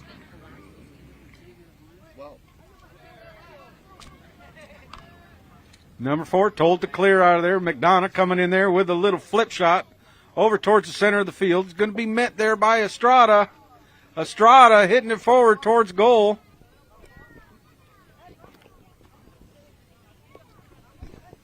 And now, here comes Ryan Castillo.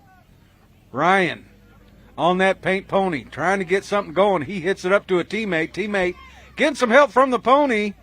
About 3 shots there.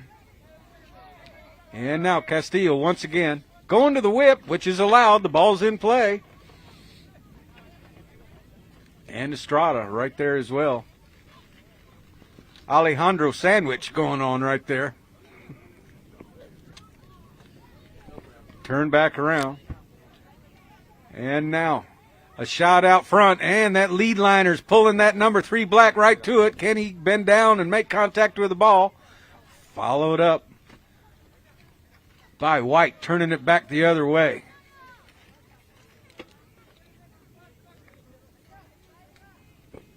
A lot of coaching going on out there, I might add there, Dale. You got the coaching and strategy. And remember, you got the full 7 of the best pole players in the world leading the kids around today, and so that's a big part of it. That's why I told them no kicking of the ball. On the move right here.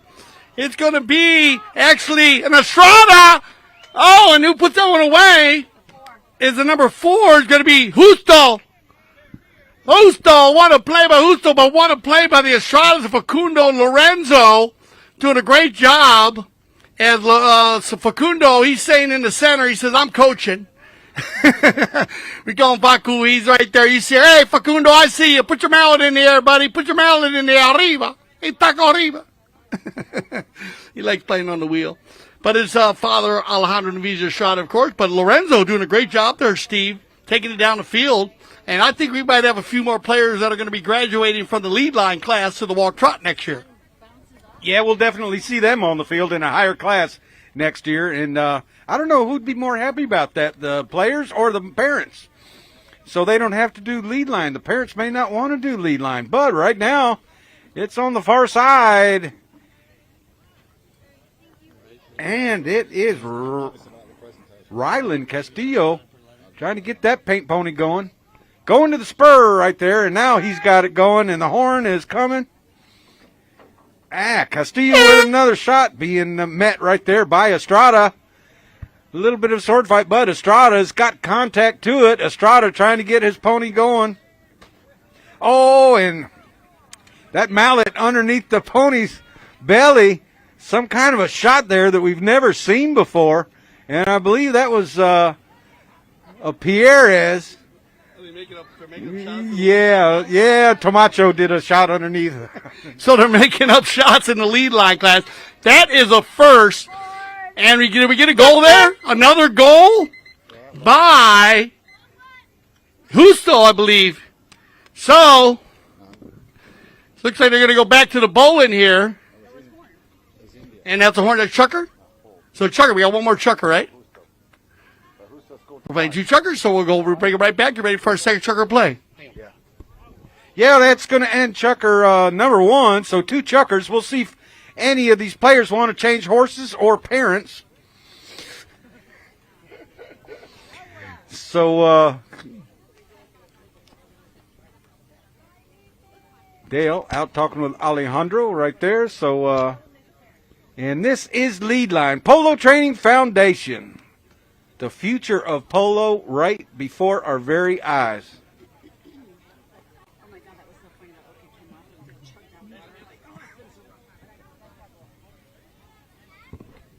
Okay, come on.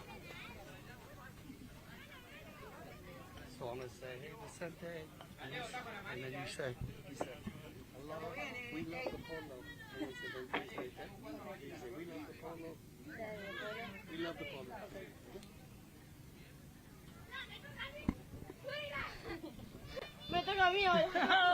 You want to be in there too, Silver? Okay, Silver for Vicente. Because I am the flagman. Yeah, you're the flagman. And then I have to go running to be a flagman.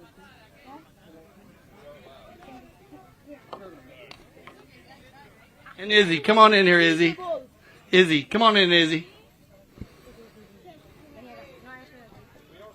Oh, we're live. Okay, so here we go. You got Izzy, Novisa Estrada. We got Vicente, Sterling, and we got Silver, Novisa Estrada right here, guys. Silver, you are the flag judge. How you like that? It's very fun. You love it. You love it. Cool. Did you have fun today playing? Yes. Very good. So, Silver, Vicente, you're going to bowl the ball in. What do you do? I like polo. You say, we love the polo. Yes. You got it. And Izzy, how you doing today? Good. Say, hey, we love the polo. Good. Okay, so when I say 1, 2, 3, we're all going to say, we love the polo. Ready? 1, 2, 3. We love the polo. Oh, and there you go. There's the future of polo. Guys, go get your jobs. Put your hands together for Vicente. You're going to bowl the ball in. Vicente, come here. You're going to bowl the ball in. Silver, you go back to your job.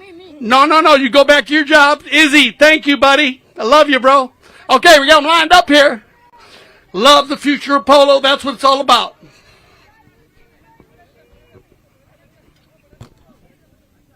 All right, we're back to lead line polo right now. And Justo Zeta on top of the ball. Father Robertito looking things over there, and a little neck shot right there by McDonough. And here comes Santa Rita trying to get something going there with Lorenzo Novillo Estrada. And here comes a goal by the team in white, headed for goal right there on the doorstep. Can they do it one more time? That's a two-handed shot. Well done, right through the goal. Irianita.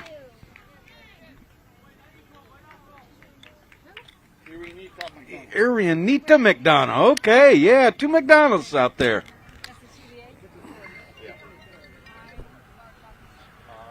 So they'll come back to the center where our unmounted official will bowl the ball in.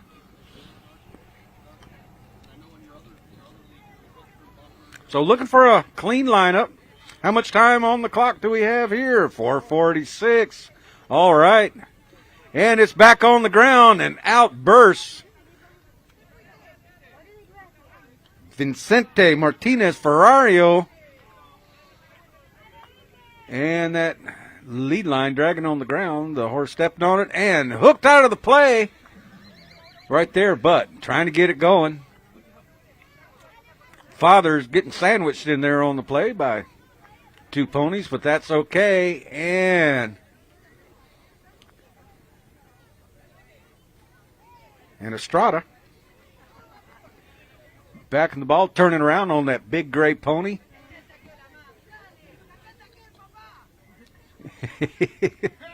Yeah, trying to get it. A lot of coaching going on out there. Yes, indeed. White going to the goal on our left. Oh, he's got it clear. Umpire says clear and then tells the other player to use it. Yep, Robertito in there as well, getting that young Zeta going. He's firing on through there. Unable to do it. A back shot there by McDonough. And now 2 parents racing like a couple of greyhounds.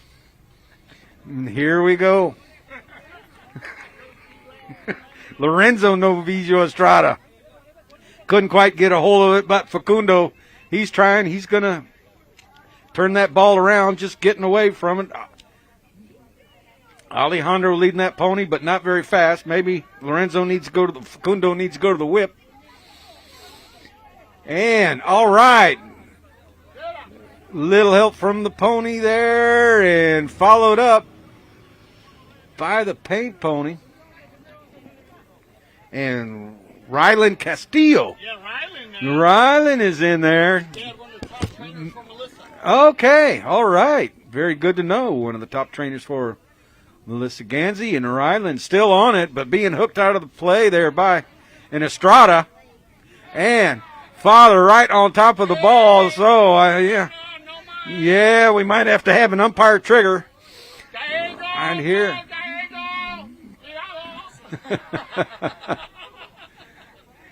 And now Rylan one more time back on the ball, and Robert Tito, one of them horses with tennis shoes on kicks the ball out.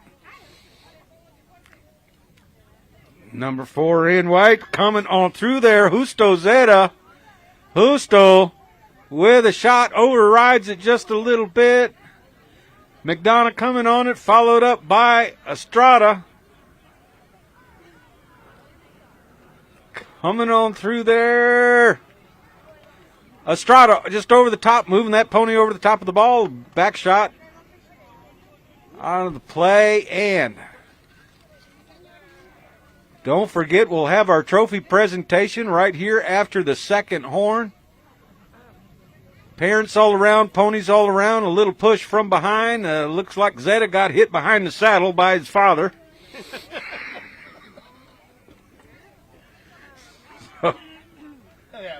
Yeah, that happens. Umpire didn't see it. I didn't hear a whistle. Estrada with the next shot right there. Estrada still on it. Estrada trying to take that ball towards the goal. That horse backs up, but he's still got it on his offside. Oh, and that's going to be a goal. One team says it was wide. One team says it was good, so there might be a challenge on the call here. We don't know. But that's a goal by Facundo Estrada.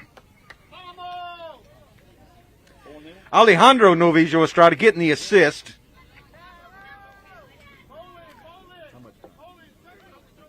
.38 seconds left, and we're going to try and get a bowl in. If the parents are quick enough to get back, there's the first horn. We'll play this 30 seconds out. What's the score? 4-0? Favor of White, huh? All right. Well, it looks like everybody's shaking hands, giving hugs and kisses. So, White team is going to win with a score of 4-0. So we're going to take a short break. We're going to get all these young polo players lined up for the trophy presentation. And as always, the Polo Training Foundation doing a great job bringing a lot of trophies. And Jan-Eric Frank will lead us when we come back. You're watching live here on CTV Sports.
Everybody, once again, Nico, thank you so much for your help. Magoo, Santiago, thank you guys. We love it.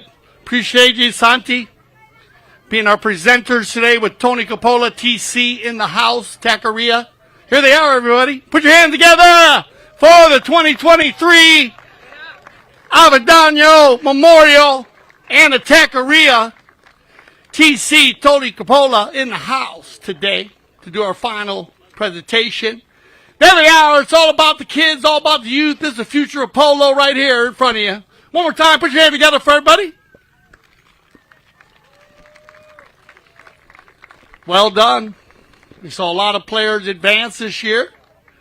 Go from the lead line to the walk trot. Walk trot, they'll be running down the field next year. So there they are one more time for a group photo. Everybody good on their photos? All good stuff? All right. So we're going to bring them down, Jeff. And then, all right, everybody, come on down, everybody. And then when you hear your name, be ready to come back up on stage. Lead line, stay. Whoever played in the lead line class, the last class of the day, stay up there. So if the parents know your lead line class, good to see you. If you, Alejandro, help out. Thank you, bro.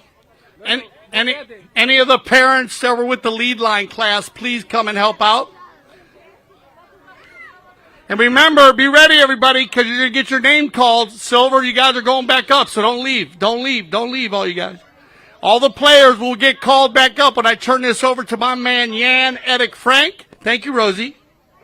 Had two babies played today. This is our lead line class.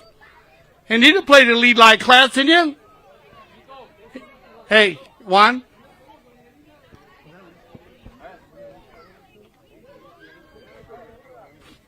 Whoever was in the lead line class, up on stage. So make sure we got a couple other people. I think we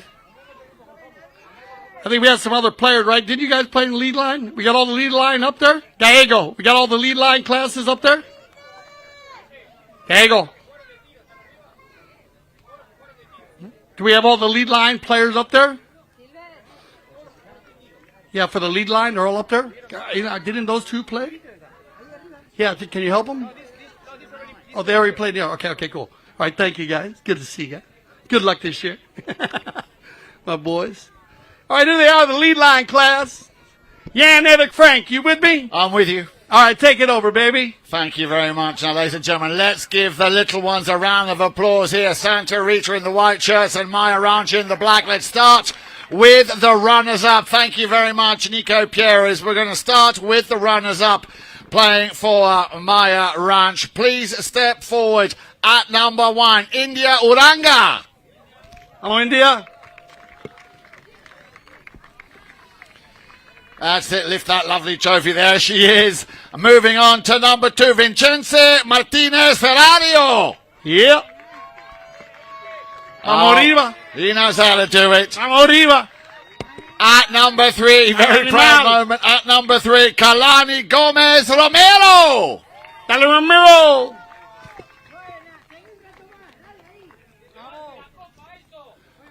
There you go. That's the boy, like Messi. Well done. And at number 4, ladies and gentlemen, give it up for Rylan Castillo. Come on, Rylan. Arriba, Rylan.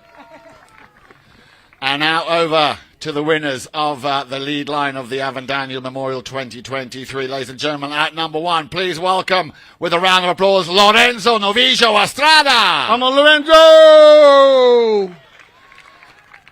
Yes, good boy. At number 2, give it up for Facundo Novillo Estrada. Facundo scoring the winning goal, Jan scoring the winning goal. Facundo. And now, probably one of the cutest players out there. Give it up for the number 3, Irinita McDonough. Irinita. Well done, Irinita. And she shared that position with the number 3, Felipe Sayao. Felipe.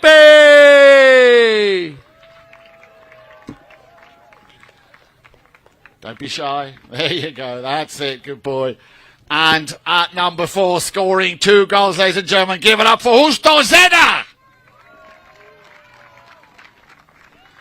Now, we do, of course, have one more special award, as all of these games will have, and that is the MVP, the most valuable player.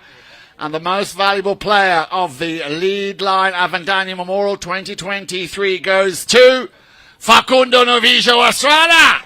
Vamos, Facu! Que golazo, Facundo.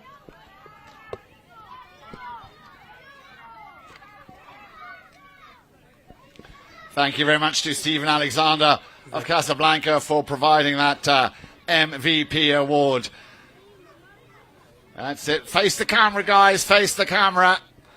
There you are. You might all want to lift your trophies one more time. Everybody lift those lovely trophies and give them a round of Put your hands applause. together!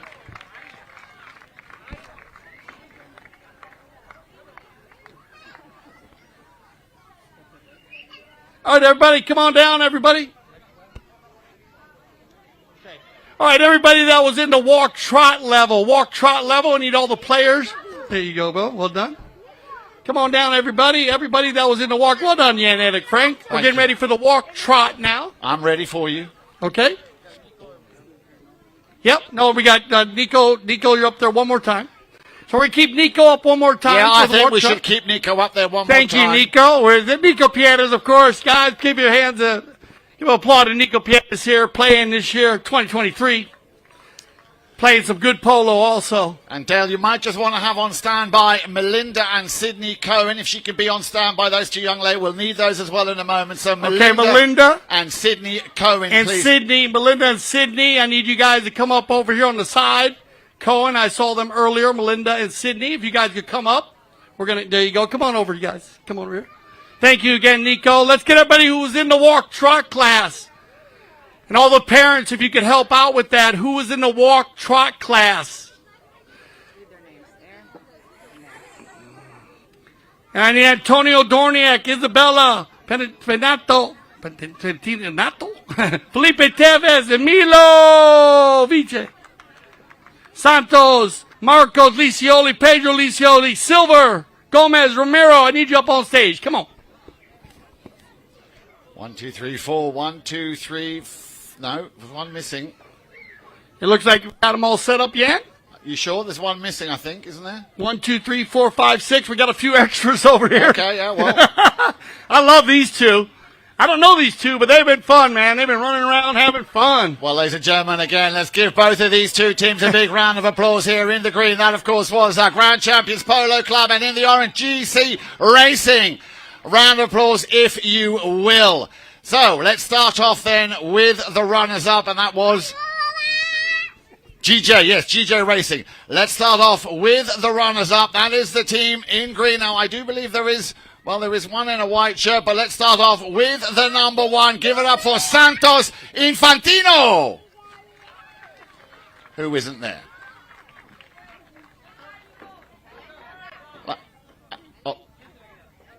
Okay, Santos isn't there. Then we'll give it to the young lady. There you go. Lift that trophy on behalf of Santos. Thank you very much.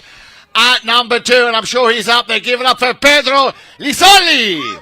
Oh, Pedro. Good boy. Good boy. At number 3, make some noise for Marcos Licioli. Vamos, Marcos. And at number 4, ladies and gentlemen, Silva Gomez Romero. Vamos, Silver. Fantastic. And now over to the winners, GJ Racing, the team in orange. Ladies and gentlemen, he scored in the second. Chaka, give it up once again for Felipe Tevez. Vamos, Felipe. At number 2, Isabella Pettinato. Well done, Isabella. Yes, you show that trophy. At number 3, Milovice. And, of course, at number 4, Antonio Dorignac. I'm Antonio. Now, we have 2 more awards. Of course, we're going to start with the MVP of this Walking Avendano Memorial. And that MVP award goes to Antonio Dorignac. I'm Antonio.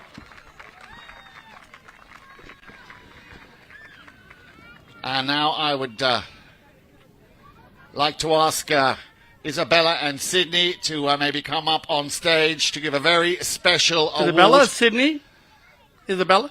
Yes, please. Isabella and Sydney, if you'd like to come up on stage for the Matt Cohen Unsung Hero. Melinda, you mean? Melinda, sorry, what did I say? I meant Melinda and Sydney Cohen, of course. You threw me off a little bit. That's right. We got a lot of names going on. Come on, Linda. Thank you guys for coming on up.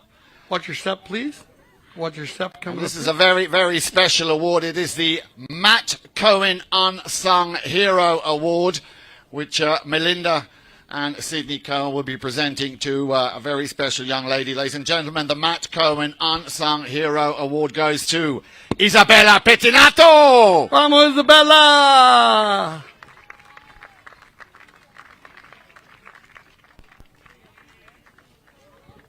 Very special award, Yan, man. That's great. Love this one. And ladies and gentlemen, once again, give him a big round of applause. Thank you very much. Well done, all the players in that category. Okay, come on down, everybody. Come on now, guys and girls. Watch your step, ladies. Come here. Watch me touch your step. Watch your step, everybody. Well done, guys. Well done. Congratulations. Watch your step, darling. Watch your step, Isabella. You watch your step. You're welcome. Come on down, guys. Great job. Put your hand together one more time for the walk trot class here. What a great job they did. And thank you, Nico Pierres in the house right here. Now put your hand together for Magoo Laprida. He's going to come up here and help us out. Thank you, Magoo. He's going to do the next two presentations as we get ready for our next class. That is indeed the level 3 of the Avendano Memorial. We had 4 teams in that. So if we can have all the 4 teams that played in that on standby, we're going to start in 4th position. Ladies and gentlemen, please welcome up onto the podium Alex Photo, the team in white at number 1. Brooklyn Mannix at number 2. Mia Pieris at number 3. Rafa McDonald at number 4. Lupo Pieris, please make your way up onto the podium. Come on up, everybody. If you heard your name, come on up. Well done, Is. Well done. Come on, Rafa. Dale, Rafa.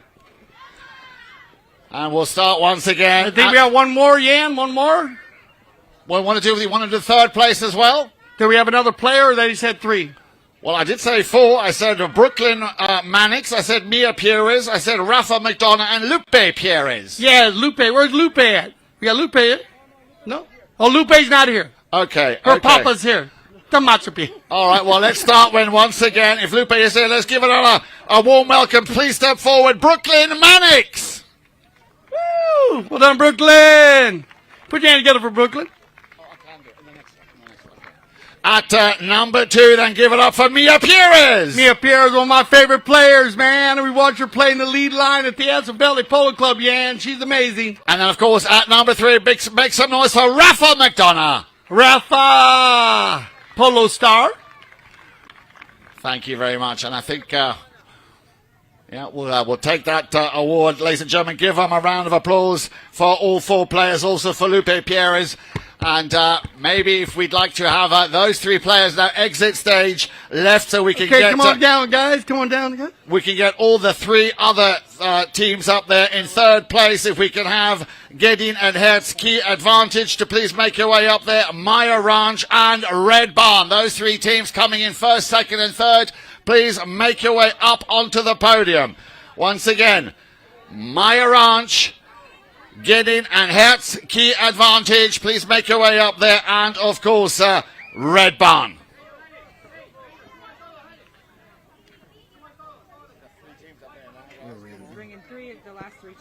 There's one more team missing. Yeah, that's it. The team in green. Let's have you up there. Rafa Laprida, Fred Mannix, Allegra Nero, and Indio Valent. Come on up, guys. Come on, Indio. Good job, buddy. And ladies and gentlemen, give these 3 teams coming in 1st, 2nd and 3rd a big round of applause. Thank you very much for the level 3 of the Avendano Memorial 2023. We're going to start with 3rd place, and that was Gedin and Hertz Key Advantage, the team in green. Please, once again, put your hands forward. Step forward, Indio Valent. Vamos, Indio! At number 2, Allegra Nero. Well done, Allegra. At number 3, give it up for Rafa Laprida. Vamos, Rafa Laprida. And at number 4, a big name, give it up for Mr. Fred Mannix. Fred Mannix. Well done, Fred. Now over in second place, ladies and gentlemen, boys and girls, at number 1, make some noise for Augustine Sterling. Vamos, Augustine. At number 2, LJ Williams. Well done, LJ. At number 3, Pedro Garcia del Rio. Vamos, Pedro. Vamos. And at number 4, Sofia Ferreira. Sophie. And now over to the winners of the Level 3 Avendano Memorial. Ladies and gentlemen, the team that is known as Red Barn. Give it up for the number 1, Rufino Ferrario. Vamos, Rufino. At number 2, Benjamin Tocalino. Amiga, Benjamin. Benji. At number 3, Felix Pierres. Yeah. Vamos. And at number 4, Alba Figueras. Alba. Woo! Alba Now plays at the Aspen Valley Polo Club also, Yan. She's amazing. I know, we Done have amazing up there. a couple more awards to go. We're going to start with the MVP, the most valuable player of the Level 3 Avendano Memorial. Ladies and gentlemen, please give it up for Felix Pierres. Vamos, Felix! MVP! Then the award for sportsmanship. I think that's a fantastic award. Ladies and gentlemen, boys and girls, give it up for LJ Williams. Well done, LJ! True award. And the award for the best playing pony, and the rider, of course, to receive that award, ladies and gentlemen, playing in the 4th chaka. Give it up for Sophie Ferreira. Sophie! Best playing pony. Well done, Soph. And there they are. Put your hands together one more time. What a class, what a thing. Wait, y'all to Magoo. Get your final photos. Well done, Jan Edick Frank in the middle there, Magoo. All right, guys, check out the cameras. Here we go. Raise them up, raise them up, raise your glasses up. Raise them up, raise them up, raise them up. There we go. All right, come on down, everybody. We're going to move on. What's your step? Come on in. Okay, you're okay. All right, well done, everybody. Good job. Congratulations. Now, Dale, do you think we can fit all 4 teams up there on the podium? Jen, what do you think? What do you think, Jan? Do you want to do 2 and 2 or all 4 teams? We'll do 2 and 2. Okay. And do 3rd and 4th and then 1st and 2nd. Okay, so And Magoo, you stay up for this. for level 2 of the Avendano Memorial, can I please ask Casablanca, Florencio Molos, Sailor Schwaber, Inaki Wolf and Connor O'Leary to come up, and in 3rd place for Alex Photo, Alfonso Nero, Geronimo Ryder, Mila Cambiaso and Lily Hagemeyer. Come on up on the stage if you heard your name, everybody. Keep an eye on the little ones for the mamas and the papas. We got a lot of people going on stage right now just for safety. Keep an eye on all the little ones, please. Thank you, my brother. Stand with your team, everybody. Give with your team colors. There you go, Jan. You got the 2 teams up there with Magoo Laprida. But there's one missing, Dale. There's one player missing. All right, we got 1 player missing. Who else played on the Alex Photograph team? Well, we have Alfonso Nero, Geronimo Ryder, Mila Cambiaso and Lily Hagemeyer. So Mila, is Mila up there? No, Mila's not here. So Mila Cambiaso, she must have left. Mila? Okay, so Mila's not here. We'll make sure she gets her award. Okay, well, let's, without any further ado, thank you, Magoo Laprida, for also conducting this prize presentation. In 4th place, ladies and gentlemen, Team Casablanca at number 1. Please step forward. Florencio Molos. Dale, Florencio. At number 2, Iñaki Wolf. Vamos, Iñaki. And a round of applause for him. At number 3, ladies and gentlemen, Sailor Schwaber. Sailor. We're in the 3. At the 3, exactly. And at number 4, Connor O'Leary. Well done, Connor. And then moving over to the the winners of the 3rd place position, Alex Photo. Once again, please step forward for Alfonso Nero. Vamos, Alfonso. At number 2, Geronimo Ryder. I'm Geronimo. At number 3, we said she's not here, so I'm sure Lily Hagemeyer will take the award for Mila Cambiasa. Ladies and gentlemen, give it up for Lily Hagemeyer. Now, also, of course, in this category, we have an MVP. So, the MVP of the Level 2 of the Avendano Memorial goes to Alfonso Nero.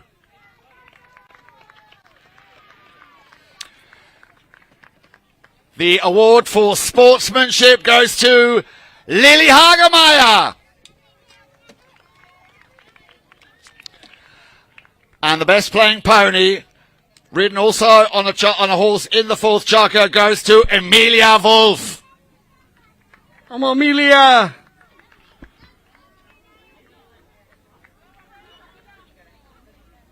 Where's Emilia? Here she comes. She got his sister coming up. Yeah, that's because she was there. So once again, thank you very much. We'll have you up on the stage again in a moment, Emilia. But Emilia, now, you'll be coming back up on stage. for Congratulations. 3rd and 4th place, ladies and gentlemen, put your hands together one more time for Casablanca and Alex Photo. Yeah, one more time. Put your hands together, everybody. And we'll go ahead and have you guys come on down. Thank you. Well done. And now if I could ask the runners-up and the winners of Level 2, please. GH Dean, Gadeen and Hertz, Key Advantage coming in 2nd place. And Grand Champions Polo Club, White, Antonio Villamil, Thomas Caro, Silva Navijo Estrada and Valentina Villamil. And for Grand Champions, Vincente Sterling, Emilia Wolf, Santos Valent and Silva Alfonso. Now we have Santiago Tocolino coming up there, Yan, to be our presenter. And I want to thank all the professional players. In Silver, you want to say something? No. Okay. I play in the two teams. Okay. Oh, you played on both teams. Okay. So Silver played on both teams here, Steve, or Yan. Okay. I guess he just told me that. That's all right. That's all right. Well, again, we got a player missing. I'm sure you'll tell me. We learn a lot of stuff as the day goes on here during the Avendano, and here we go. Okay. Thank you, Santi.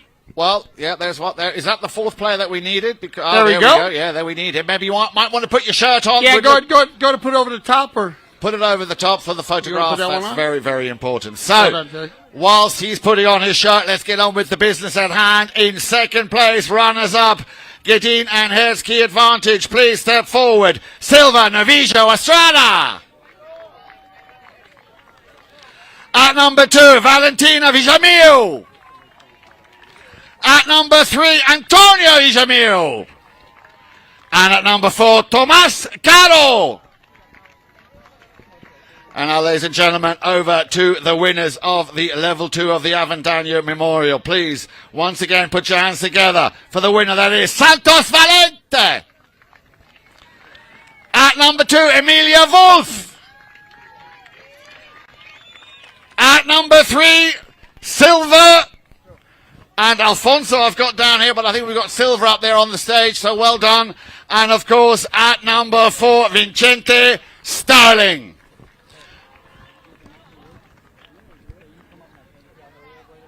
And ladies and gentlemen, of course, also here we have an MVP award. Thank you very much. Santiago Tocolino. MVP award goes to Alfonso Nero. Vamos, Alfonso!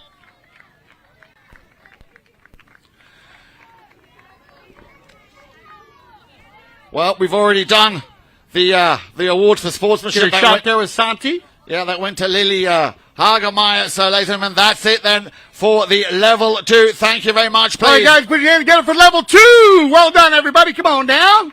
Well done, everybody. All right, we're going to change the script up on you a little bit, Yan. And I'm going to bring up Alejandro Tocolino. Santi, you're done. Thank you so much. Santi Tocolino, put your hands together right here for my man, Santi. And we're going to get Alejandro Novija Estrada, Yan. He's going to go ahead, and then we have Tony Capola coming up for our final award. I see TC sitting over there, and looks like Lorenzo's going to come up with you. Okay, now then, Come if on I up, could, Alejandro. Thank you, my man. if I Alejandro Novija Estrada. Sorry about that, Yan. That's all right. If I could ask the two teams that played for all the marbles, Santa Rita with April Velka, Cruz Bilbao, Benji Obregon, and Celestino Moros. And for GJ Racing, if we could please have Max Scott Barnes, Santos Teves, PJ De Angelis, and of course Francisco Fran Spinacci. Come on up, everybody. Well done, guys. Good job. Dale, Franny. Well, bro, you playing good, bro.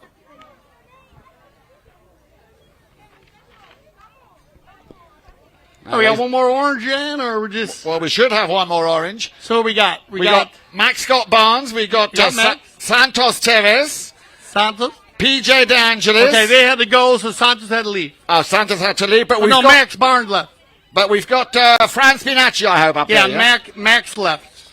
Okay. Max Scott Barnes. He had to go to another arrangement, so we'll make sure he gets his award. Okay, ladies and gentlemen, now then, without any further ado, let me introduce you to the runners-up of the For the Marbles Avendano Memorial. Santa Rita White, please give a big round of applause for number 1, April Welker. That's it. At number 2, give it up for Cruz Bilbao. Wow, Cruz. At number 3, Benjamin, they call him Benji Obregon. Benji, well done, Benjamin. And at number 4, Celestino Merlos. Celestino Merlos. And now over to the winners, GJ Racing in orange. Ladies and gentlemen, please give a big round of applause for the number 1, Mr. Max Scott Barnes. Oh, Max. Oh, Max is out here, but we'll take his trophy home, Alejandro. Okay. We'll save his trophy. Yeah, there we go. Okay, at number 2, I thought you said Santos wasn't here. So it was Max. Oh, that was Max. Okay, so at number 2, Santos Tevez. At number 3, we've got Santos. PJ De Angelis. Oh, DJ. And of course, at number 4, ladies and gentlemen, the one and only Francisco Spinacci. Fran Spinacci, my man, Fran. Now, also, this game, of course, has an MVP, and I'm sure those of you who watched that game this morning, it was the 10 o'clock game this morning, the MVP for all the marbles of the Avendano Memorial goes to Fran Spinacci. Hello, Fran, MVP. Well done, Fran. The award. Take a picture up there. Get up there with Alejandro. Photo op with the MVP. Well done, Fran Spinacci. Now the award for sportsmanship goes to Cruz Bilbao. Oh, Cruz. I love that award. Well done, Cruz.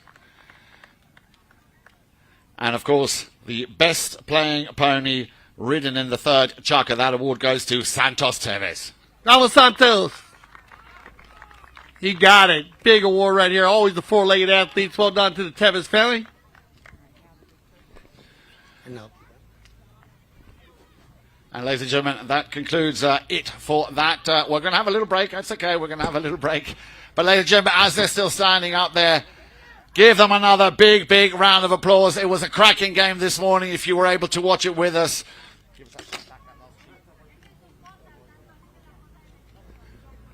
As we're just getting everything ready now, of course, for... Thank you, guys. Well done. The big prize, and we are, of course, as always, delighted to have Mr. Tony Coppola in the house.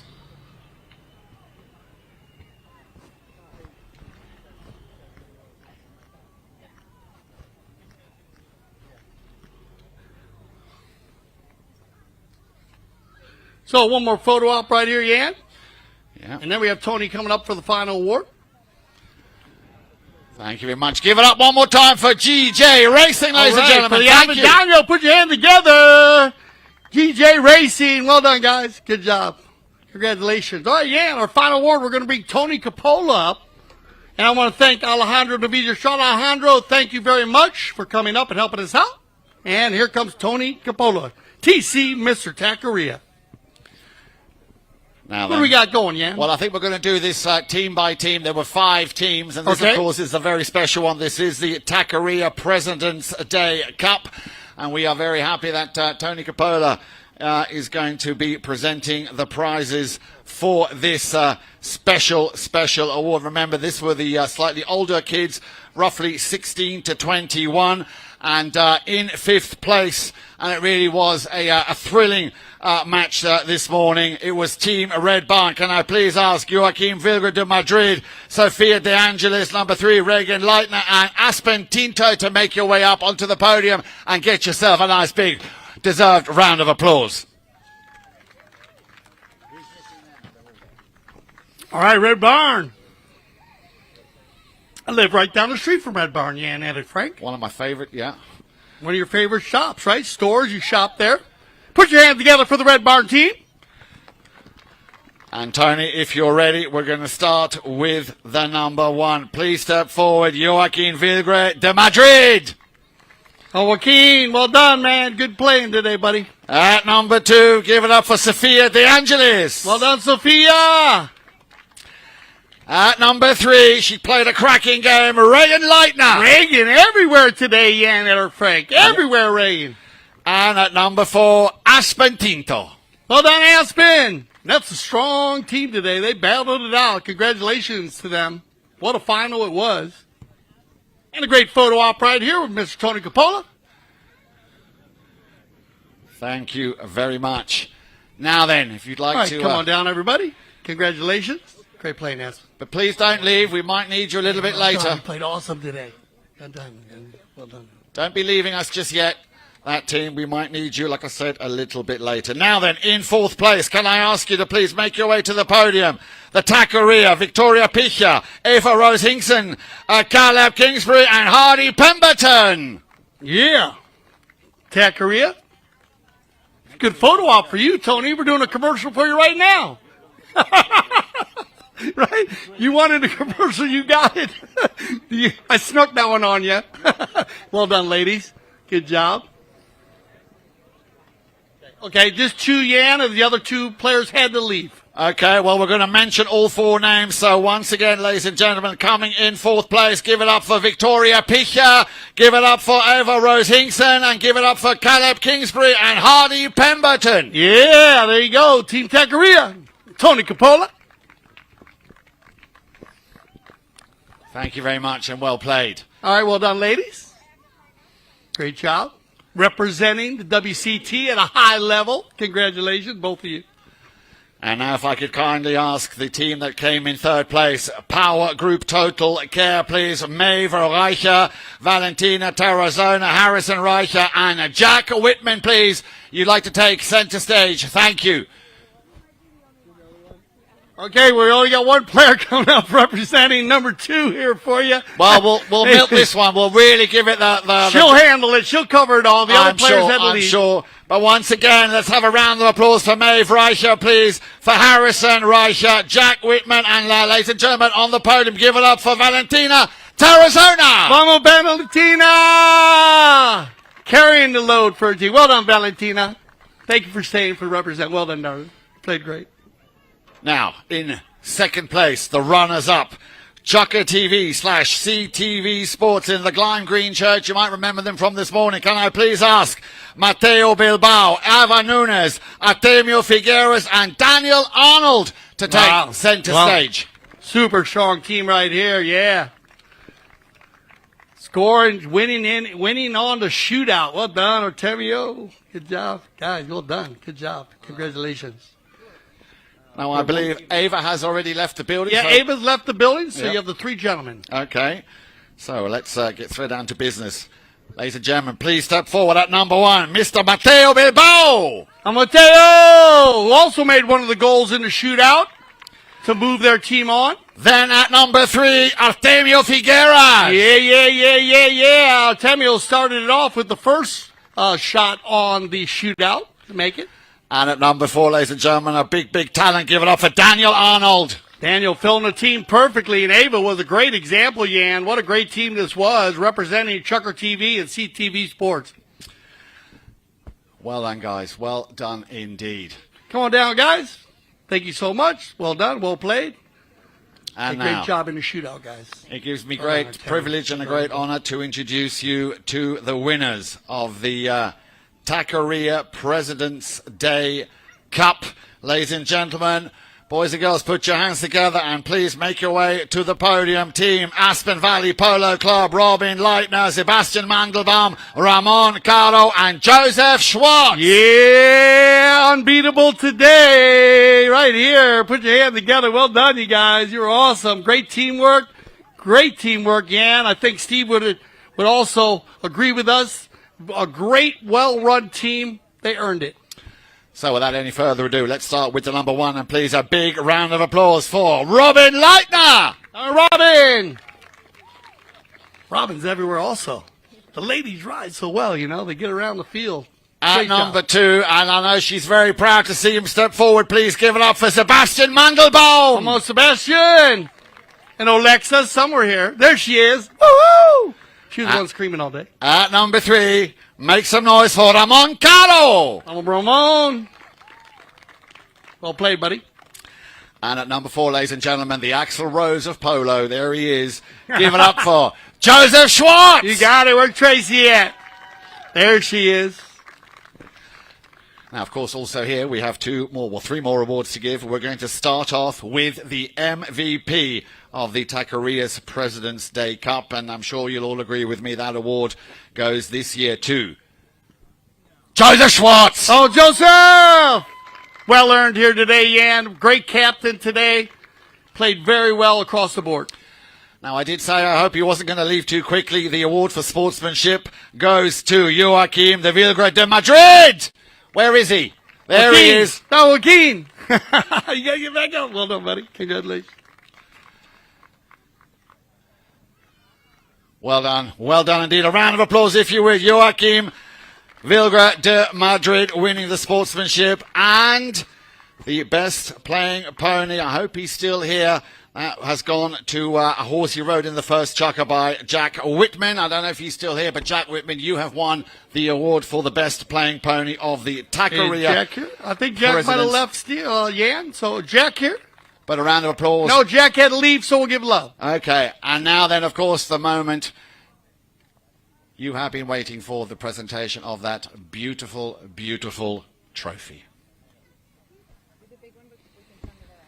And once again, a big thank you to Tony Coppola.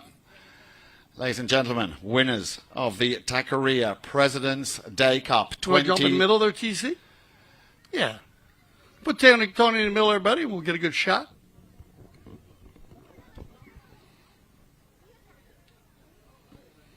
Yeah, don't drop it. Well, they're going to go for the safer option. There it is. Yeah, maybe Tony, if you'd like to maybe step into the middle, get right Up in the between middle those there, two Tony. teams. Thank you. Let Tony in the middle. Oh, he's all right. He's okay. Ladies and gentlemen, please, I give you the winners of the Tackeria President's Day Cup here of the Avendano Memorial 2023. Team Aspen Valley Polo Club. Yeah, put your hand together for the Aspen Valley Polo Club. Great job, everybody.